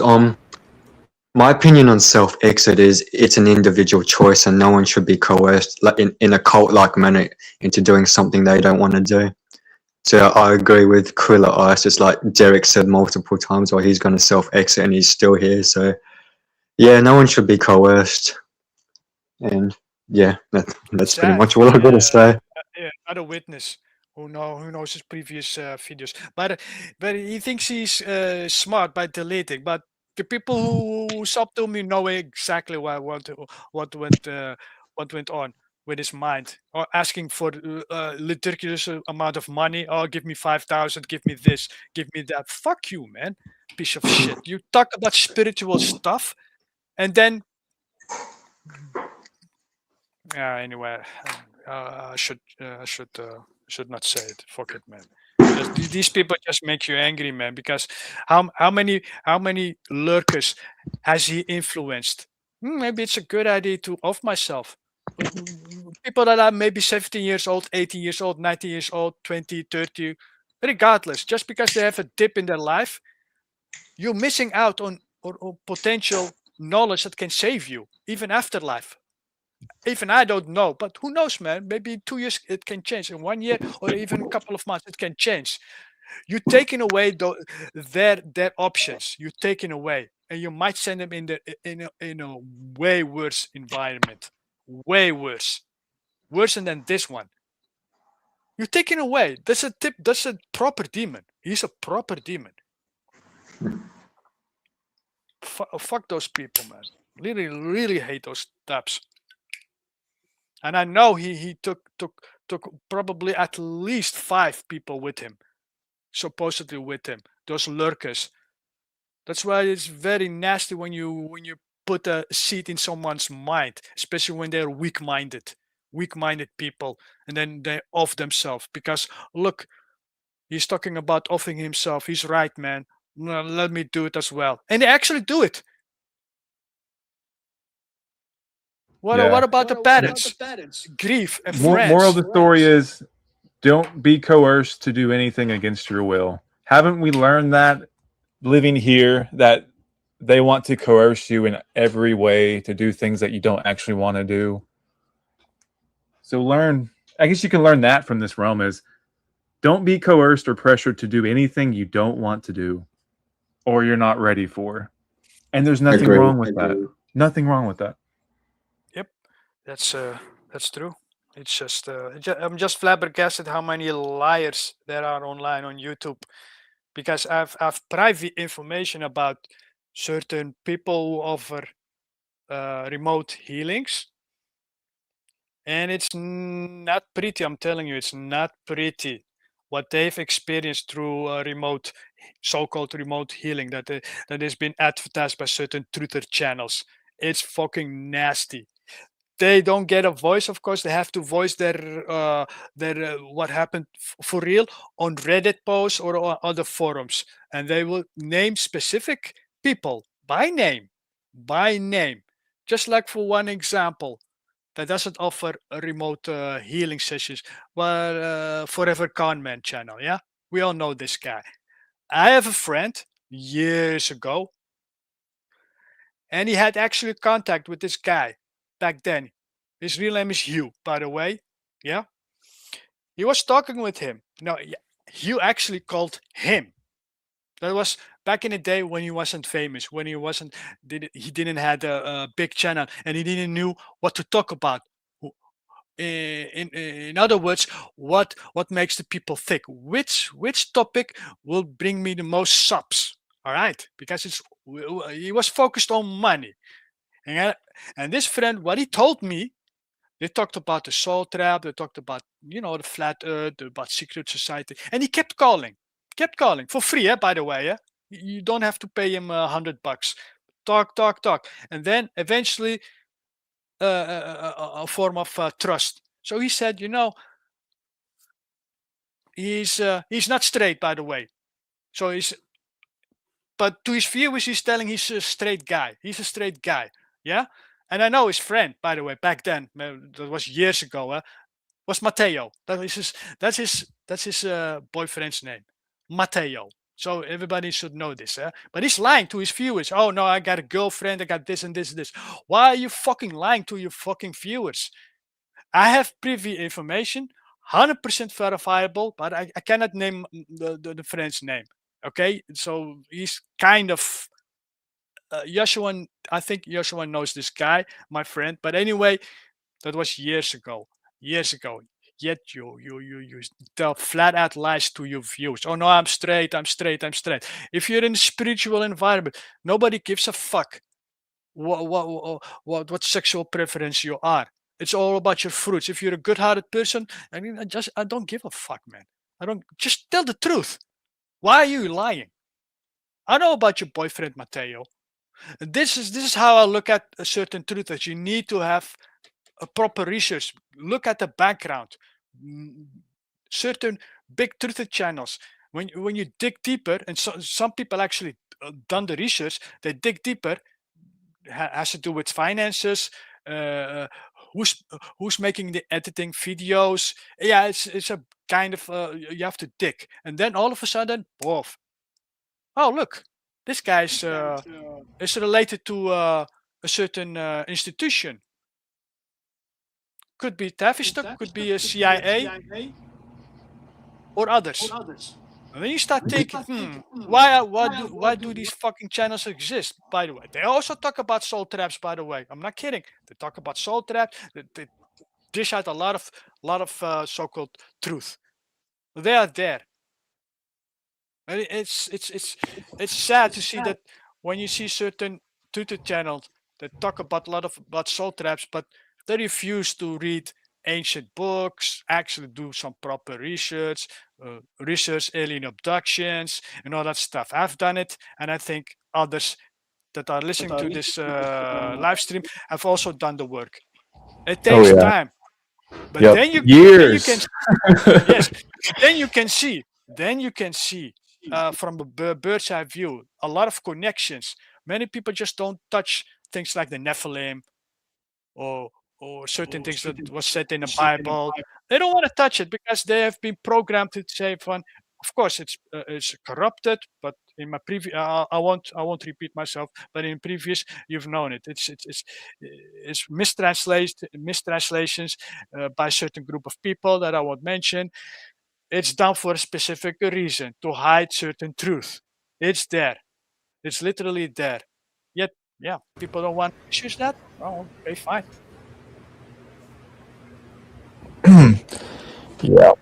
Yeah, it's taken me years to get to where I am now, and it didn't have to be that way.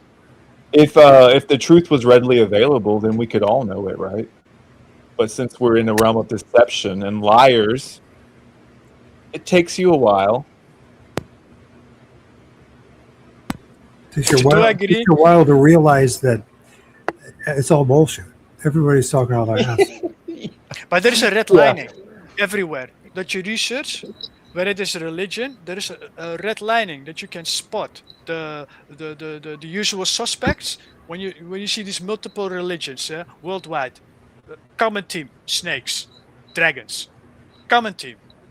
You see also on common theme about if you look back at ancient China, the first emperors, they could literally transform in a dragon, and that is actually learned in school in China. That's the first emperors who had that blood type, very strong DNA related to the Nephilim. They could change supposedly into a dragon. You see multiple paintings, multiple worldwide. By the way, if you look at the Aztecs, they had this, the Quetzalcoatl serpent being. If you look at China, filled with fucking serpents. Japan, even Europe, slaying the dragon. That is a red lining. It has not necessarily to do with the religion. You see a red lining. And then we have the conspiracy theories like David Icke and others who talk about the Draconian Empire, the Dragos, the reptilians. Well, it's actually true. People that got abducted, guess what? They see the fucking nasty gray, and they also see the reptilians side by side. So there is a red lining. You have to look at that when you do research, not necessarily only focus on the religious aspect or only focus on the soul trap. There is much more going on, and once you see that, it takes years, a minimum years. For others, it takes decades. And now I'm seeing it. There is definitely something very fucked up in this reality, and even worse than I thought. And that makes me sad, truly sad. When you come to realize, especially what Nathaniel has been saying, and yeah, it's shocking, especially with the orbs that people see. What are these orbs? The orbs are not the enemy; they are the bait. For what really lurks behind the scene about the orbs, or even the UFO craft that you see, even the UFOs that people see and record are not it. That's not it. Something is projecting that UFO, something that we cannot see. It changes form, it changes shape for an agenda. Back thousands of years ago, it would be flying dragons, so to speak, flying chariots up in the sky. Now it's an UFO. It adapts. The enemy of mankind, it adapts, constantly adapts, constantly. But yeah, some people just baked on this soul trap stuff, baked, and you don't learn anything from them because they keep repeating, "Oh, don't go into the light, don't go into the light." Yeah, thank you. You've been saying this for like 10 years. Oh, I'm sorry, for a couple of years. Have you learned something new? I don't. So most soul trap communities and videos I don't even bother watching because I already know what they're going to say. Don't go into the light, or be sovereign, or turn around and go into the void. Thank you for that knowledge. As if the enemy doesn't know about that. But that makes it unfair. So what is the way out? And that's what I'm currently looking for. I think that's the most crucial, most important thing, the way out. And I know some people will fucking hate the message, but I think there was one guy who actually said something about the way out. Obviously, his teachings, many of his teachings have been corrupt or hidden. I'm talking about Jesus, but I'm not sure even in that guy. I'm not even sure. But who knows? Maybe. In my personal opinion, our true selves knows the way out once we leave here. As cliche as that sounds, that's my personal opinion. I can't back that up, but once the limitations have been removed from, once you're no longer imprisoned in the avatar, the body, the nervous system, and then our true selves will know what to do. But that's if we're not imprisoned in multiple layers of simulated reality. Because it's like, hold on. I mean, the body is only one layer. It's like people think, oh, I'm going to fight the archons once I leave here. But it's like, how many illusions have we been imprisoned in? Because it's like, well, yes, you leave the body, but it's like, well, you still have an astral body. And if we are eternal minds, we don't have a form. So if you still have a form, you're still inside the matrix. You know what I mean? In my personal opinion, I haven't had an ND or an OBE, but I view this reality like a Russian nesting doll. Once you get out of one layer, there's multiple layers to cut through. But that's just me. I know we're not on a tangent, but thanks for listening. No, it's not. It's actually what you said is sound. Absolutely. And I've heard it many times. But question, what do you mean by your true self? It's a trick question, by the way, so don't get offended. No, it's fine. It's fine. No, the real you, as in like your eternal being before you were imprisoned in this reality, as in like your formless state, the real you, as cliche as that sounds. That's what I mean. Not the astral body, not the human avatar, like your consciousness, whatever you want to call yourself. Does it exist now? Well, yeah. What is it? You are that. You are the consciousness without the body, the astral body. Like I can't describe it, but your eternal self, you're the real you.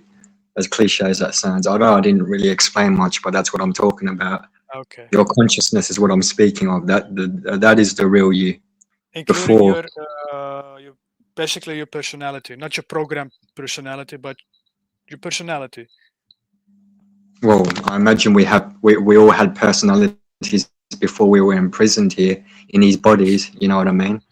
Yeah. I mean, not the program one that we were watching the TV and now the TV program our asses. We all have them, but genuine personality traits. Like for example, you might be a wonderful artist. That's not programmed inside. That's something inside of you that you always had, or someone who's in love with flying a plane. He loves flying for some reason. He loves it. He's not programmed into it. I'm talking about those personality traits because I've realized that the New Age loves to, kill the ego. Well, what's left then? If you kill the ego, it's by our egos that we are here. By the way, yeah, on this channel researching anything, whether it's be the soul trap or the flat earth or secret societies. How did you came across that knowledge? It's by your ego, who you are. Besides the whispers that you get from demons telling you, hey, where does that fucking thought come from? That's not me. But everything else is the majority of it, except for the programming. Otherwise, you wouldn't buy trash, certain toys or whatever.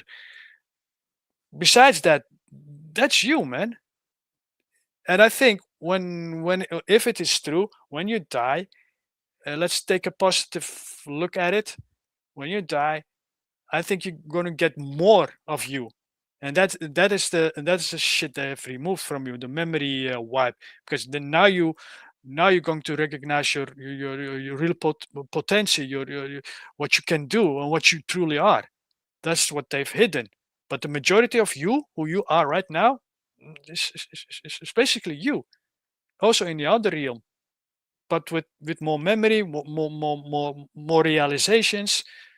I don't believe in a separate higher self, because that one is another demonic teaching. Yeah, I agree with that. It's like the higher self is just another bullshit matrix garbage program. Oh, there's something higher than you, and then blah blah. No, it's just no. I reckon you are that higher self now. The higher self. I hope I didn't contradict myself, but what I mean is, there's nothing above you. You are the authority. Is basically what I'm getting at. Yeah, I understand. I follow. I agree partially, in the sense of there might be something above you that actually. But ask yourself, who created you? Did you create it yourself? If you did, you wouldn't do this type of shit in this reality. 100%. There are way better realities that we can come up, and we learn a lot. Heck, man, why not in a universe like Star Wars? I'm just saying, Star Wars. There is evil and there is good. At least you have the freedom to move to another planet, experience a whole different ecosystem. Plants that give light. I'm just giving you an example. Instead, we are contained in this small place. We cannot even go to the moon. Contained for a reason. I don't know why. I really don't. Just talking out loud. I mean, each and every one of us can create a reality much better than this shithole. I mean, I wouldn't create a body that needs to eat and shit, and then it suffers and decays. It's like, well, that's not my doing. I don't remember creating this shit. Yeah, something did. Something outside of us did. Actually, something actually did create it, and this is based off of OBEs and NDEs. What happens inside an NDE is an advertisement program. Look, but don't touch. Touch, but don't swallow. From Devil's Advocate.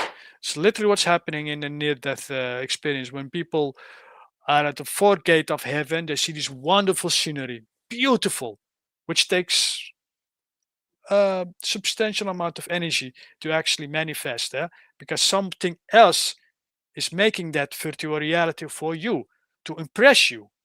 So it can go both ways. To impress a soul can be positive, but can also be extremely negative. That's why you have these accounts, near-death accounts of "I've been to hell." Yeah.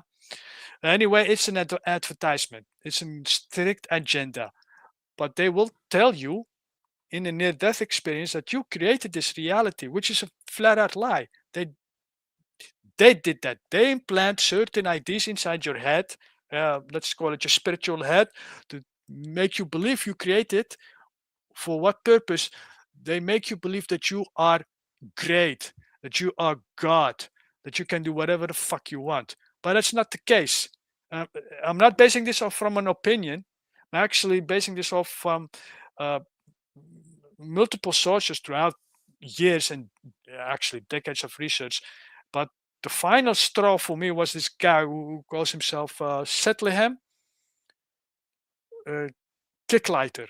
You can look him up. He has a shit ton of astral out of body experiences, psychedelics, and if researched in depth the Robert Monroe Institution and many other books related to astral travel, near death experience. What he came to realize is that, and I've said this in a previous stream, is that some people can do an out of body, some pretty fast, some will take a couple of months, while others take maybe 1 year, or others never. They never get an OBE experience. This is by design, because I believe there are more of them than us. But when I say more, it's like a thought form, tulpas. And I've told this, I've talked about this. These are just harassing, like astral spiders, those type of stuff that just drain your energy and harass you. They have no real intelligence behind it or a real consciousness behind it. The other side are actual sentient beings, but these sentient beings, they are less than us when it comes to numbers. So they have to pick their victims. Okay, this female or this guy wants to do an out of body. They know more about us than we know about ourselves. You've heard this many times, and it's true. They can read us like an open book. Okay, this guy is into this and this and this and this. You know what? Let him have his fun, so he can promote the idea on YouTube or on books. And you will see these many books that promote the idea of getting out of body. However, certain people are not allowed. Why? Because they have certain belief systems or are very critical, very extremely critical. Even if you take into account people that take DMT, there is a phrase inside the DMT community, and it's called a DMT lock. It's literally a word, DMT lock. What does that mean? Previously, these people take DMT and have these wonderful experiences until they got bored with you. They don't see you as an asset. Oh, you're not helping our cause. You're not helping our agenda. With what I mean is the archontic agenda. You're not beneficial to us. So we're not gonna have you fun with DMT. So the guy suddenly puff, hey, I'm not getting out of body. I'm taking twice the dose of DMT, even triple the dose. They don't get out of the body. No matter how much they take, they can't. And that's what they call in the community and DMT lock. You're out of it. Boom, out of the game, out of the playtime. Why? Because they don't deem you as an asset. And this is what the astral guy is telling. The same thing with near-death experiences. They project. Basically, they project an overlay onto your spiritual mind. That's what they're doing. And they also make you think you created it, but you created jack shit. That's what they try to make you believe. That's why you see mostly in channeled informations how they call us like, oh, dear children, it's time to reveal certain information, blah, blah, blah, blah. They say you are gods, you're more powerful than you think. It's like an ego, caressing your ego, so to speak. Yeah, you love to hear this pride. It's called pride. So that's what they're telling you. The New Age is telling you in mass that you're all powerful beings, blah, blah, blah, blah. Yet, look around you. Who's actually ruling over us? We are such powerful beings, right? Where is the 100 monkey syndrome that they keep japping about? 100 monkey syndrome. If one has found a wonderful meditation technique or a technique to heal people, then carry it on to others. Yet nothing is happening. Nothing. So where is our godlike powers? I'm asking you, where is your godlike powers? None of us has it. Sorry. None of us can fly. None of us can split a mountain. And even after that, you need to be very suspicious about the overlay that these demons are using, or the archons, or machine elves, or the greys, or the greys are both physical and spiritual. Depends how they operate, but they can be both. Trust no one. Trust nothing. No one. Yeah, but that's a sad thing. You cannot even trust yourself in this current awake life, because who's to know that your thought is actually your thought? I'm not They talking aren't the your thoughts. obvious. That's the No, thing. I'm not talking about the obvious thought. Hey, let me kill someone or slash someone's throat. That's obviously not yours, but it can be very subtle, extremely subtle, in ways. Well, for example, if you're committed to yourself, you know what? I don't wanna have lust, sex, just for the sex. Just an example.